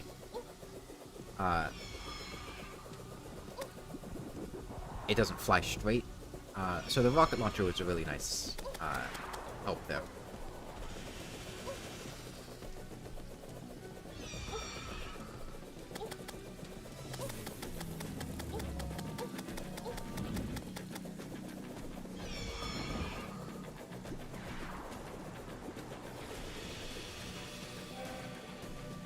Yeah, we'll see. Because right now I've dealt 18,000 damage.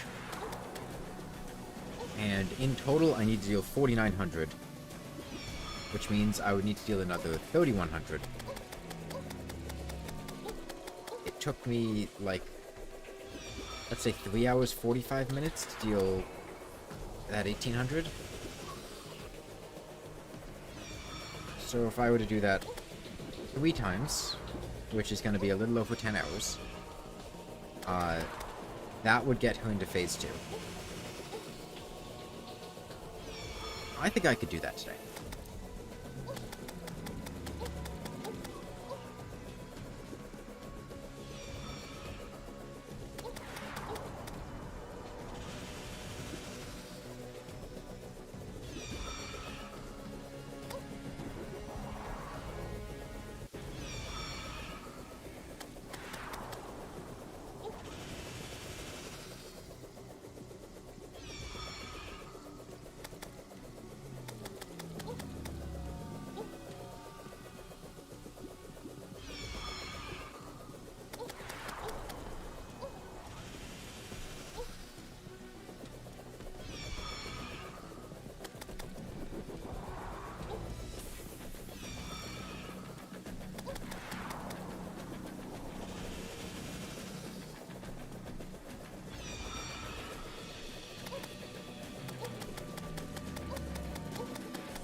will say, I do think getting the bacon was a really good decision on my part.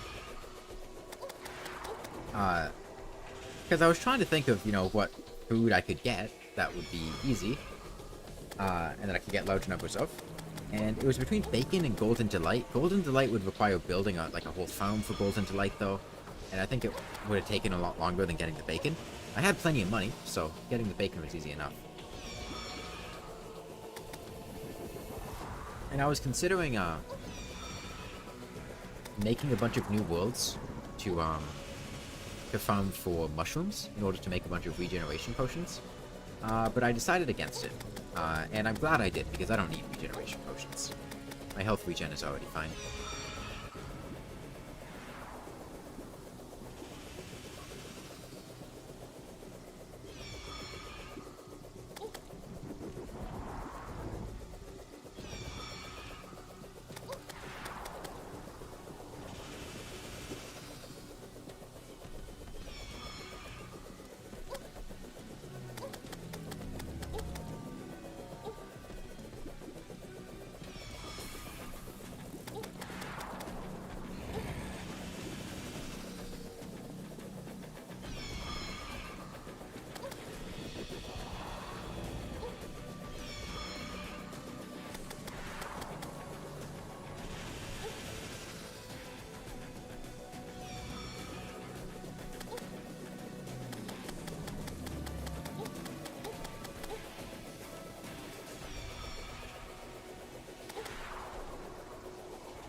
Hold on, I know what I want to listen to right now.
We are back, Sunflower.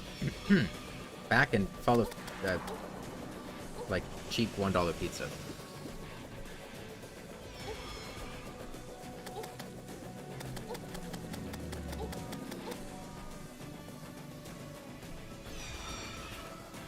Four out of question mark toilets ranked. Good luck. There's a long way to go. You shouldn't have anything to say. That's fair. I don't really have that much to say either. I can only talk for so many hours on end before I just don't have that much to talk about. Because I'm doing the same thing for... You don't know how many toilets there are in this game? If you check the wiki page, you could probably get the number.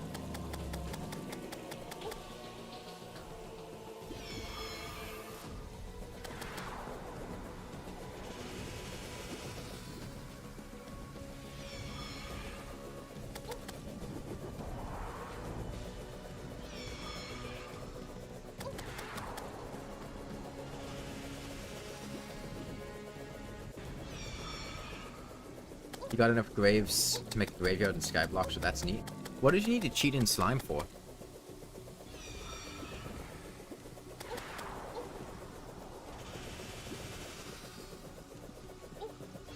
Like, what was the... Did you know if you can use them for something else other than chairs for NPC housing? No, I got that part, Graham, but why did you need to cheat them in? Like, why couldn't you get them normally? Does the game not give you the space to have more slime spawn?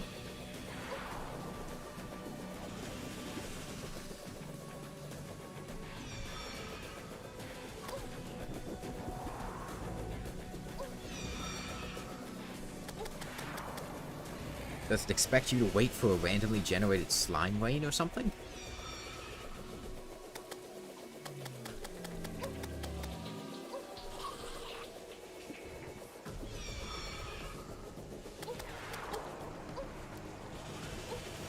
Slimes jump in between the gaps in your island. Oh, I see.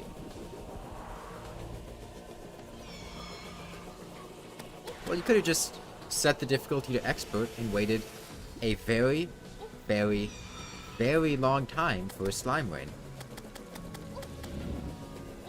Because, fun fact, in expert mode and above, slime rains can occur when you have less than 140 health. They are just extremely rare.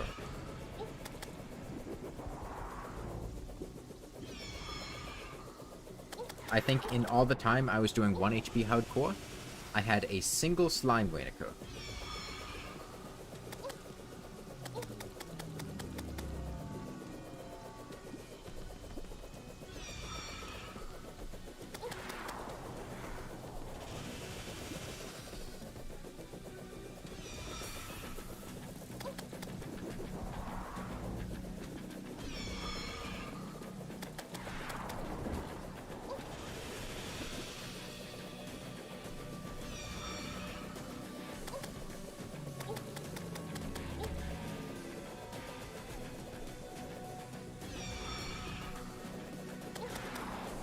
Yeah, maybe I should have bought the mechanical glove. I could go get the mechanical glove. I don't know if it's worth it, though. I don't think it is.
Keep bringing her too high.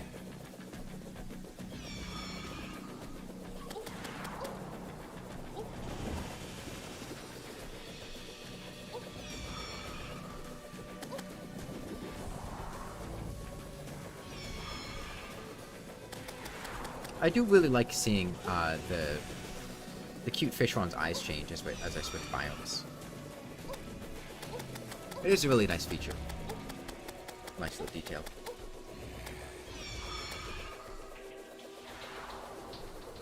Maybe I start tanking the dashes to get some extra damage in.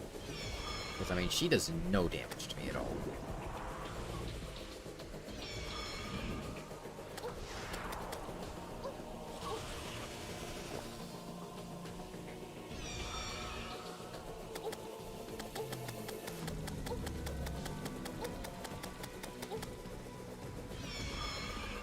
Problem is, it's tough to tank the dashes because she goes above you.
Let me turn off the minimap. I think that'll look better. Because I don't need it for anything. And that gives a,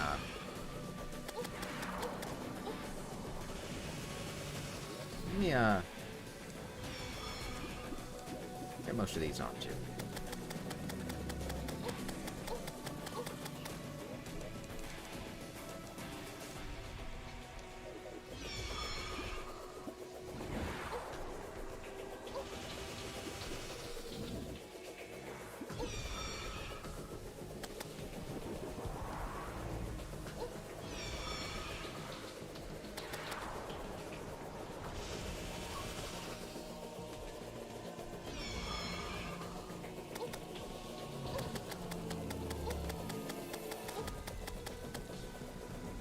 Honey Toilet 2.5 out of 10. Way too sticky, hard to mine. That's reasonable.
Let's go back to full zoom now. Tiny UI. It's actually kind of cool. I might keep it like this.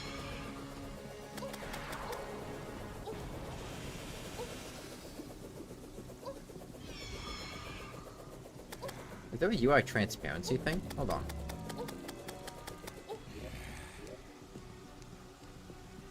There's UI scale. Isn't that like a picture mode or something? I don't want to press random buttons because I don't want to risk messing anything up. This is fine though.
Alright, 20,000 down.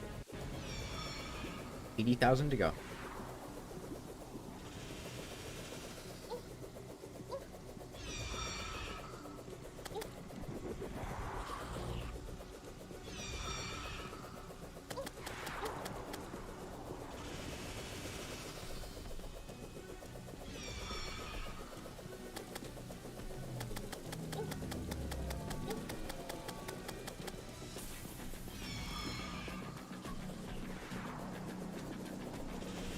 You just crafted the slime toilet, it's all you really got. Is there not a slime chair? Is there only a slime toilet?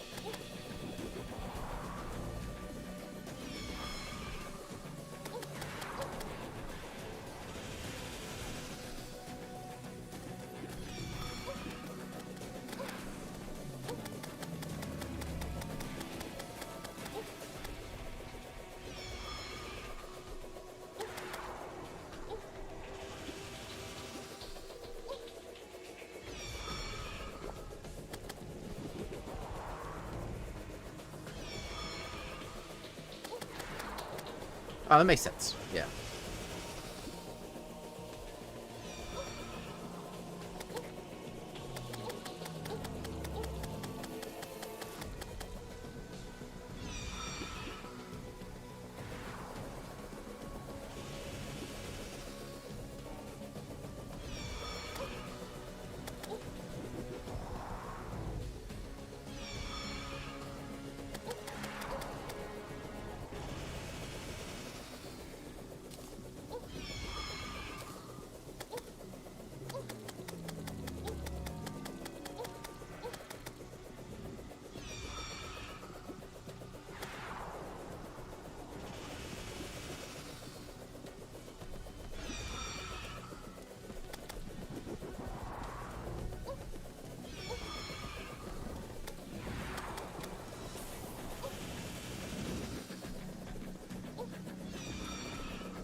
honestly, I just think the Empress is a much less interesting boss to fight with low damage. Outside of daytime. Like, nighttime Empress is a much less interesting boss to fight with low damage than Fishron is.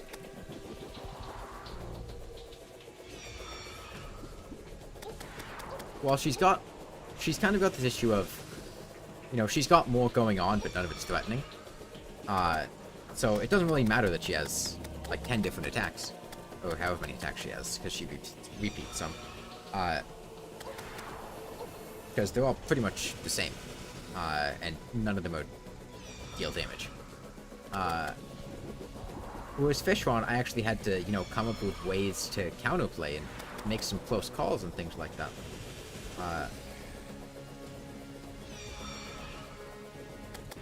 It does make the Empress a lot easier.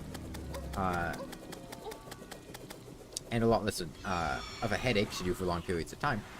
Because there's not really any focus required.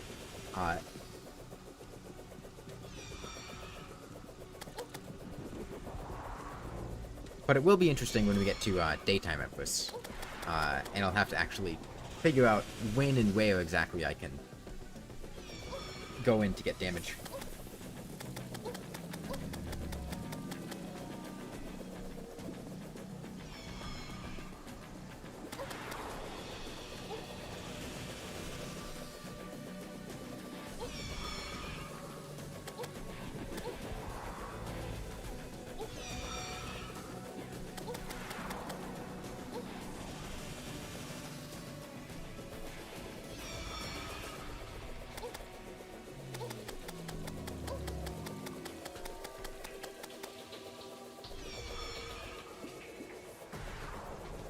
Last toilet, 7 out of 10, not the most interesting, but no problems with it. That's reasonable. You can't beat Moonlord, you're about to quit again. What's killing you? Like, what about him is killing you?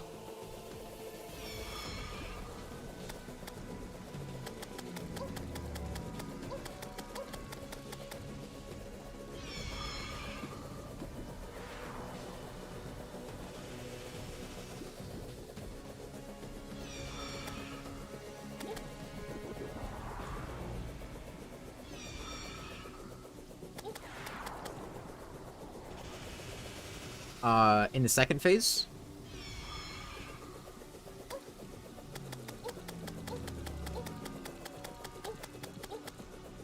I assume it's in the second phase if you say it's some random beam. Okay. Well, if it's in his first phase, the beam is not random. He does it on a cycle, and it's rather predictable when he's going to do it. If you pay attention to what he's doing, and especially if you look at his top eye, you can see the blue energy concentrating. You can get a feel for when he's about to do the beam attack, and then you want to, like, go up and circle around him, typically. Not the big one, it's a bunch of smaller ones. Okay. The Moonlord only has... Do you mean, like, laser beams, or do you mean, like, projectiles? Because the only laser beams, like the big sweeping beams in the Moonlord fight, are the ones from his top eye in Phase 1, and in Phase 2, the ones from the True Eyes of Cthulhu. The one from the top eye in Phase 1 is easy, like, projectile beams. Like, just the random projectiles that he shoots out. Before doing a couple of attacks, he'll open his eyes and shoot out 2 projectiles that try to lead you, and shoot in front of where you're going to hit you, like those. The ones that are 3 pixels wide. Okay. So those beams, they try to lead you. Like, they try to go in front of you so that you move into them. If you wiggle back and forth, they'll miss because they try to go in front of you. And you can also try to go in between them or just do a directional change in the other direction when you see them. But they can be tricky. They're one of his harder to avoid attacks.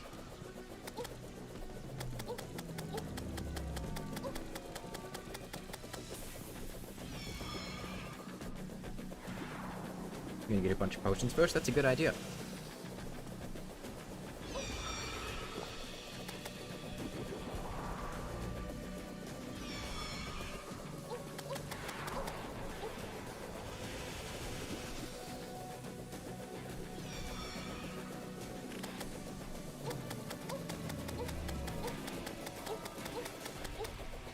We're almost down to 7,700. Iron Skin, Regen, Life Force, Food, Summoning, Endurance, and Ichor Flask. A Wrath Potion wouldn't hurt.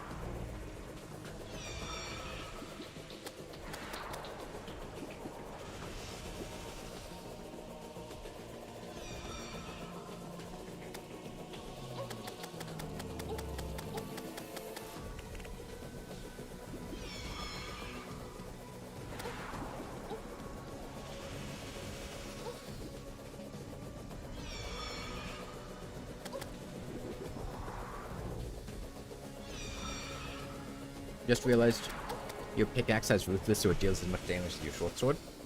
It deals as much damage as one hit. It doesn't deal as much DPS, though. The short sword attacks many more times, much faster than a pickaxe does.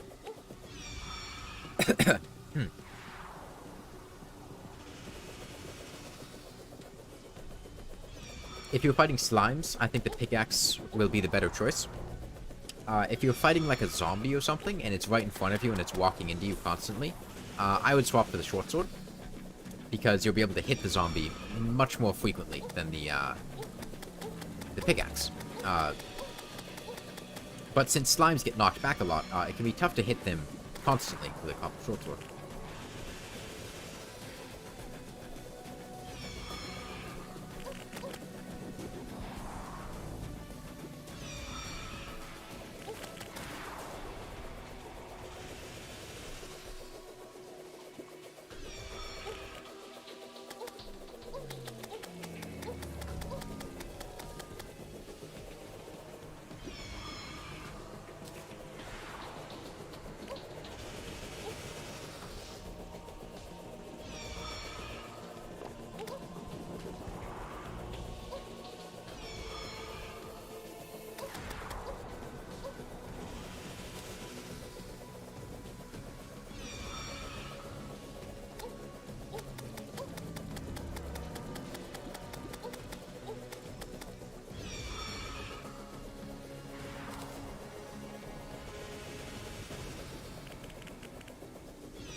So it's getting a bit later in the day now.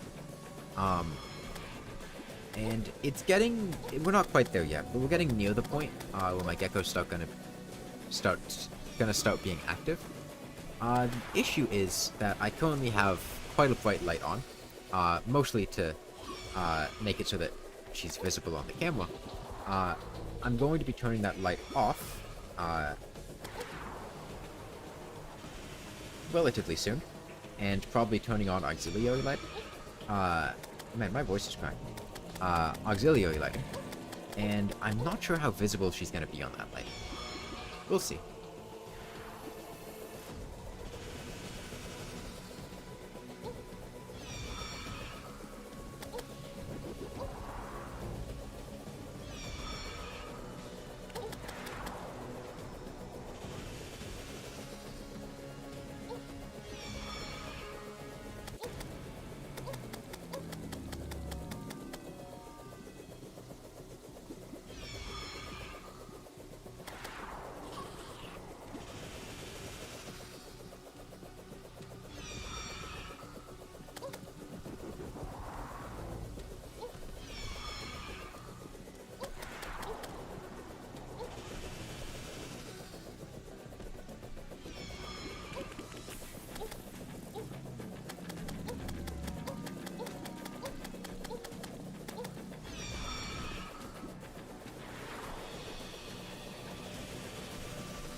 Like I said, I want to go today until we get her to phase 2.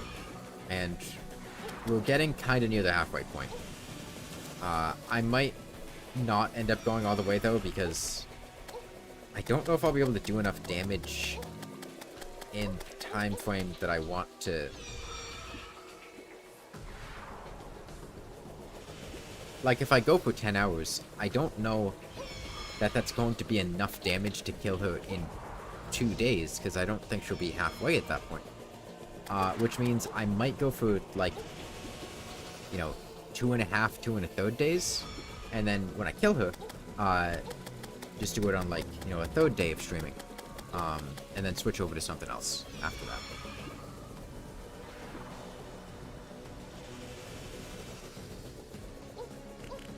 Means I might only take her down to, maybe 2/3 of her health or something like that. Or probably more than that.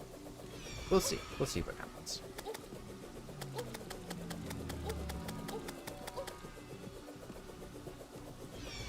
I'll stop when I feel like stopping.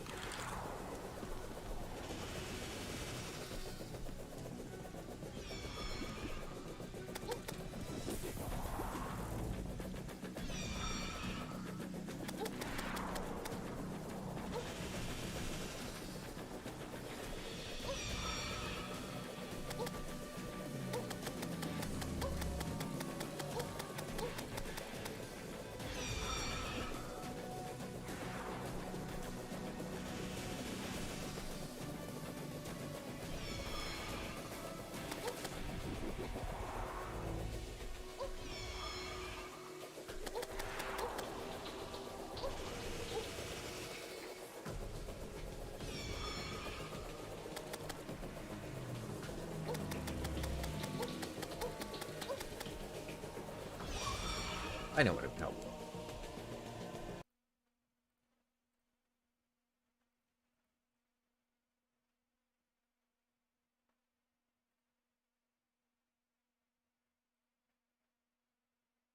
Is the one I'm thinking of?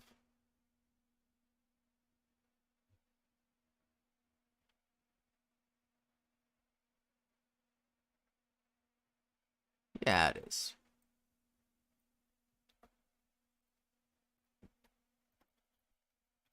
Let's go with this.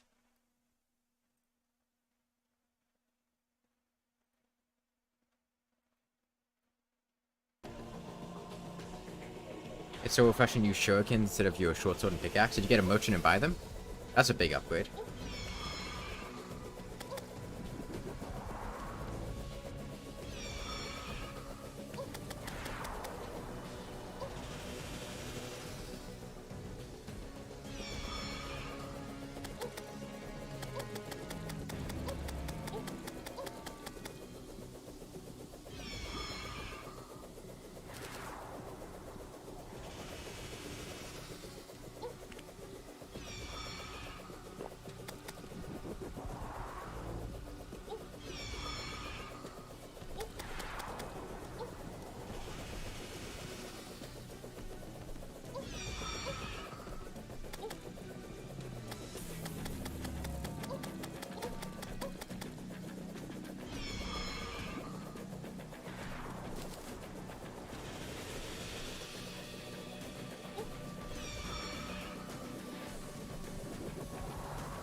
Almost at 75,000.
Thorn Chakram and Ivy Whip.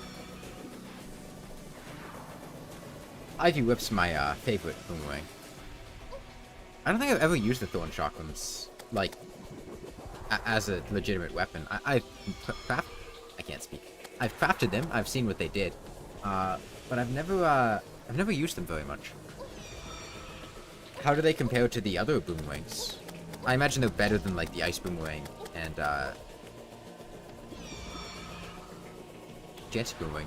You just woke up because of 2 cats fighting on your roof. Huh. Are they your cats? Or are they, like, random cats? Like, do you have, like, outdoor cats that were fighting, or... 25 damage? That, problem is, I don't know what the other boomerang damage is. I don't use boomerangs that often. I imagine it's beneath Flamerang, but above the other boomerangs?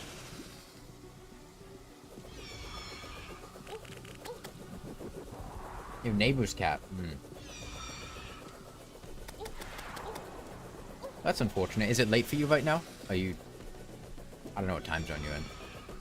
Shoddy Ice is 14, Enchanted is 13. Okay. Yeah, Thorn Chakram seems like it'd be good. And if you can,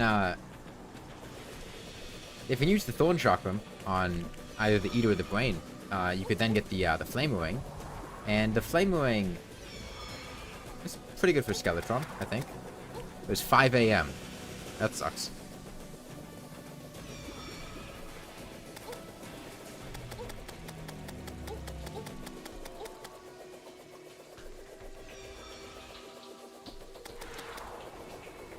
I think the flame wing is good for Skeletron. And then it's time for dinner. Be back in a few minutes. Alright, see ya.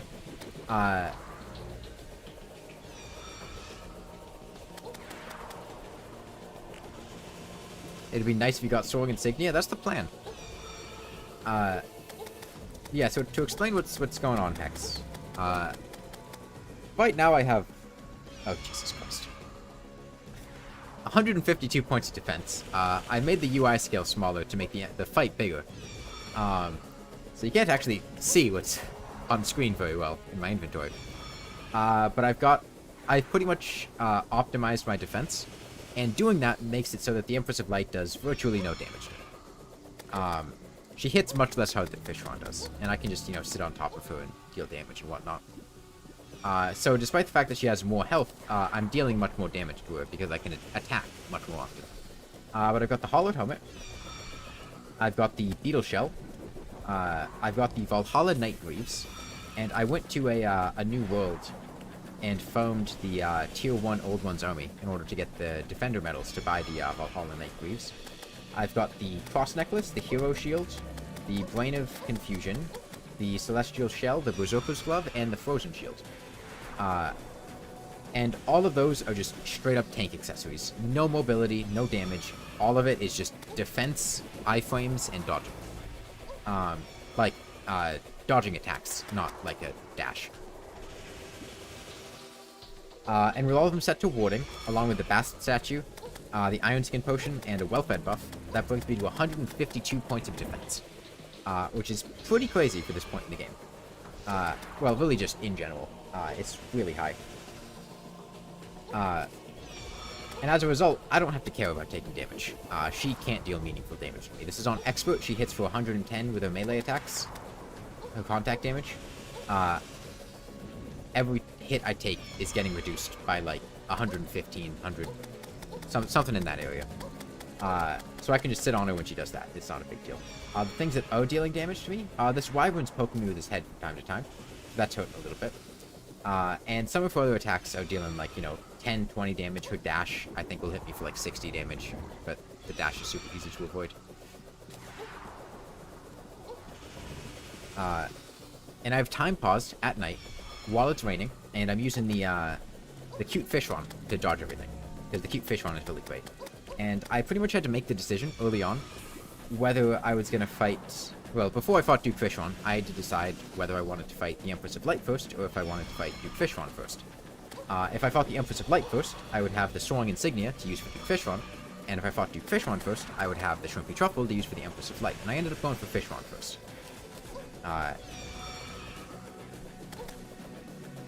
Because I figured this would work better, and I think it did work out to be better. I don't have very much in terms of buffs. Right now, all I have a bunch of bacon that I got from buying pig Yadas from the party girl and breaking them. It's a very good source of a major well-fed buff. I've got like 3 stacks of bacon. I've got a bunch of Iron Skin potions. And some flasks of confetti. And some healing potions. And that's pretty much it. That's what we're working with.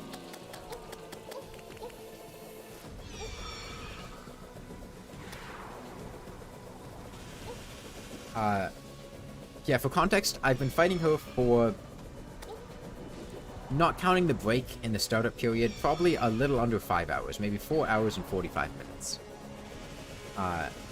And that's how much damage we've done. So she's going along much faster than Fishron was. If I didn't get those falling stars to fall on Fishron, I think it probably would have taken 32, 33 hours. The Empress of Light is looking like she's going to take around 20 hours. Which is significantly better.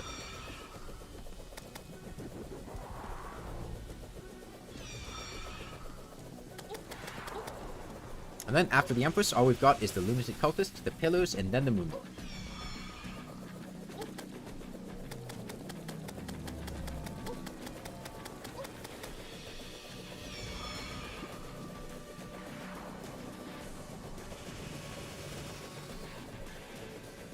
Yeah, the annoying thing about the Empress of Light is I only have 2 periods where I can attack her. The first one is right there. Immediately after she dashes, if I fly straight up, I can catch her and hit her a couple times. And the other one is during this attack right here. I can just sit on top of her. That's my big damage attack right there. But for a lot of this, I just have to sit around and wait. Because if I try to attack her when she's not during those two periods, like if I keep going in here, she just flies above me and I can't get to her. She doesn't spend very much time in an area where I can hit her. Just because of the tiny amount of range that I have.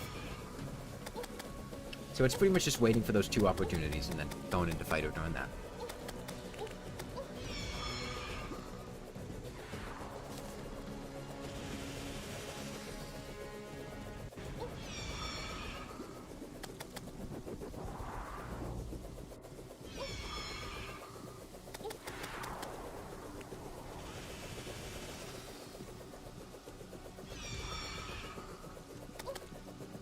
Oh, wait, she was doing this.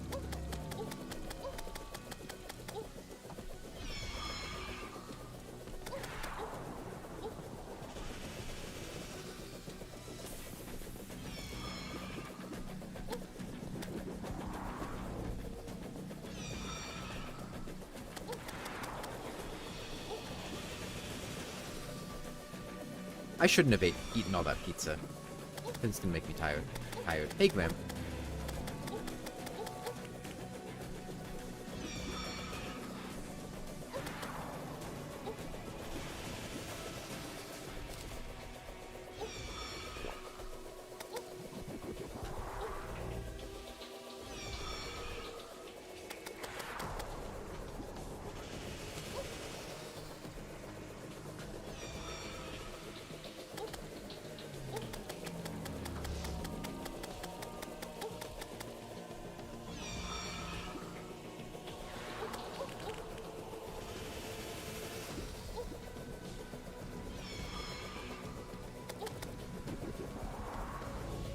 How was your dinner, Graham? My dinner was good. I had 2 Totino's Party pizzas.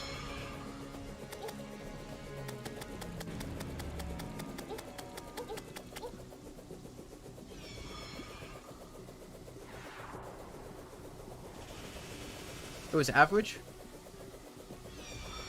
What was it?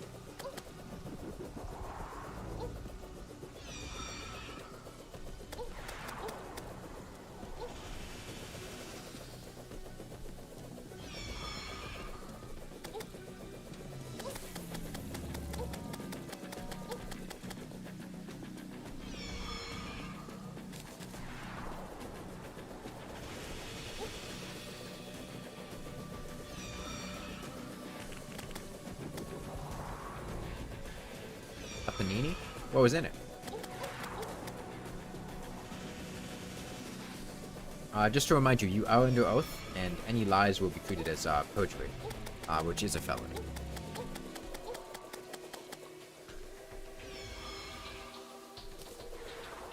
Ham and turkey? Okay.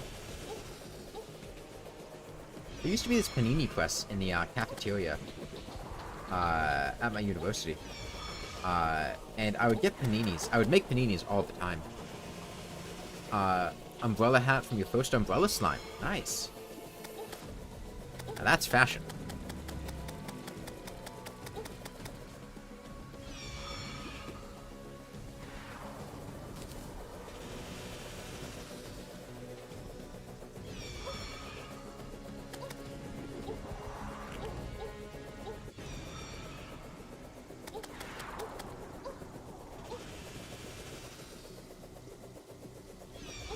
You remember when vanity items auto-equipped on old mobile? You're trying the constant. Okay. Hope you have fun with that. I had tried the constant a while ago, but I wasn't the biggest fan of the seed. It felt like a lot of the unique changes became irrelevant quickly, just because of the way Terraria works. But it's certainly fun to try out. It's a nice change of pace. Time to do pillars, you can't wait. I can wait.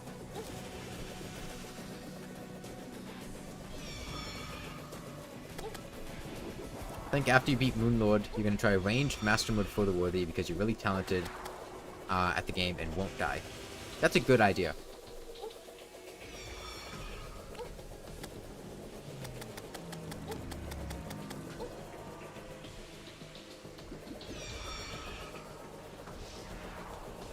So one thing that happens a lot, I get DMs on Discord from random people that, like, want me to walk them through playing the game or want help playing the game. It's not that common, but every once in a while, it'll typically be new players, and they'll just, like, send me a DM and just, like, repeatedly ask me questions as they're going through the game. And there's this one guy who's doing For the Worthy that's been sending me DMs, and he just got to hard mode, and, like, I think at like 11 o'clock last night, he sent me like 7 messages that I didn't read till the morning. And it was something like, I can't kill out of everything. Everything is killing me in one hit. I can't kill Queen's Time. She did like 257 damage in a single hit to me. Just her minions. Everything does too much damage, and I'm just dying. What do I do? And I was like, I mean, that's For the Worthy. There's not really much you can do. That's just what the seed is. That's what hard mode is. You get the best weapon you can, you get the best armor you can, and you do the best you can.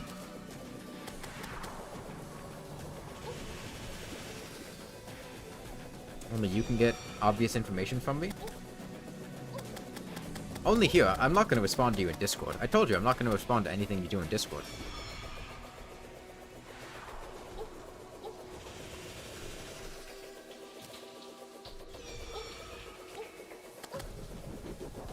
You think I was lying? I'm pretty sure I did specify Discord. No, I am pretty sure I specified Discord.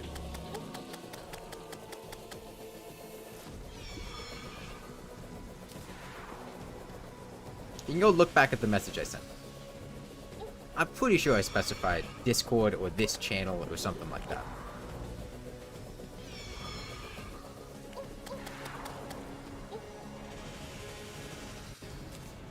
Farming Empress of Light might be the best money-making method. How?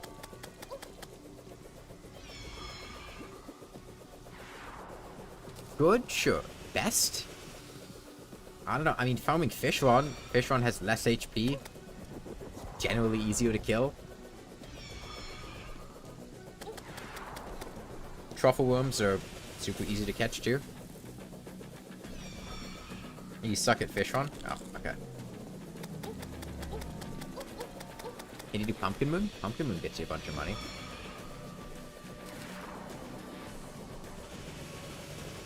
Even though you watch me kill him for like 4 hours. Well, your problem is that you're not using a copper shortsword. Because you can't do what I'm doing, because, you know, it only works if you're using a copper shortsword.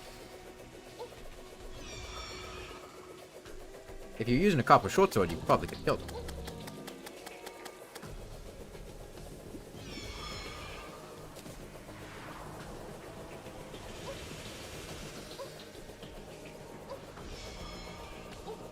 Evil bosses, the evil bosses are good for money. What about a tin shortsword? It's bad. Don't use the tin shortsword. It's just a strictly worse copper shortsword.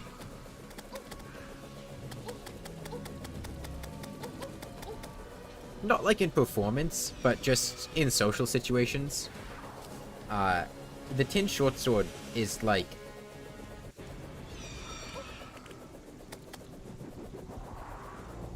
It lacks personality. It lacks character, right? It's like a cardboard cutout. They're just bland. You know, you meet those people, they just have no personality, they're bland. And there's nothing wrong with them. It's not like, you know, I hate this person, or, you know, this person does anything wrong. They're just boring. And they don't have anything interesting about them. You know, you work in different places, and you meet a lot of coworkers, you meet a lot of people, and some of them are just boring people. Not everyone's life is interesting, and the tin shortsword is that person. you know,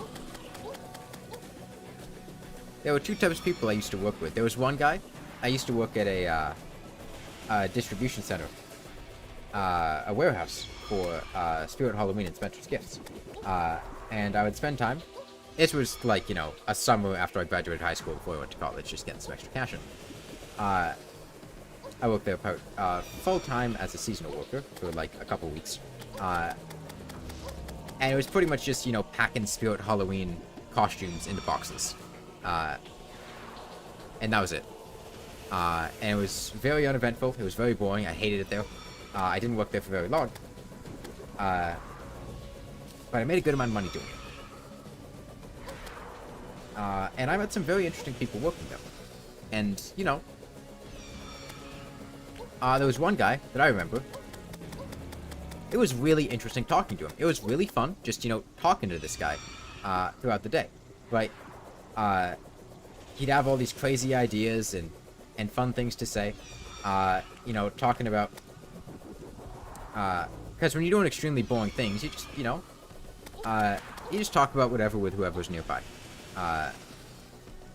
You know, the various things he'd done, various things I'd done, doing trivia, asking each other random questions, talking about the best ways to commit various crimes, and heist things.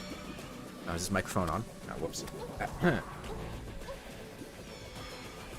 And then there was the other type of person I worked with, who just sat there and just had nothing interesting in their life at all. You talk to them and it's like talking to a piece of cardboard. They are the human equivalent of plain unseasoned rice.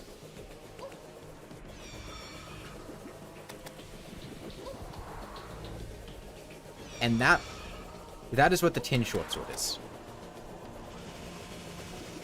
You know, you ask somebody a trivia question, like, oh yeah, I remember, there was a point in time we were, like, going through, like, seeing how many of the different US presidents we could name in order. And then there was some other guy I worked with, and we asked him to, you know, take part in naming the US presidents, and he just, like, shrugged and looked away. And I was like, I don't know the presidents. That's a boring person. Alright, that's what the tin shortsword is. The tin shortsword is the guy who shrugs and says, I don't know any presidents. Alright? You know, there's nothing wrong with him. The guy was fine. He worked well. He wasn't annoying. He just didn't bring very much to the table.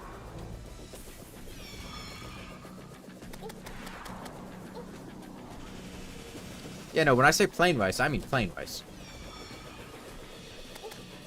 And, like, there's nothing wrong with plain white rice.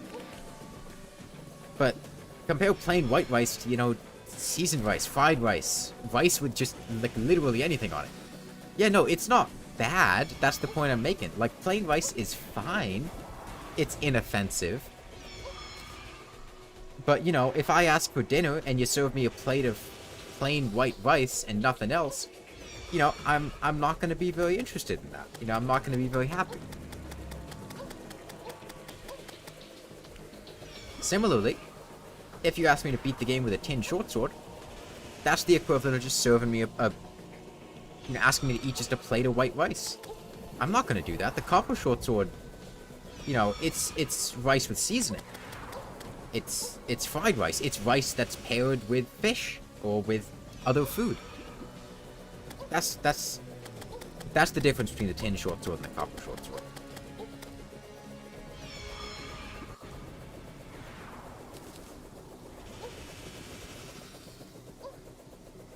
You've eaten uncooked plain white rice before? Do you like the tin shortsword?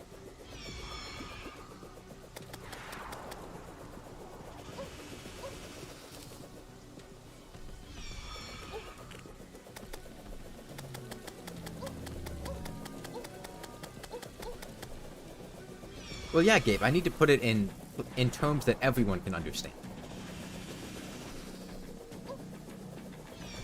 I've got some weird stories from places I used to work at. Man, you hate the vortex pillar? Why?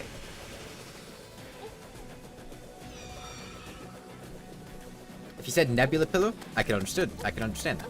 If you had said the solar pillar, I could understand that. Vortex pillar? Is it the lightning bolts that come down? Is it the reverse gravity debuff?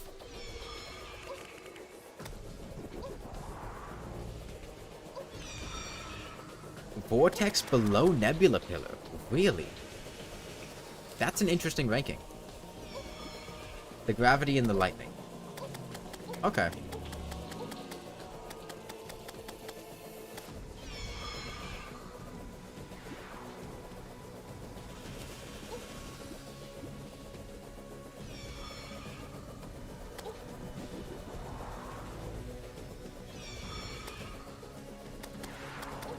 Like, I used to work at a grocery store. You once beat Eye of Cthulhu with a platinum shortsword without moving, so you were like, that's the easiest boss in the game. You know how many bosses I could probably beat with a platinum shortsword without moving? I'm pretty sure I beat, like, at least 2 bosses with a copper shortsword without moving. Eater of... Oh, it's super easy to beat the Eater of Worlds without moving. But yeah, no, the Platinum Shortsword is good. Deerclops? Yeah, Deerclops has that spot underneath him where you just sit and he can't hit you. Except for the hand attacks. And his every third attack.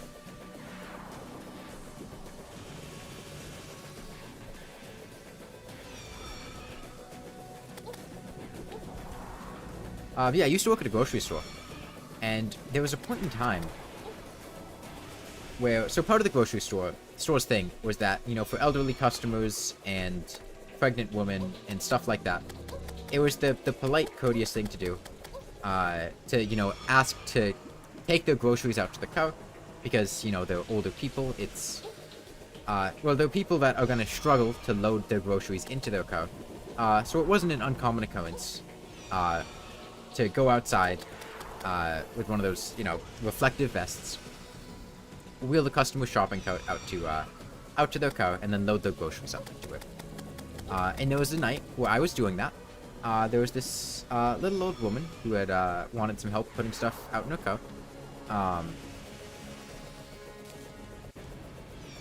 Now the thing is, it was about 9 o'clock at night, and it was also the middle of winter. Now, it wasn't a terribly cold winter. We're not talking, like, you know, New England winter, where it's gonna be, you know, the ground is covered in snow and ice. It's, like, you know, 5 degrees out. This is more of, like, a, you know, a 30-degree out day. But I was only in, like, a thin, long-sleeve shirt. I didn't have a sweatshirt or anything. So, and I was also, you know, wheeling around this metal shopping cart. I didn't have gloves. So I was kind of cold. And this lady, after I loaded up her groceries into the car, she was going on about how I was a really nice person and how she really appreciates it. And she's just not leaving me alone. I want to go back inside. I'm cold. I'm sitting out here, but, like, it's that awkward situation where, like, you're in a conversation with somebody and you don't want to be rude and go away. But they're also not ending the conversation and you want to go back. But, you know, it was also, you know, I was getting off of working while I was sitting out there. So I wasn't, like, terribly, upset with being out there. It's just, you know, as time was going on, it was getting kind of cold. And she was keeping me out there for, like, 10, 15 minutes. And then she does something very strange.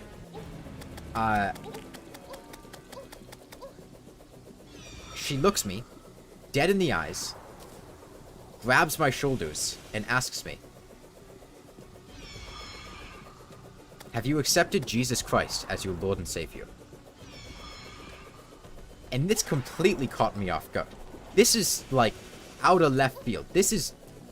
Nothing she could have done could have prepared me for this. This is, like, I'm just out here talking. She's talking about her kids. She's talking about, like, them going off to college. And I'm, like, almost college age. And then she just grabs my shoulders and goes, "Have you accepted Jesus Christ as your Lord and Savior?" And I'm scared. I don't know what's going on. I don't know where this lady is going with this conversation. I don't know what she's trying to do. I just say yes to, like, pacify her. Because I don't know what's going on. And then, legitimately, she starts crying, and she hugs me. And I'm just sitting there, like, what the fuck just happened? I'm just out here carrying out this customer's groceries to her car, and she is, like, having a breakdown over the fact that I said I had accepted Jesus as my Lord and Savior. I think it had something to do with, like, her kids not being super religious and me reminding her of her kids. And then I just said that it wasn't true. But I had said that to try to make her feel better. And I was, like, really anxious for, like, several months after that I would see that woman again. I never did see that woman again. But I was scared when I was working at night that I was going to see her again and I have to, like, continue that conversation. Or, like,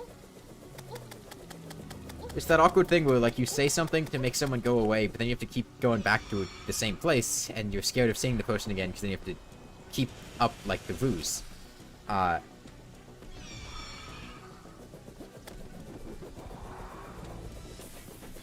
Yeah, that's one of the weirdest things I've had happen to me while I was working. But I've got a lot of stories from you know, places I've worked and times I've worked. There was another thing. So at the grocery store I worked at, there was a very common occurrence where they do a double coupon event. And what that means is, so normally at the grocery store, if a customer has a $1 coupon for an item,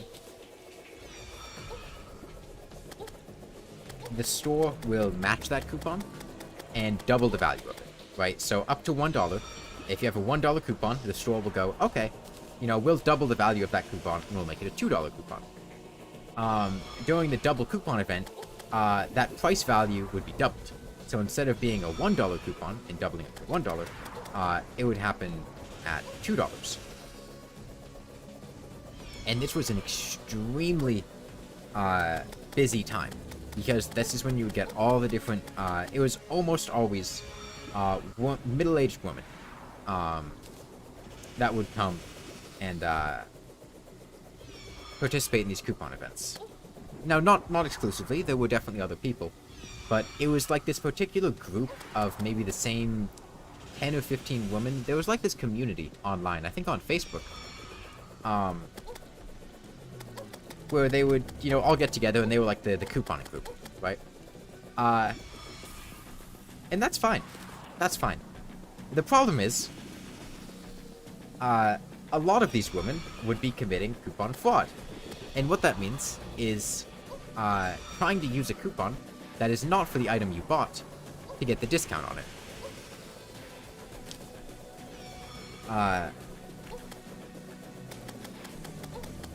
Have you ever thought of streaming on Twitch? I used to stream on Twitch.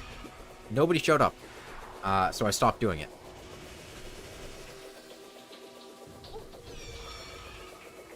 Because the problem is, Twitch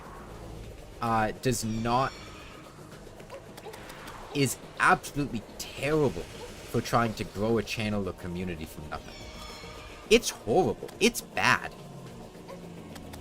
No, the thing is, nobody's in chat, Gabe. Nobody shows up in the first place. If you have 0 followers, your stream doesn't get recommended to anybody. The only way people would find your stream is if they go to the game category that you're streaming in, and then they go down to the bottom, which is where you are, because you don't have any viewers, and then they find you.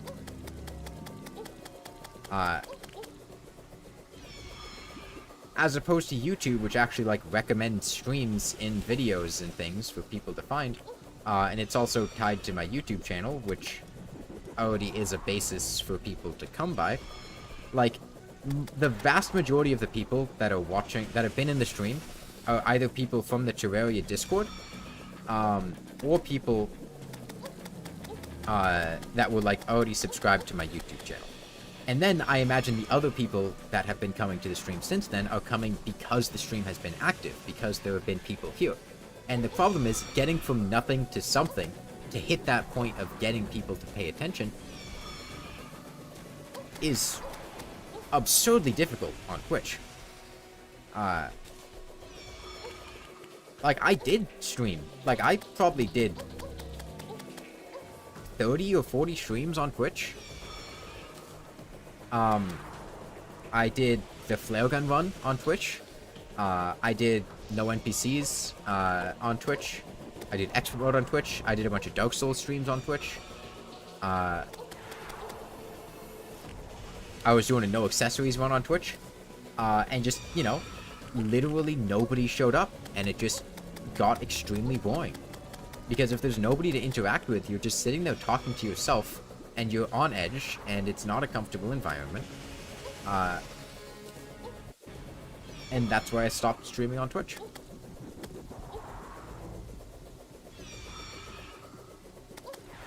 But anyway, back to the coupon fraud story. Right, so these ladies would be committing coupon fraud. And the problem is, of the people that were working as cashiers, I was pretty much the only one that had any attention to detail to notice, hey, this coupon is not for the item that you're buying. So these women hated me. Like, they hated me. They would do the most passive-aggressive shit.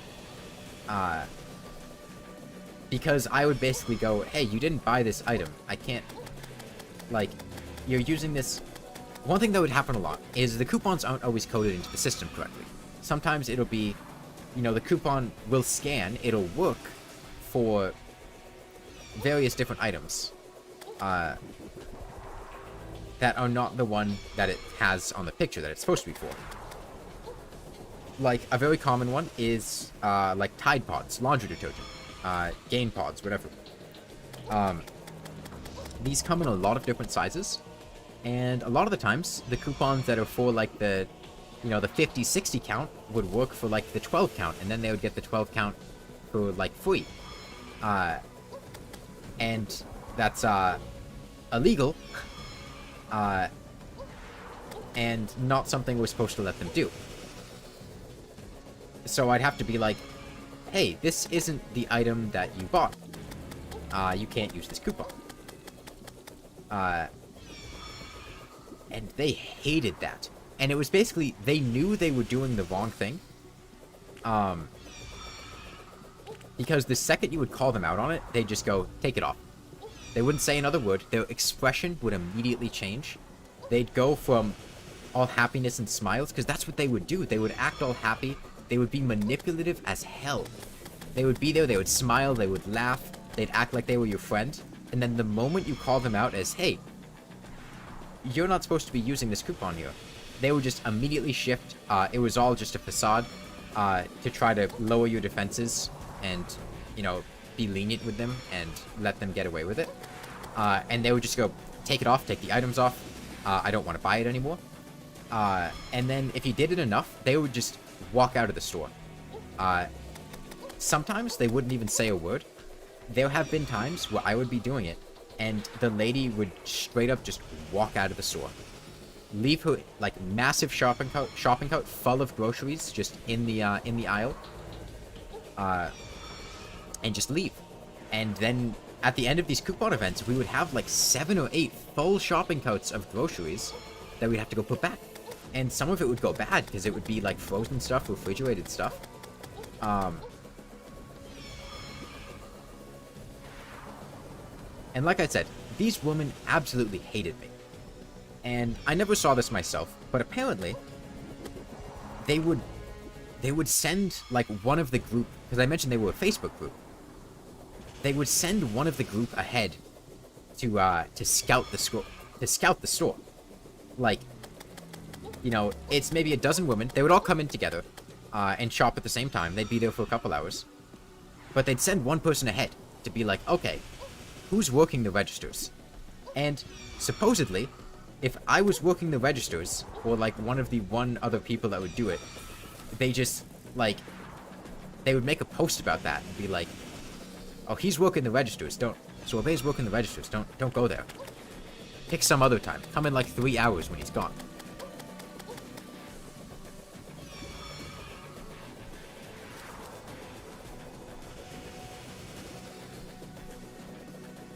Oh, and the other thing they would do, and this is something that I in particular was very good at spotting.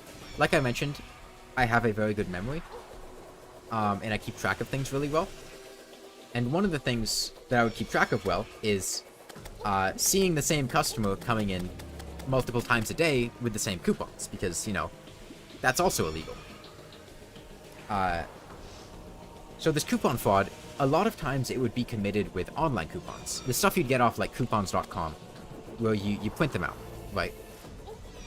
And you're not supposed to get multiples of these coupons. It's supposed to be like one per household.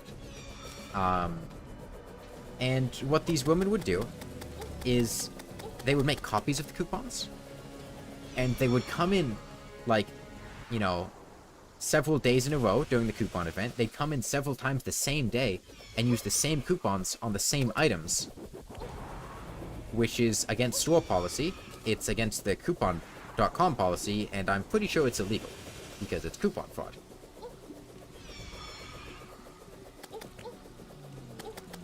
And I was one of the only people that would pick up on the fact that they were there several times in the same day and they were using the same coupons.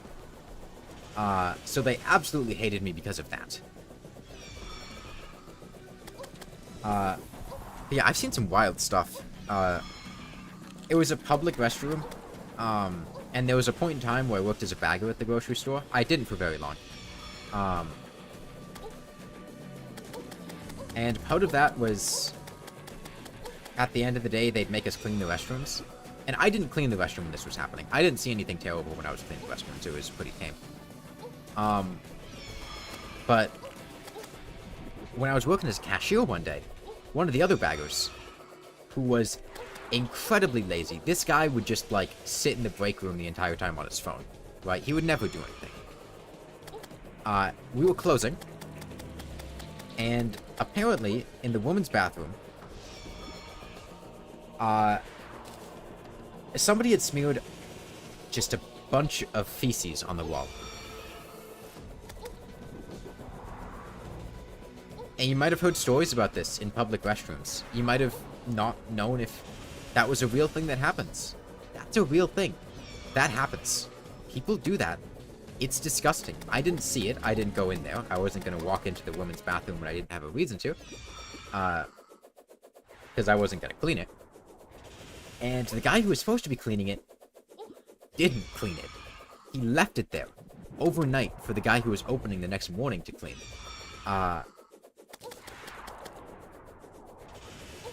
And the thing is, this was at like 9 o'clock at night. Nobody was in the store. Which means there was only like 1 or 2 people who could have done it. And that's the weird thing. There weren't children. No children were coming in the store at this point in time. It was a grown-ass adult that did it. 14th death to Deerclops. Well, you make steady but constant progress. What are you fighting Deerclops for? The, Chester? He doesn't have a boomerang, does he? There is a boomerang in Don't Starve, though.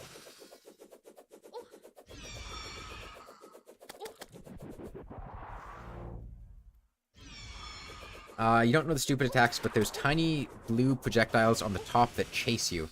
Are they, like, homing on you, or are they the ones that... Or are they the lasers? Are they like the little, like, eyeball projectiles that home on you? They got a lot of particles. Those projectiles, go up into the side. They only home downward. Like, imagine there's a cone underneath them, like an N shape. That's where they can travel. If you go to the side or you go up, they can't reach you. Because they only home downward. Like, he shoots them downward and then they kind of go in that down direction. He spawned on your way to the jungle? Ah, I see.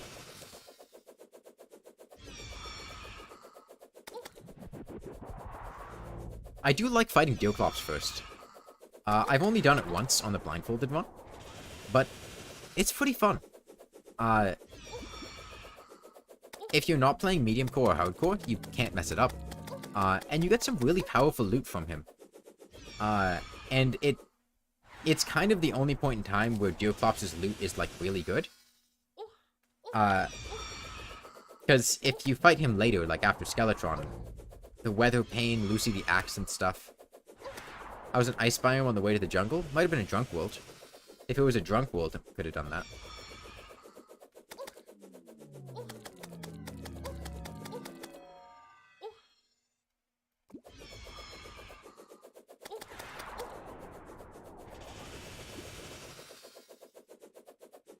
But yeah, Lucy is like... Lucy is better than the Muramasa in terms of damage. Lucy has the same base damage as the Muramasa, but it has a faster speed and a higher crit chance. A much higher crit chance. It's a bit smaller, but it's a very competent melee weapon. But, you know, by the time you post Skeletron, you can get the Knight's Edge, so Lucy doesn't really shine at that point. But if you get it early on, Lucy is really powerful. Similarly, the Weather Pane. The Weather Pane's pretty good early on. When you don't have very good magic weapons. You know, you might be working with like a Diamond Staff. You know, once you get like a Demon Sight, the Weather Pane's not that great, but before that point, it's pretty good. The Houndia Shootius is just kind of okay. It's a sentry. And the Pneumatic Horn is pretty cool. The Pneumatic Horn has, it is a gun. So if you fight Deoclops first, you could get a gun, outside of the boomstick and the, breaking an orb or heart. And it's a pretty strong gun, all things considered. It's a bit random, it has a weird firing mechanism. But it does damage.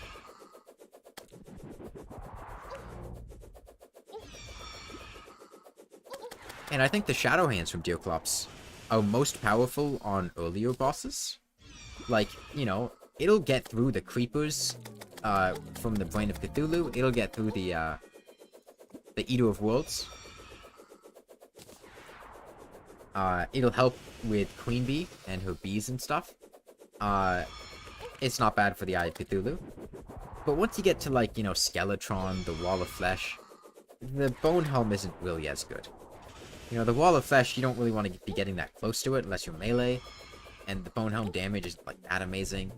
And Skeletron, you know, hands aren't going to help you much in that fight.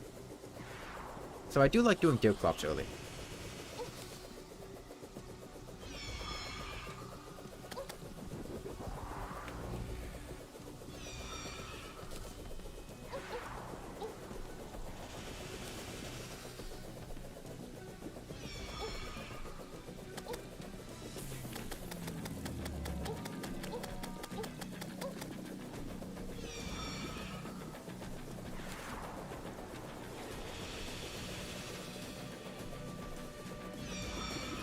You know, I wouldn't mind streaming on Twitch, going back to that earlier.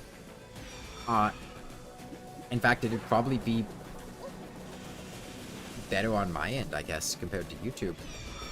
Because YouTube really doesn't give me very much in terms of options. It's just, like, the Twitch community is, like, non-existent for trying to grow. You hate fishing?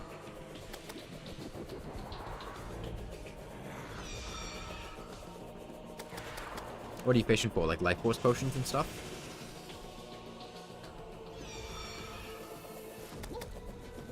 Is Terraria big on Twitch? I don't think so.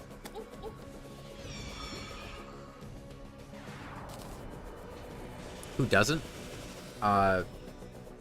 People who play Skyblock, I hope. You have an auto fishing mod. I guess that works.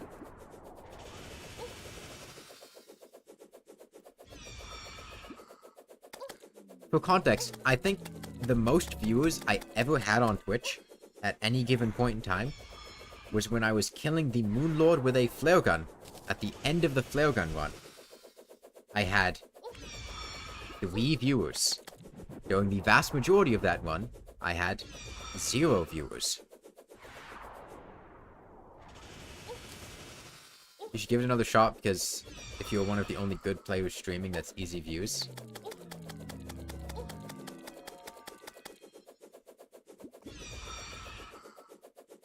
Who goes to Twitch and just, like, browses random things? Like, nobody that I know that watches stuff on Twitch does that. They just have people that they already follow, and then they watch their streams when things happen.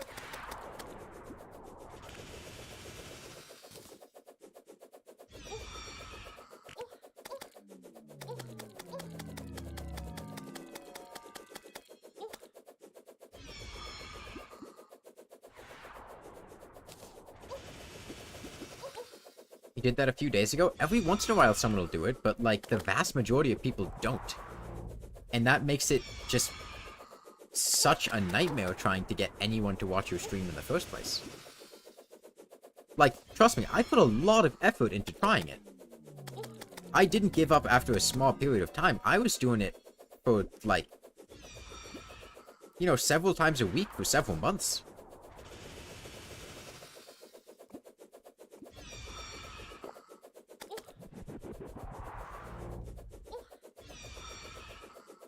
I tried several different games. I tried different times of days. I tried different times of the week. I tried naming streams different things. It just wasn't working.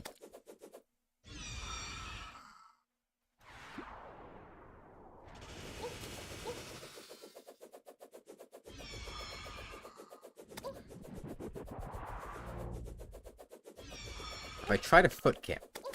I did not try a foot camp, no. Maybe that was my mistake. Although, wouldn't I get banned on Twitch for that?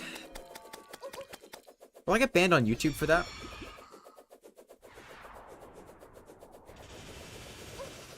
I've got a webcam right here.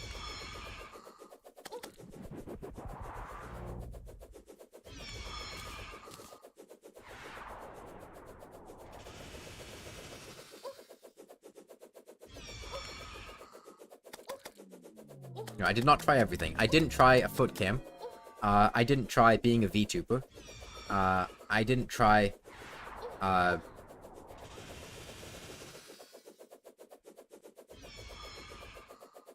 36?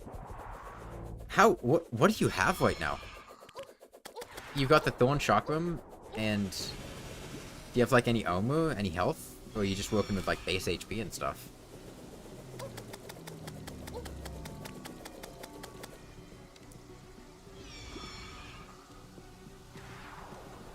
Is my monitor turned on? I don't have a monitor lizard. And if I did have one, I wouldn't really know if it was aroused.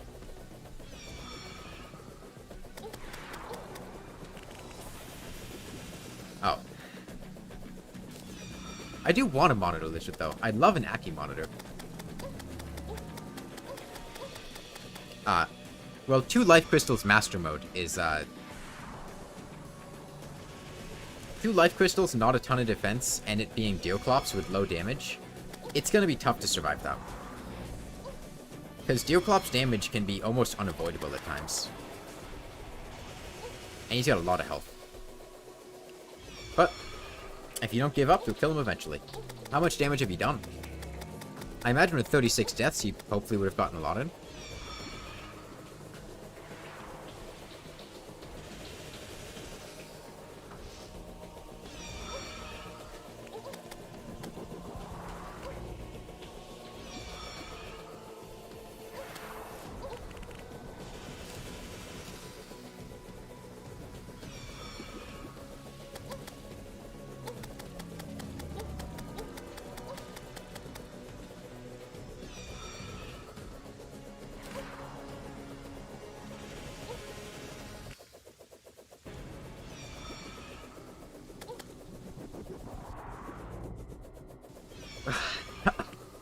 Okay, that's not nearly as much damage as I thought you might have had done. Wait, is that how much health he has left, or is that how much damage you've dealt?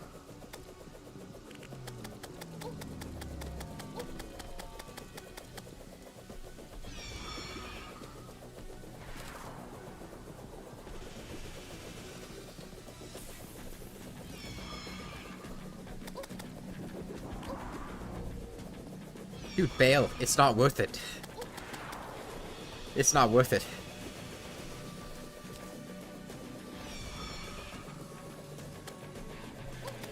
You can fight Deerclops later when you've actually got, like, gear for him. He'll disappear eventually, after a few minutes of not fighting him, or if you save and quit the game. I mean, if you want to keep going on him, keep going on him. You have a platinum in that jungle. Can you get past Deerclops? Do you have platforms? You could try, like, platforming over the, over the snow biome and just walking past him. Or you can just sit still for a while. If you leave Deerclops alone, eventually he'll go away. And it'll probably be faster to let him go away. I don't remember the exact time. You can look at the wiki. It probably has the information there. It'll probably be faster to let him go away by leaving him alone. Than trying to kill him. At least at that pace. The homies messaged you and you told them you're making toilets. They were confused? Hey, let them be confused, you know? Don't let them tell you how to live your life. You make the toilet, like I always say, you make the toilets you want to make in life, not the ones you don't.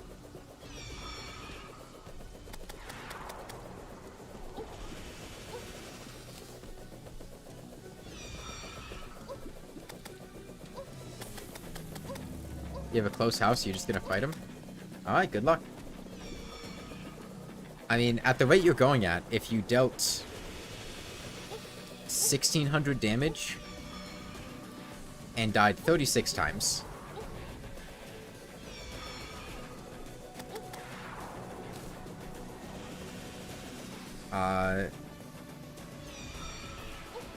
you've done like a little over 10% of the fight. Let's say 15% of the fight. That means you've got 30, 45, 90... maybe like 6 point something times left. Alright. Alright. 15. No, 9. 9, not 6. Right. 15, 30, 60, 90. Yeah. Wait.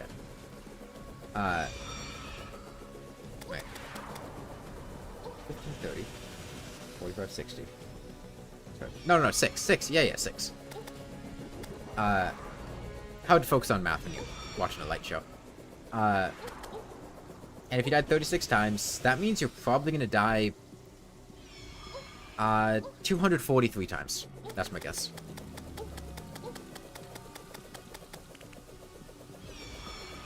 That might be highballing it a bit, but this is, we play by Price is Right rules. Oh wait, no, we play by Price is Right rules. 205, that's my guess. 205 deaths. I don't want to go over. Right, this is Price is Right.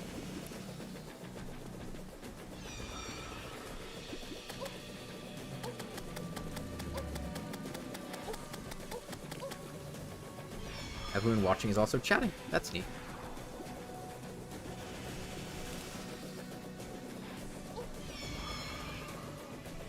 Well, I imagine that's the reason you'd be here, Graham. I don't know who would be watching this for like 6 hours, just to watch me fight the Empress. I can't imagine that'd be super interesting to watch for a long period of time.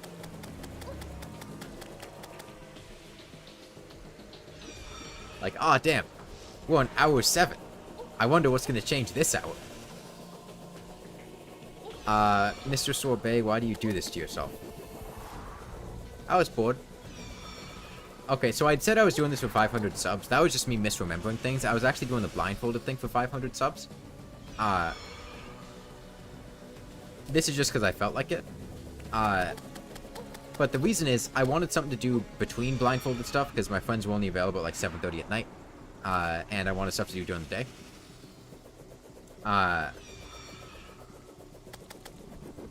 And I was doing this before the blindfolded runs, but then we were having some scheduling issues, and I started fighting, like, the bosses that were taking a really long time. So I haven't been continuing the blindfolded run for, like, the past week. I wanted to do it yesterday, but I had to take care of a sick cat, and I couldn't,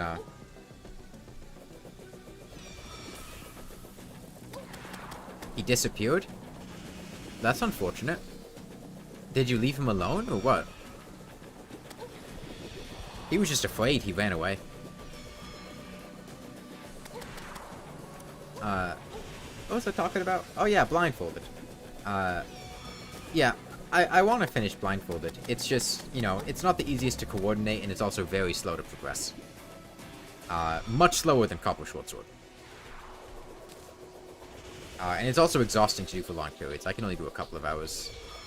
2 seconds after you died, he exploded. Huh. That's odd. That's him despawning. The exploding thing is what happens when bosses despawn. But it's very odd for that to happen to Deerclops. How long were you fighting him for? I've never had that happen before. When I was doing it blindfolded, it took me a very long time to kill him, but I just kept dying over and over again and holding down attack with Lucy.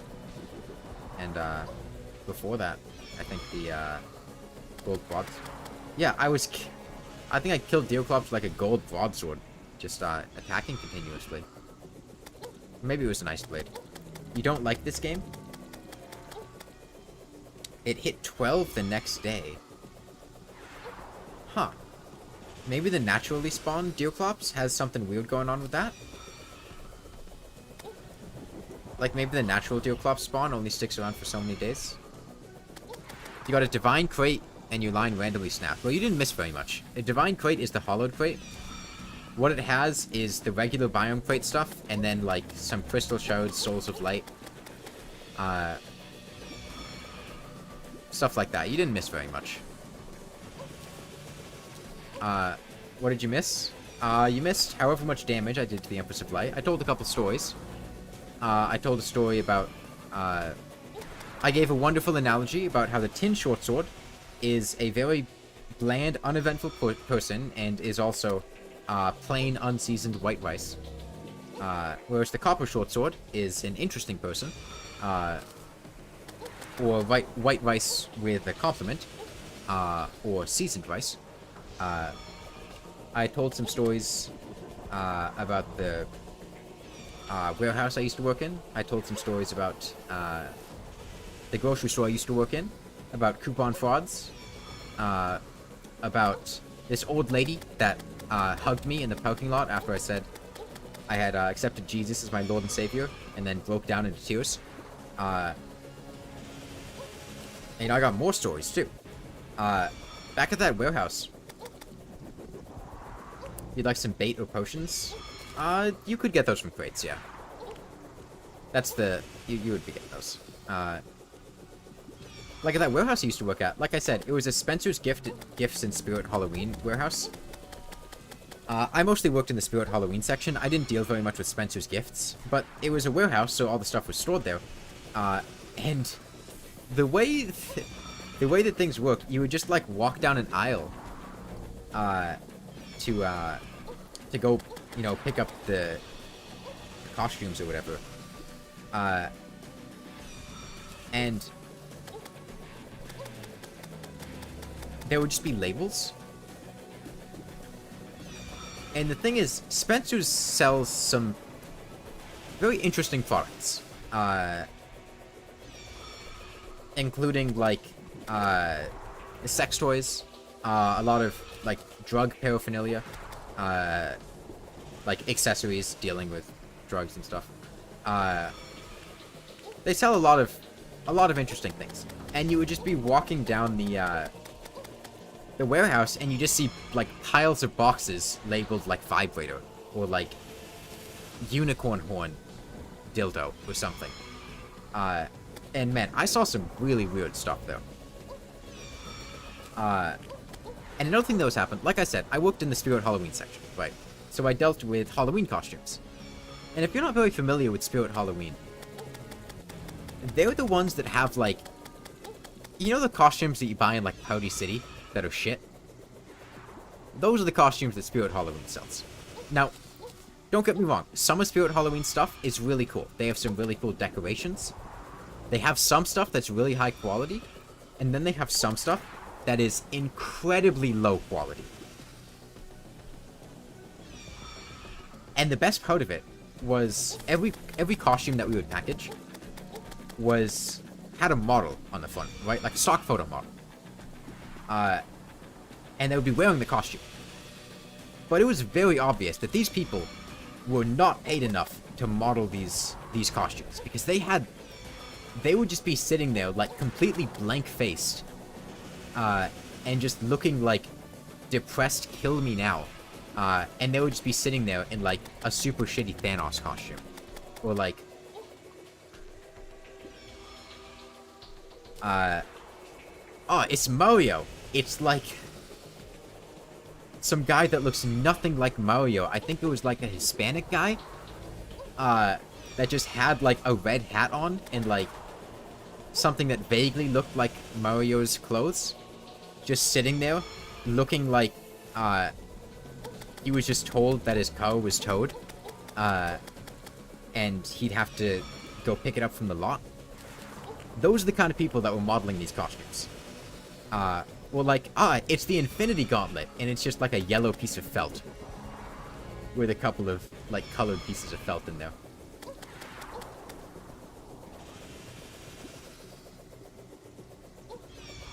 Phantasm Dragon or King Slime Pet? Queen Bee Pet.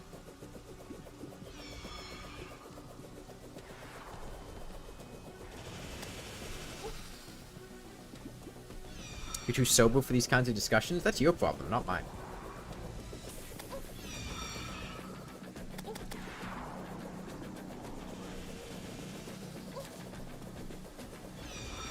Little Hopi?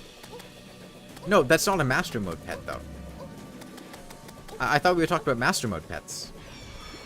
How do you get a bed in Skyblock without pirate invasion?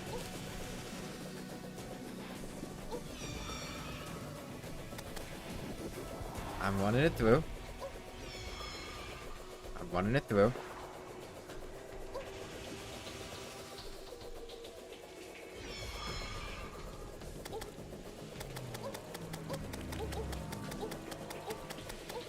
I don't think you can.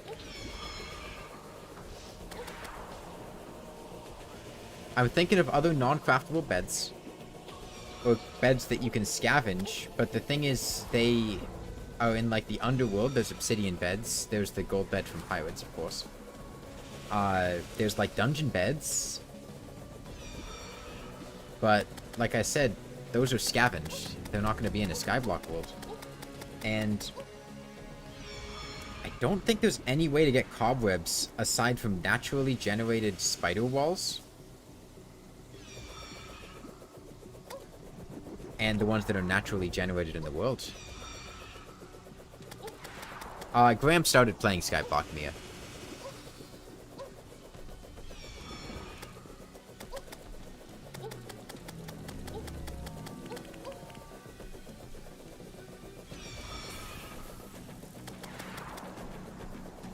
Although, I will say, there is one clip that I have on Twitch that I absolutely love. I'm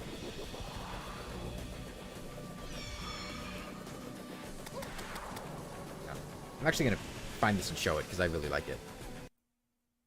Because I was thinking about Twitch in this, okay, I need to unmute my desktop, and then let's go to Twitch.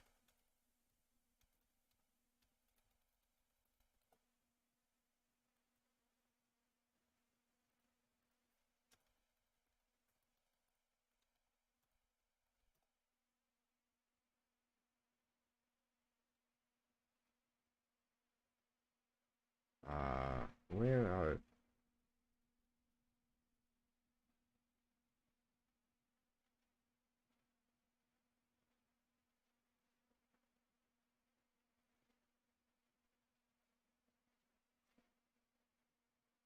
oh, there's some spider wall behind one of the islands. Then yeah, that would work.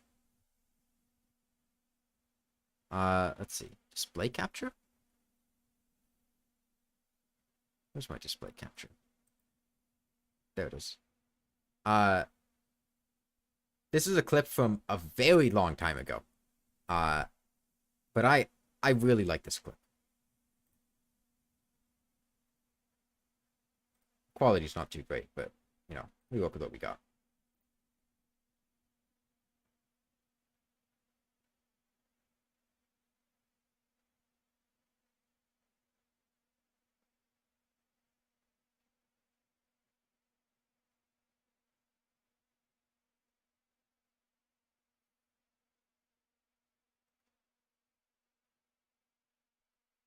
I like that a lot. I liked when that happened. Empress of Light is really pretty, yeah. Let's see. Get this back on. And I need to mute my desktop audio again.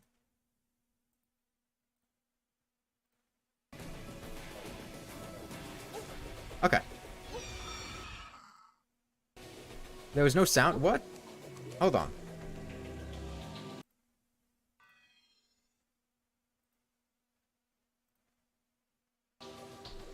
Oh, I know what happened. That was my fault. Yeah, I know what happened. I think this... Yeah, that looks right.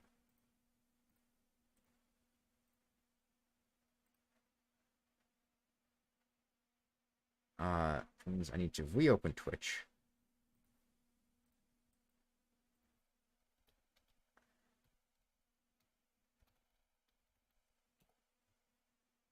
Alright. We'll get back there, don't worry.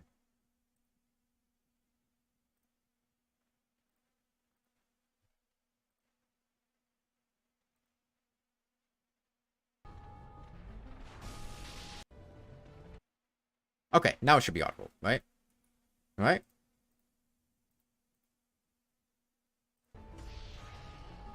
I don't know if this is loud enough. Oops. Shit.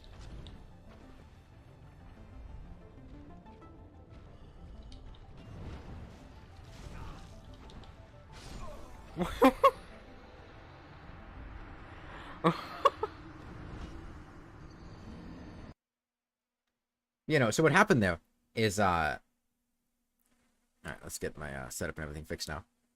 I was playing Dark Souls 1, and I just died to an enemy falling on me. And I haven't had that happen before then, and I haven't had that happen since then. It just happened to line up perfectly that a manserpent fell on me and killed me as I was playing. It was really fun. I think about that clip a lot.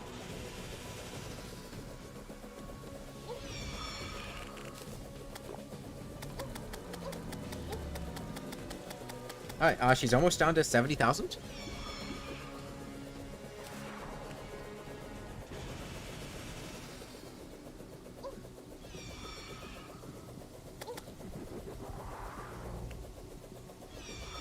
Was the falling enemy dead? It died as soon as it hit the ground.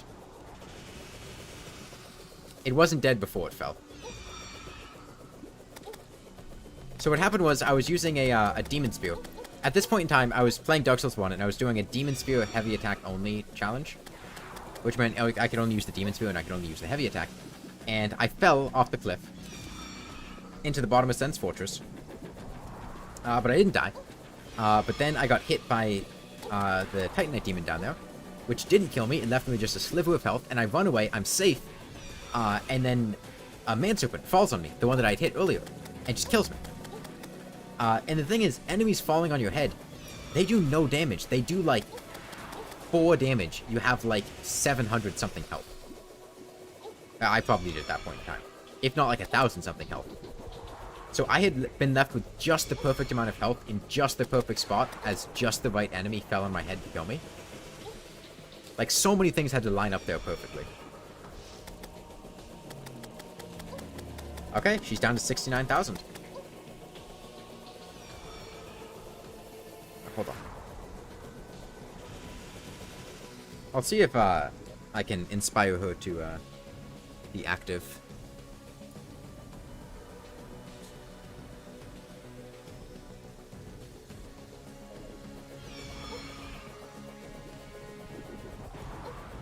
Oh, you got iron from a bonus slime drop.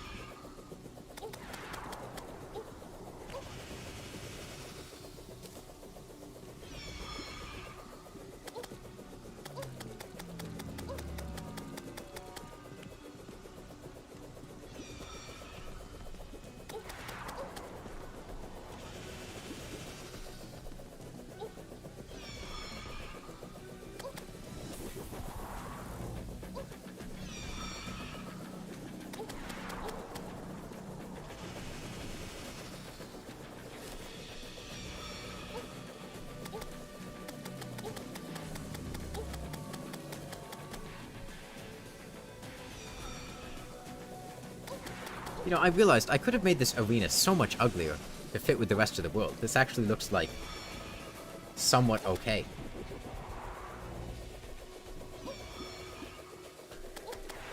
You know, it's not super pretty, but like I actually made this middle part here, these walls actually look like organized.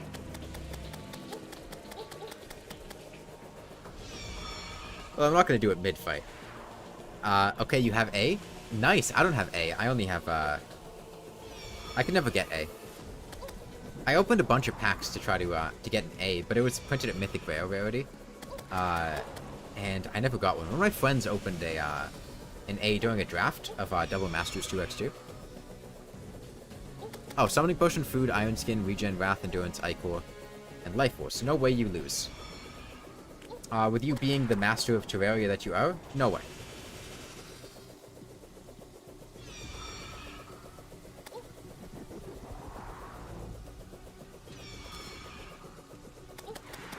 Clueless? How long has it been since you played the board game Clue? I have not played the board game Clue in a very long time, so I'm pretty clueless. You're clueful? You play Clue a lot? Who's your favorite character to play in Clue?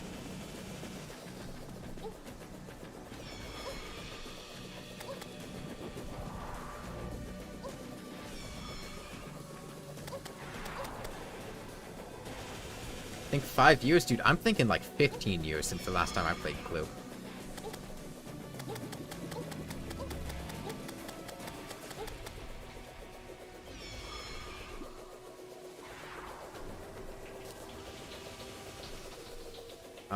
Where is the Mr. Krabs overdoses on ketamine speedrun?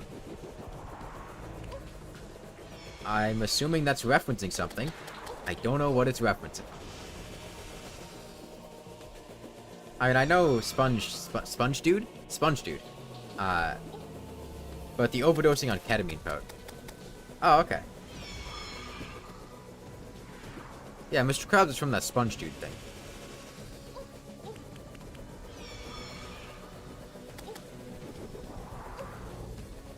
"50 seconds of poison from the spiked slimes." Dude, spiked slimes poison you for so long. It's absurd.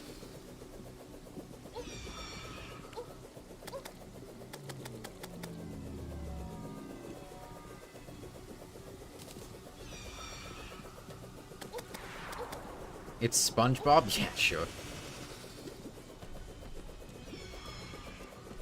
Did I reduce my UI skill? What are you talking about?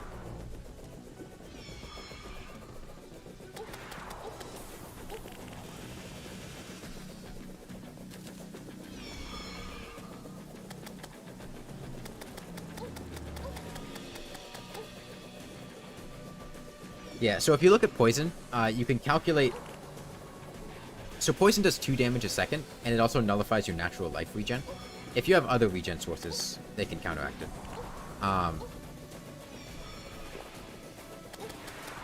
But 50 poison will deal 100 damage over the... 50 seconds of poison will deal 100 damage. And on fire is 4 per second. So you can usually calculate, if you look at your health and you look at how long the debuff has left, you can say, okay, this debuff is going to kill me, or this debuff is not going to kill me.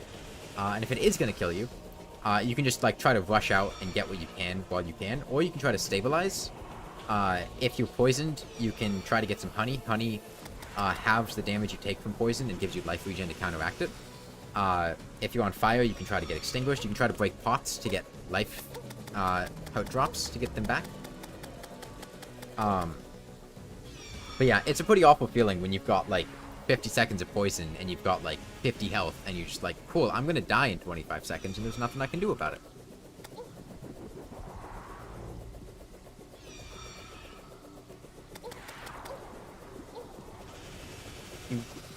You've never watched what? Sponge Dude?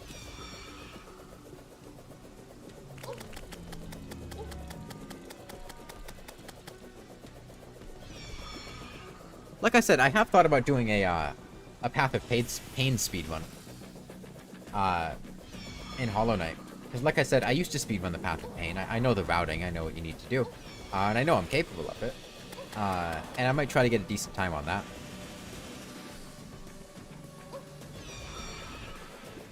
And I think I have a save that's set up for Path of Pain speedruns.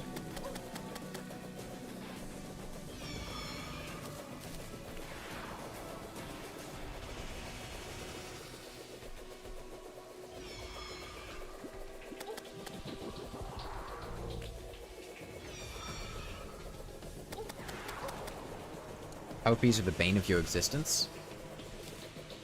So in Skyblock, do you spawn high enough that harpies spawn? Is that what, what's going on there? Because they can't spawn in the inner part of the world in pre-hard mode. But as you branch out to try to build more, harpies start spawning? Is that what's going on?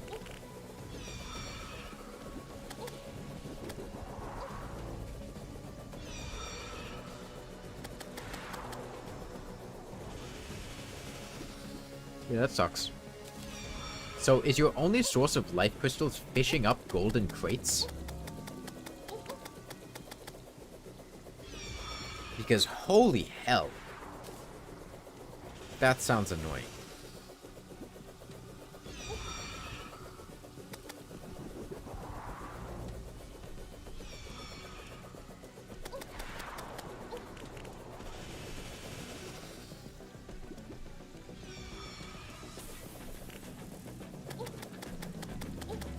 Other than one life crystal on the island on that map you're on. Okay.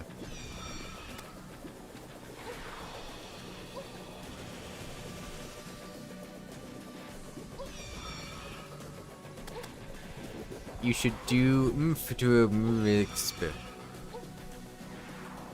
I understand like half of those letters. Oh yeah, I can imagine. Yeah, trying to fish up... What?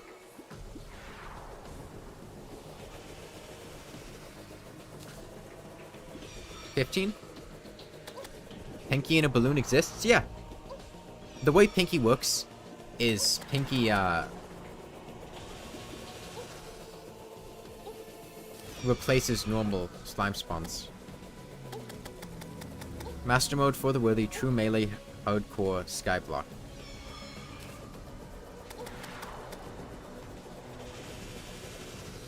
That sounds like one of the most miserable experiences I could imagine.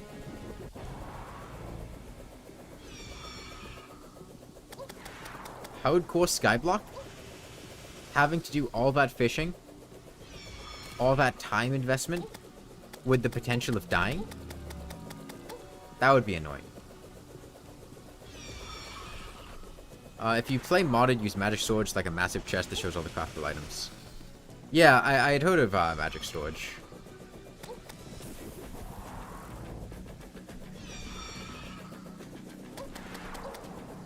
Does the guide work with modded stuff? Like, can I give the guide a material and see everything I can craft with it in mods? Or does it depend on the mod?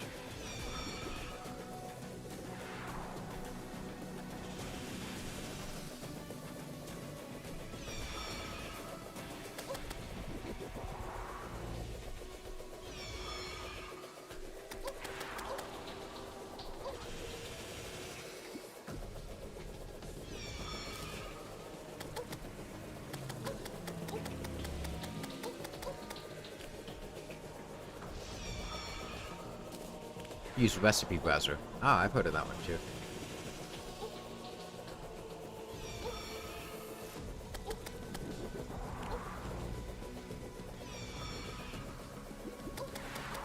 Master mode for the worthy, true melee, hardcore, skyblock, copper shortsword, 1 health point, blindfold, hands behind the back.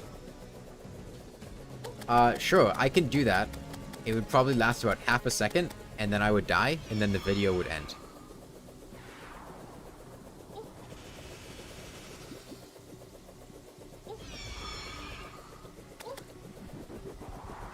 Oven mitts? Come on, you could say like sock gloves or something. Sock gloves are way more creative than oven mitts.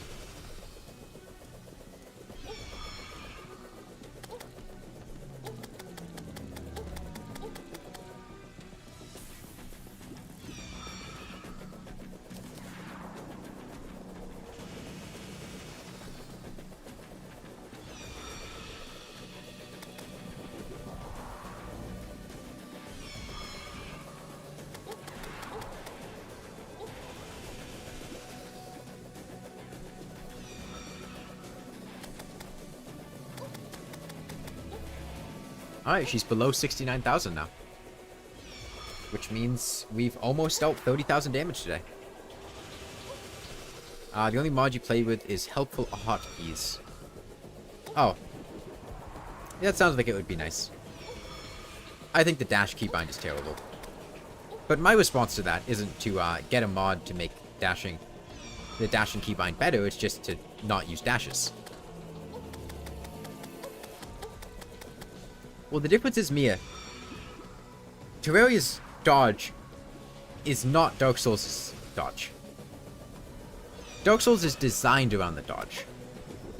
Terraria isn't. And you can absolutely play perfectly fine without a dash. Whereas in Dark Souls, you're going to be really hard pressed. Now, you can play without the B button, you can play without dodging, but it's significantly harder to do that compared to Terraria. Like, the dashes for most of the game haven't really existed since 1.3. Most of how I learned to play the game was in 1.2. I barely ever use dashes. You once tried to use a computer with handcuffs made of some toy, don't know what toy, but it didn't work well.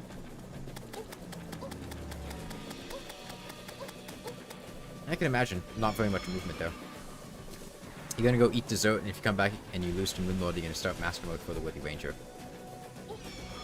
Well, it'll probably be more fun than just dying to the Moonlord over and over again. I love when you're holding A and double-click D and still go to the left. You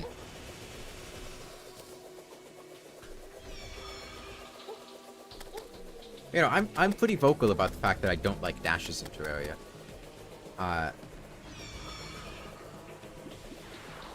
There's almost no point in time you'll ever... Yeah.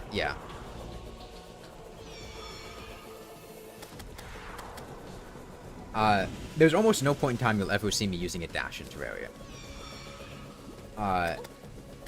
It's very, very rare that I use a dash. Because it feels like a waste of an accessory slot. And something that is more likely to mess me up than help me. Because if I dash when I don't want to, that's going to be much more harmful than dashing when I want to is going to be helpful. So it's a net negative.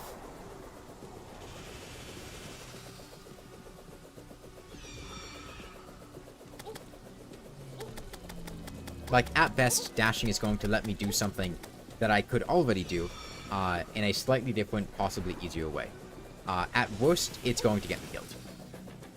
So at best, I get something that uses an accessory slot and does something that I can already do. Through other, slightly more complicated, skillful means. And at worst case, I get something that is a catastrophe. So that's why I'm not very big on dashes. Can they be utilized effectively? Yes. They're a very easy way to do things. Are they the only way to do those things? No.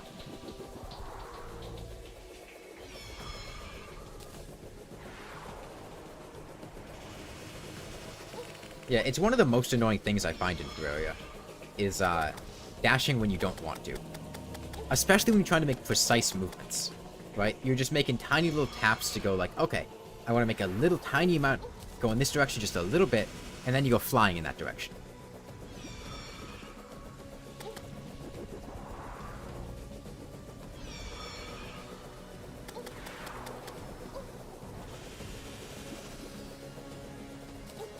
Now, the times that I did use It Sucks for Building, yeah.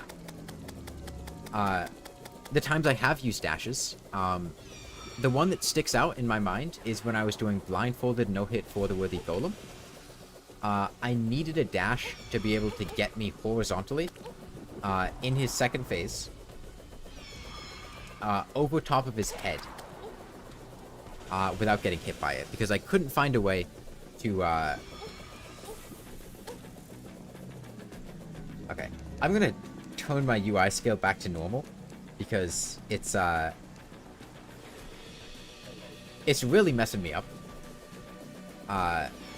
It feels zoomed out. It's not zoomed out, but it's really messing with my ability to dodge things for some reason.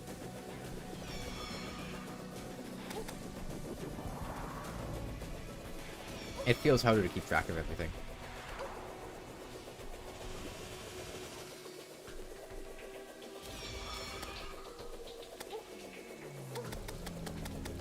But yeah, when I was doing blindfolded no-hit golem, because I couldn't see what was going on, there's no way I could, you know, use a grappling hook or maneuver carefully to get around the head. I needed something that just put me horizontally, in a straight line, that I could go, okay, I've just hit the wall, I've flown up for like 3 seconds, I know I need to go horizontally now. And that's what I ended up doing, and that's how I killed golem blindfolded, without getting hit in Florida worthy. But outside of situations like that, if, you know, I have everything available to me, I'd much rather just use, like, a grappling hook. Did you make a bucket now? Did you get the... Oh, from the iron from the slime? How do you get a furnace?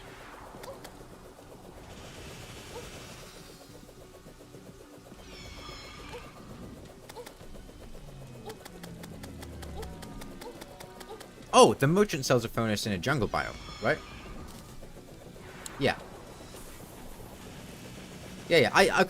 Okay, look, you're on a delay, okay? You're on a delay. So, like, when I say it, you know, I said it before I read your message, trust me. I remember that. It was, you didn't tell me, alright? It's not the bees, there's no stone. Yeah.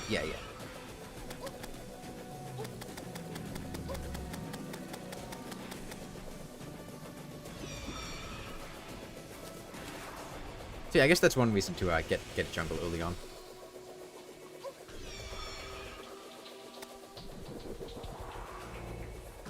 One thing I do remember about Minecraft Skyblock back when I played it was just like, if you messed up, you just bricked your save. Like you accidentally like hit a sapling and destroy your only tree. You're fucked.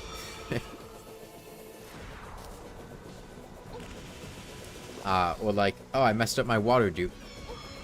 You can kind of eliminate the delay on YouTube by using 2x speed. Huh. That's interesting. I mean, even still, there's still a slight delay. But yeah. In general, latency has gone down a lot in the past few years. You start with 3 lead bows. You still need the anvil, though. And you would need to smelt them for the anvil, right? Don't you craft a bucket and an anvil? Or is it a workbench?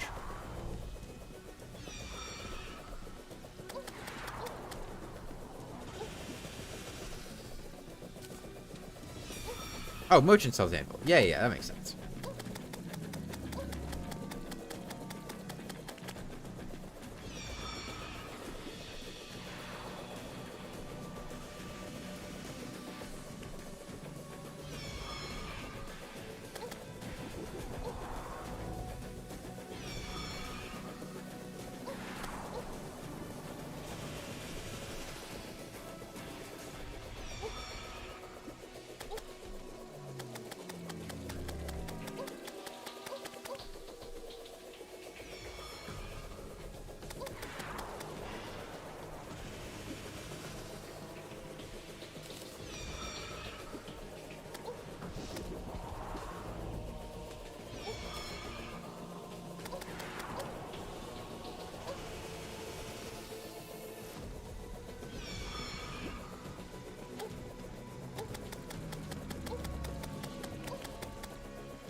Yeah, I was hoping when we were doing the Empress of Light that I would be able to just sit on top of her the entire time and hit her. Because, you know, I could tank her attacks fine, there's no issue there. But there's the issue of only being able to attack during certain times, and that's a bit annoying.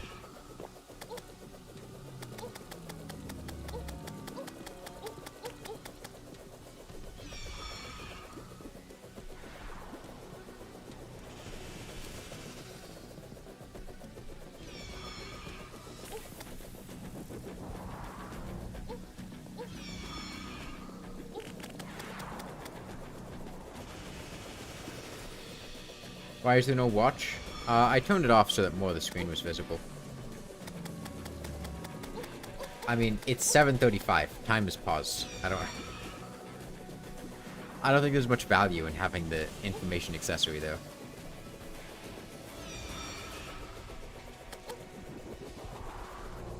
It just takes up space on screen.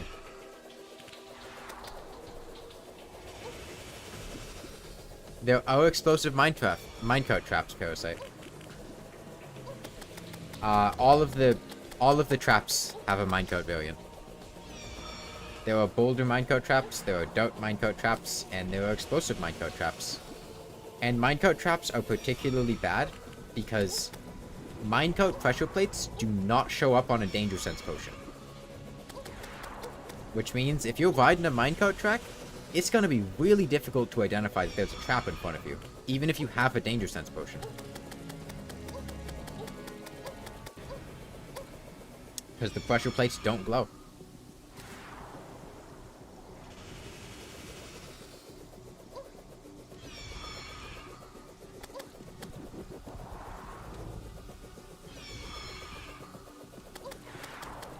Also, I had this discussion with somebody the other day. I firmly believe that... Okay, so you guys know the detonators underground? Like, there's the detonator wired up to an explosive, and there's like a big chunk of ore. That's not a trap. Okay? That's not a trap. That's just like a terrain feature. It's not inherently dangerous. Like, it's helpful. You blow it up and you get a bunch of free ore. You don't need to die to it. You can get distant enough that you can detonate it safely. It's beneficial. It's not a trap. Moonlord time, good luck. And if not, I mean, you'll get Master Mode for the worthy.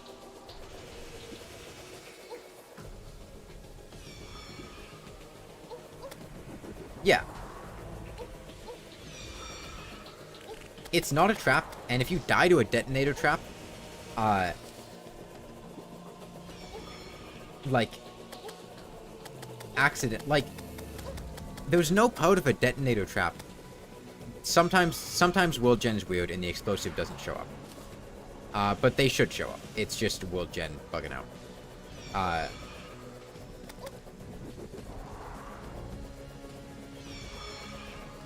Yeah, like, it's not... Nothing about a detonator and an explosive is concealed. Nothing's like, there's a hidden pressure plate that I didn't see that hit me and blew up. It's, somebody was trying to mine here and they just didn't blow it up. And it's an explosive, so it's dangerous if I get too close. But they always generate so that you can stand far enough away and blow it up safely. How am I doing on buffs? So far, I've used 3 healing potions, 16 bacons, I think 46 iron skin potions, and 9 flasks of powder.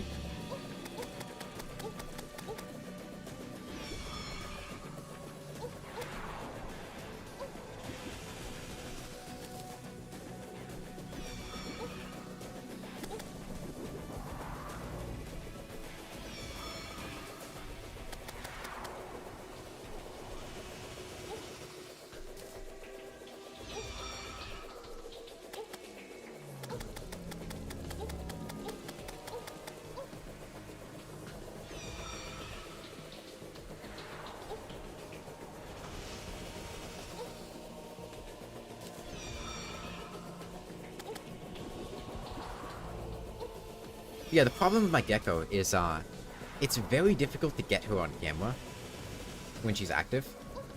She gets super active at night. She's jumping all around, she's climbing on stuff, she's eating stuff. But the problem is,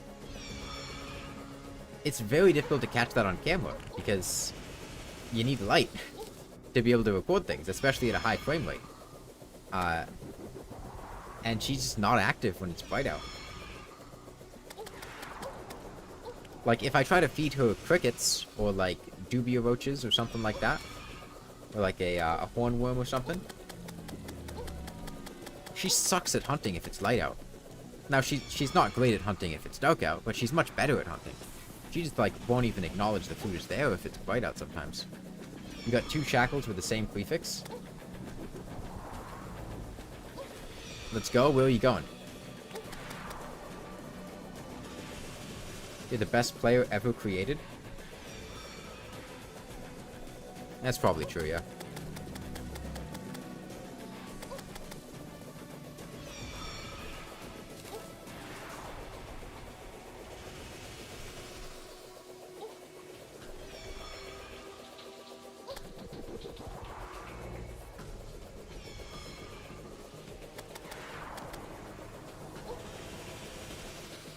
Huh.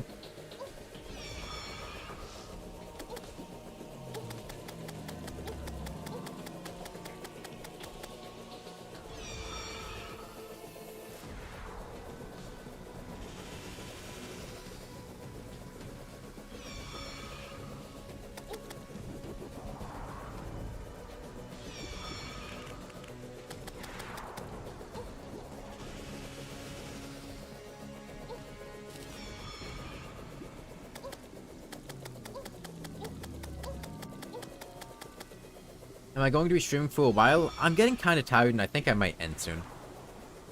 And I think I might plan to make the Empress 3 days. I wanted to do 2 at first, but I don't think I have the energy in me to take her to half HP today. So I think I'll just bring her down to a 3rd HP, and then plan on 3 days. What is a 3rd of her HP? She's at about I'll take her down to 66,000, and I'll probably stop there.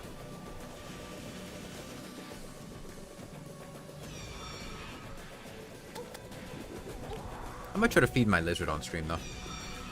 You have to go now? Alright, see ya. Well, if she's feeling a bit active now, I could try, Are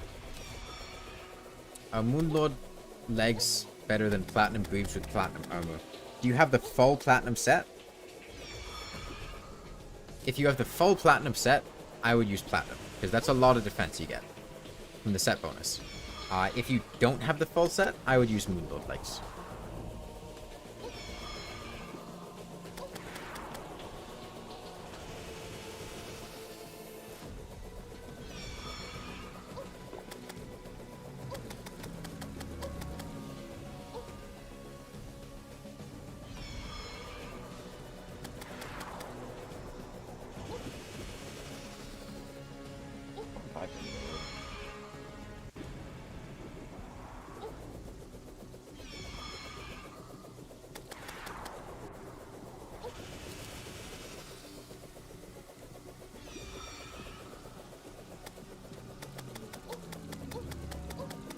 Look, I can't be bothered to be that exact. If you do some rounding, that's like 90,000. If you do some rounding.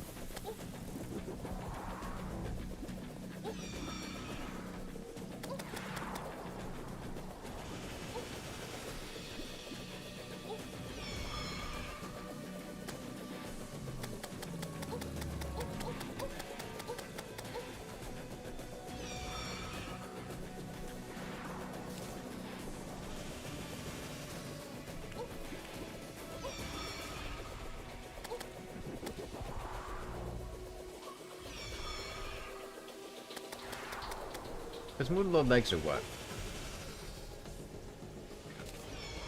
3 defense? And Platinum Greaves, I want to say, are like 5 defense? Why'd you send me a message, Gabe?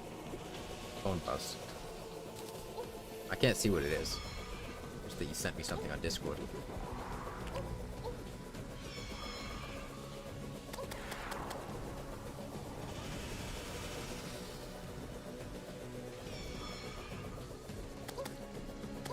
Platinum 5?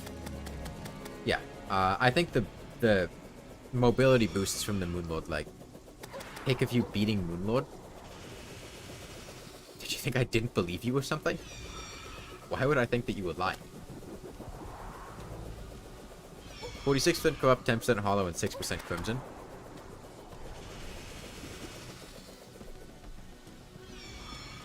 I'll be interested to see what percent my world evils are at after this.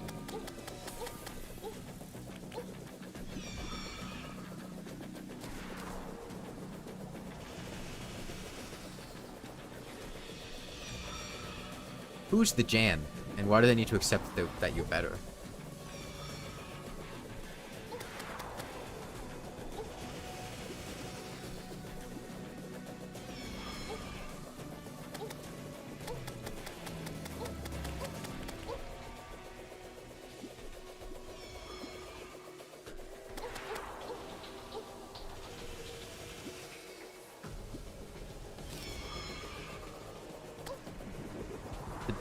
the Jan is a good friend, and you haven't invited them to the stream? There's nobody called the Jan in chat. Shame on you.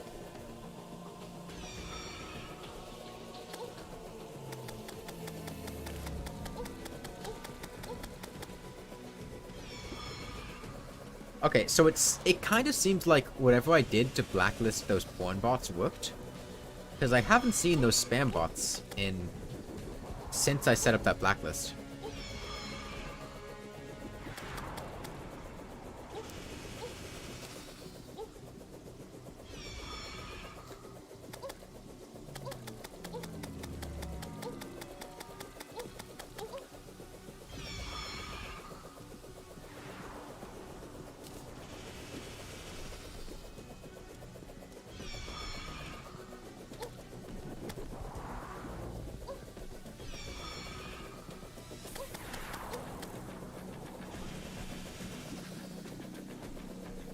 Maybe they only appear when there was enough viewers. I've had streams with a good number of viewers since then.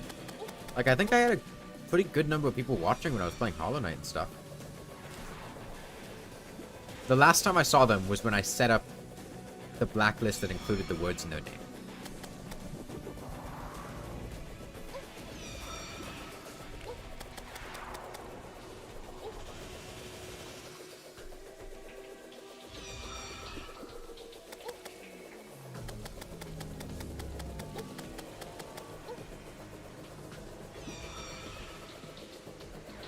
Because they were showing up, like, every day, but I haven't seen them for, like, a week.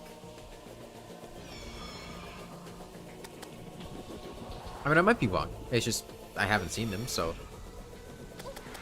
It's hard to know why I haven't seen them, but it could potentially be because the blacklist I set up worked.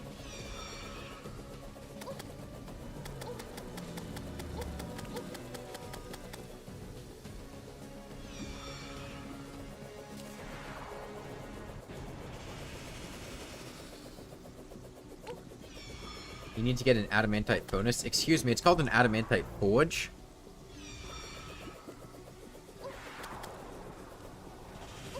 What are you trying to make?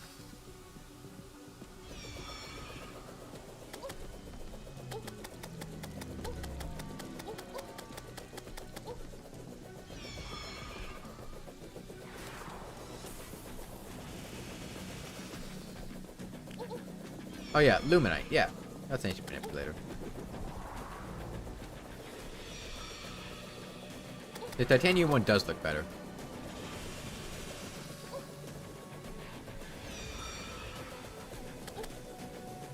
Oh, the adamantite force? I love the adamantite force. But the adamantite forge, that was not as nice.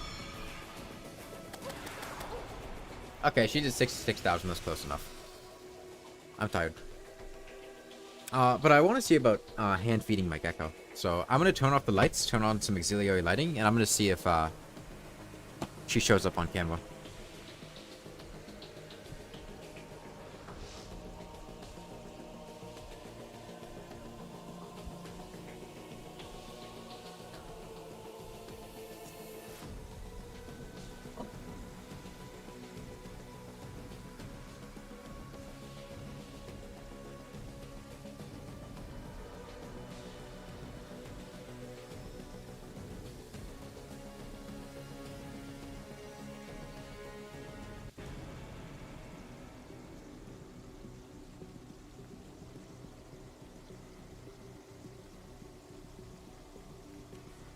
Okay, so let's see. How does this look?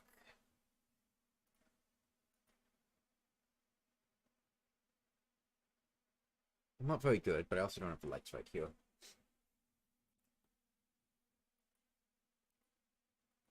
Let me change the exposure.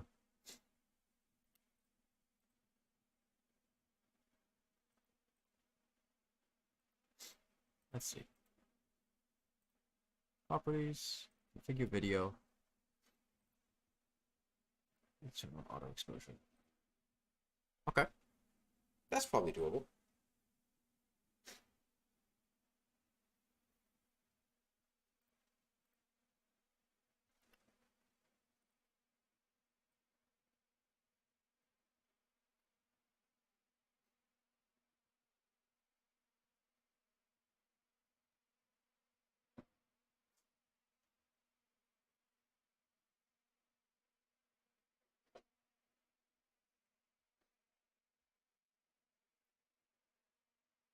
Okay, let's see how this goes. I should probably clear off my desk first. I need to fight him again to get the full Stardust armor. Do you do that or you just give up? Why do you need the Stardust armor? You've already beaten the game. Let me get my keyboard out of here.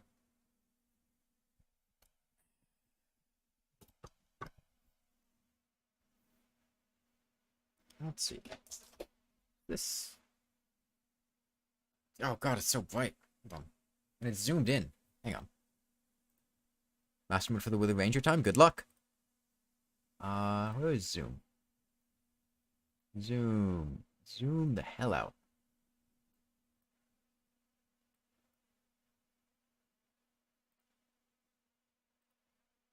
Okay. Better. Let's see if I can,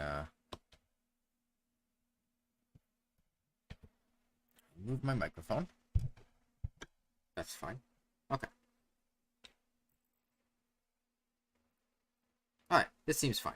If you never speak again, assume I'm going into a spiraling fit of depression and rage from Forthworthy. That's reasonable. I wouldn't expect anything less. Where's the food? Did I bring the food? I might not have brought the food. Hang on.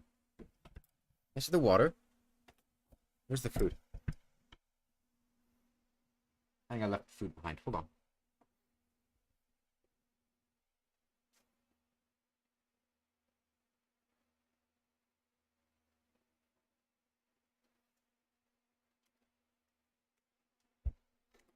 I got it.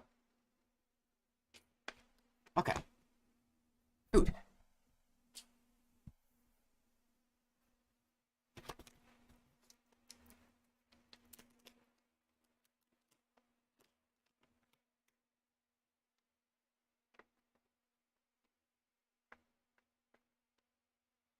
This is watermelon flavored.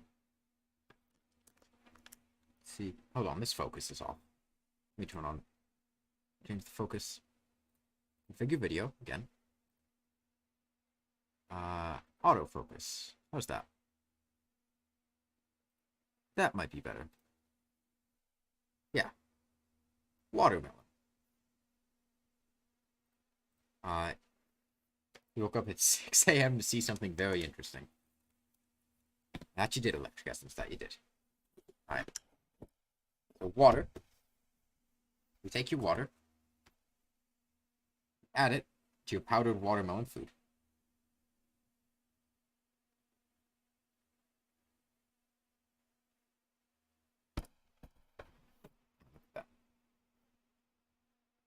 You see that? That's science.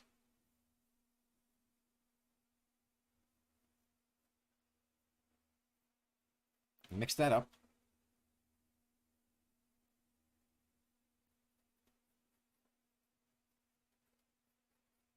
Yeah, mix it up good.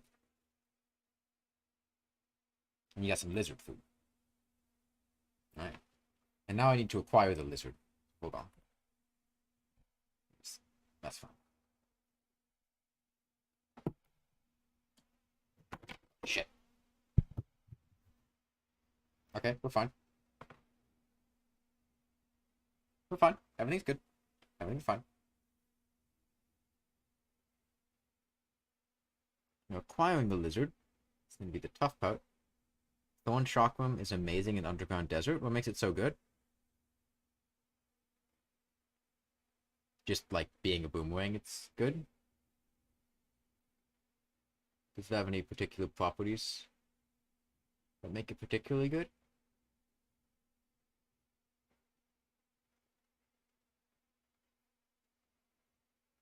You ever go to the Underground Desert? It's pretty awesome in pre-hard mode. 7.5 hour stream. Well, we're done playing Terraria. I'm just trying to get my gecko out. She was hiding behind the leaf. Hang on.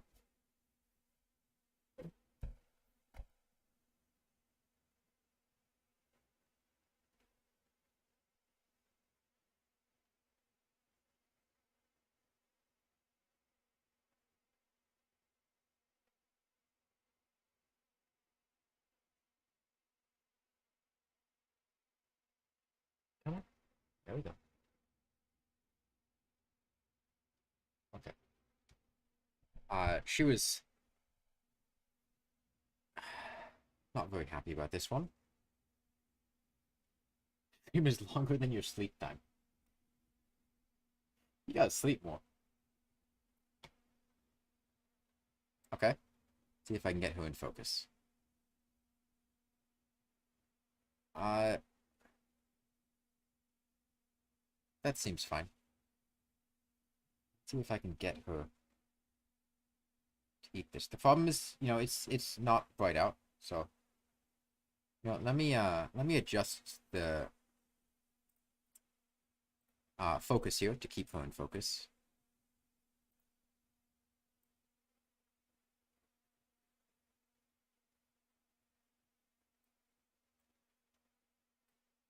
Let's see. Okay. It's a bit grainy, but she's in focus.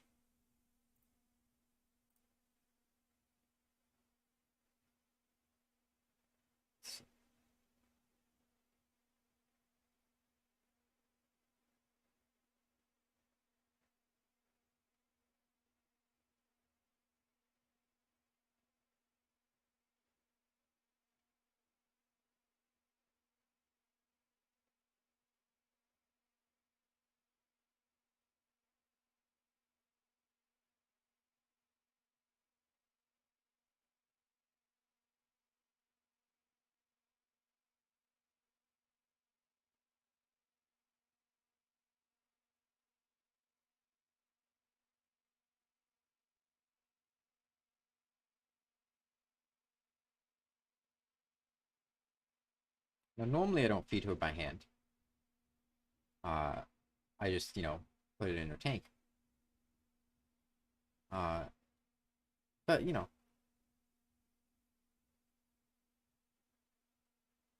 sometimes it's worth doing.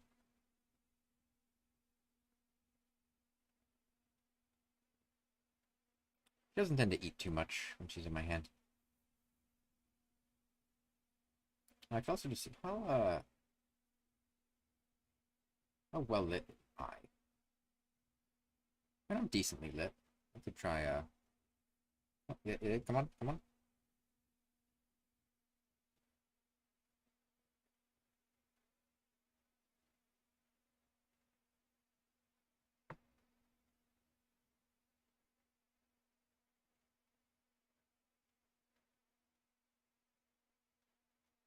I'm sure if I had a cricket or a hornworm, she would be really into that.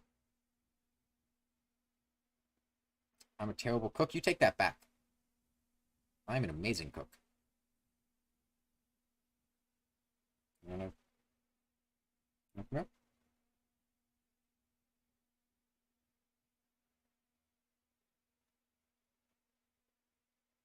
Come on.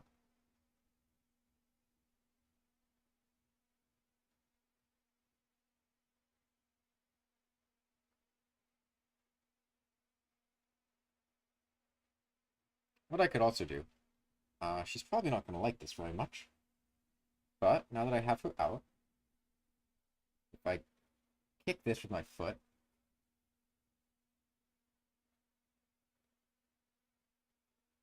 yeah, kick it in though, all the way. There we go.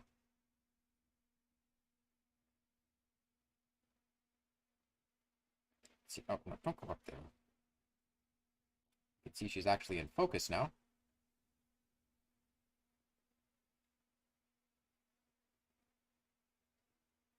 And you can see her colors a lot better.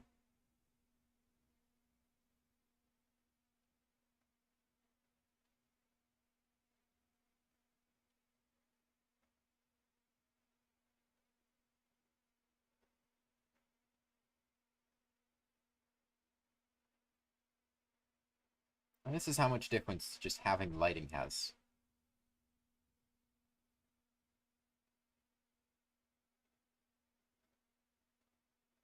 She's got pretty bright colors today.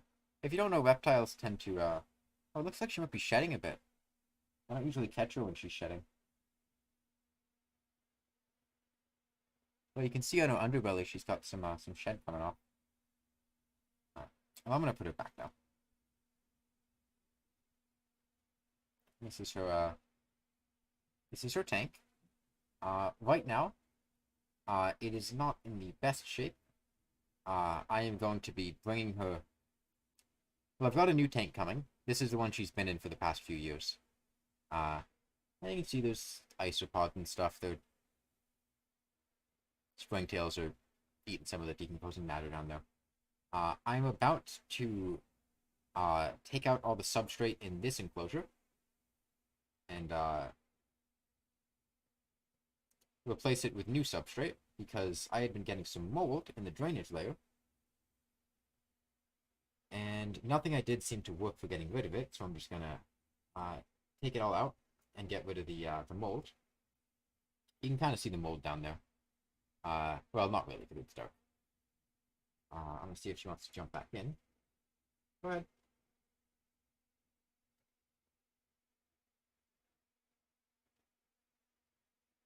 It's a bit tough to see because the bright light. If I do it that way. Problem is the frame rate goes down. She got plenty of stuff to climb on because they were an arboreal species of gecko. Her food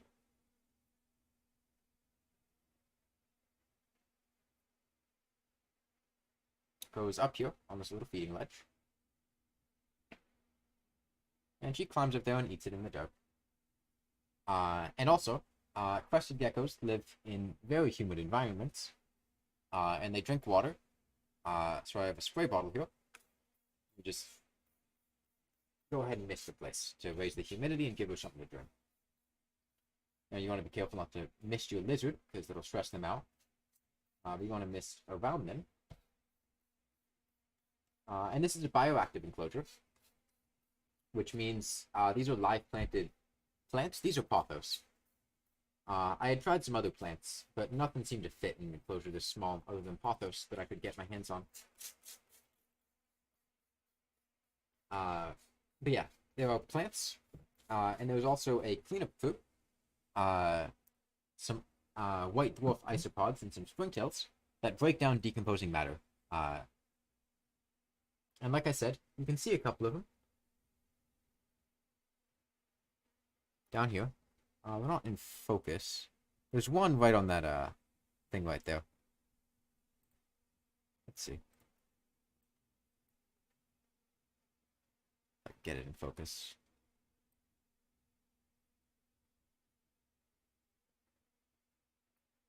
Yeah, they swarm around decomposing matter and clean things up. And they help enrich the soil and everything. Let's see. Yeah, this is with minimum exposure. It's very tough to, there's a very bright light up here. That's to help enrich plant growth. But yeah. This is her tank, and she is going to be moving into a new one soon. And I might be getting some morning geckos, or maybe like a tree frog or something. What's planned for the upcoming couple streams? I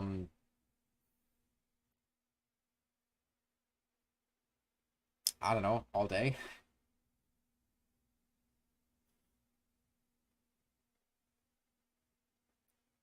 I'm gonna want to kill the Empress of Light.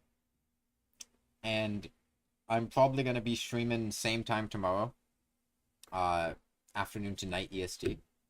Maybe starting earlier in the day, depending on things. No earlier than noon, though. Probably starting sometime noon to 2 EST and streaming for a similar amount of time. And then day after that, killing the Empress of Light, and then I'll have to see what I want to do after that.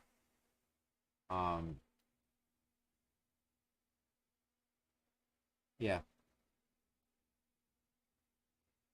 Okay. Well, I'm going to turn off these lights and let her, eat and drink and everything.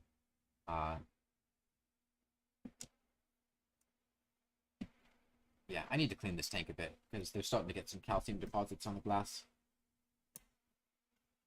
And other things. There's some shed that she left right there. Yeah, if you look... Hang on. You can see that white stuff down there. That's some of the mold that I was getting. that I haven't been able to clear up. So I'm gonna just take out all the clay balls and substrate and just redo it all. And I didn't do a very good job doing the background in this one, because you can see it's been about 2 years, but the background back there, it's silicone. And the substrate that I adhered to the silicone didn't adhere very well. But yeah, that's gonna be it for the stream today.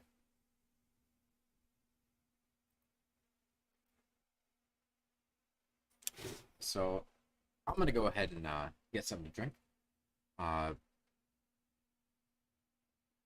Probably go rest, lie down, and I will be back tomorrow. Probably noon, maybe EST. I don't know. It'll depend a bit on how I'm feeling, but I'm gonna be streaming most of the afternoon. I'm not entirely sure when I'm gonna start though. And yeah, hopefully we'll get pretty good progress to the Empress of Light though.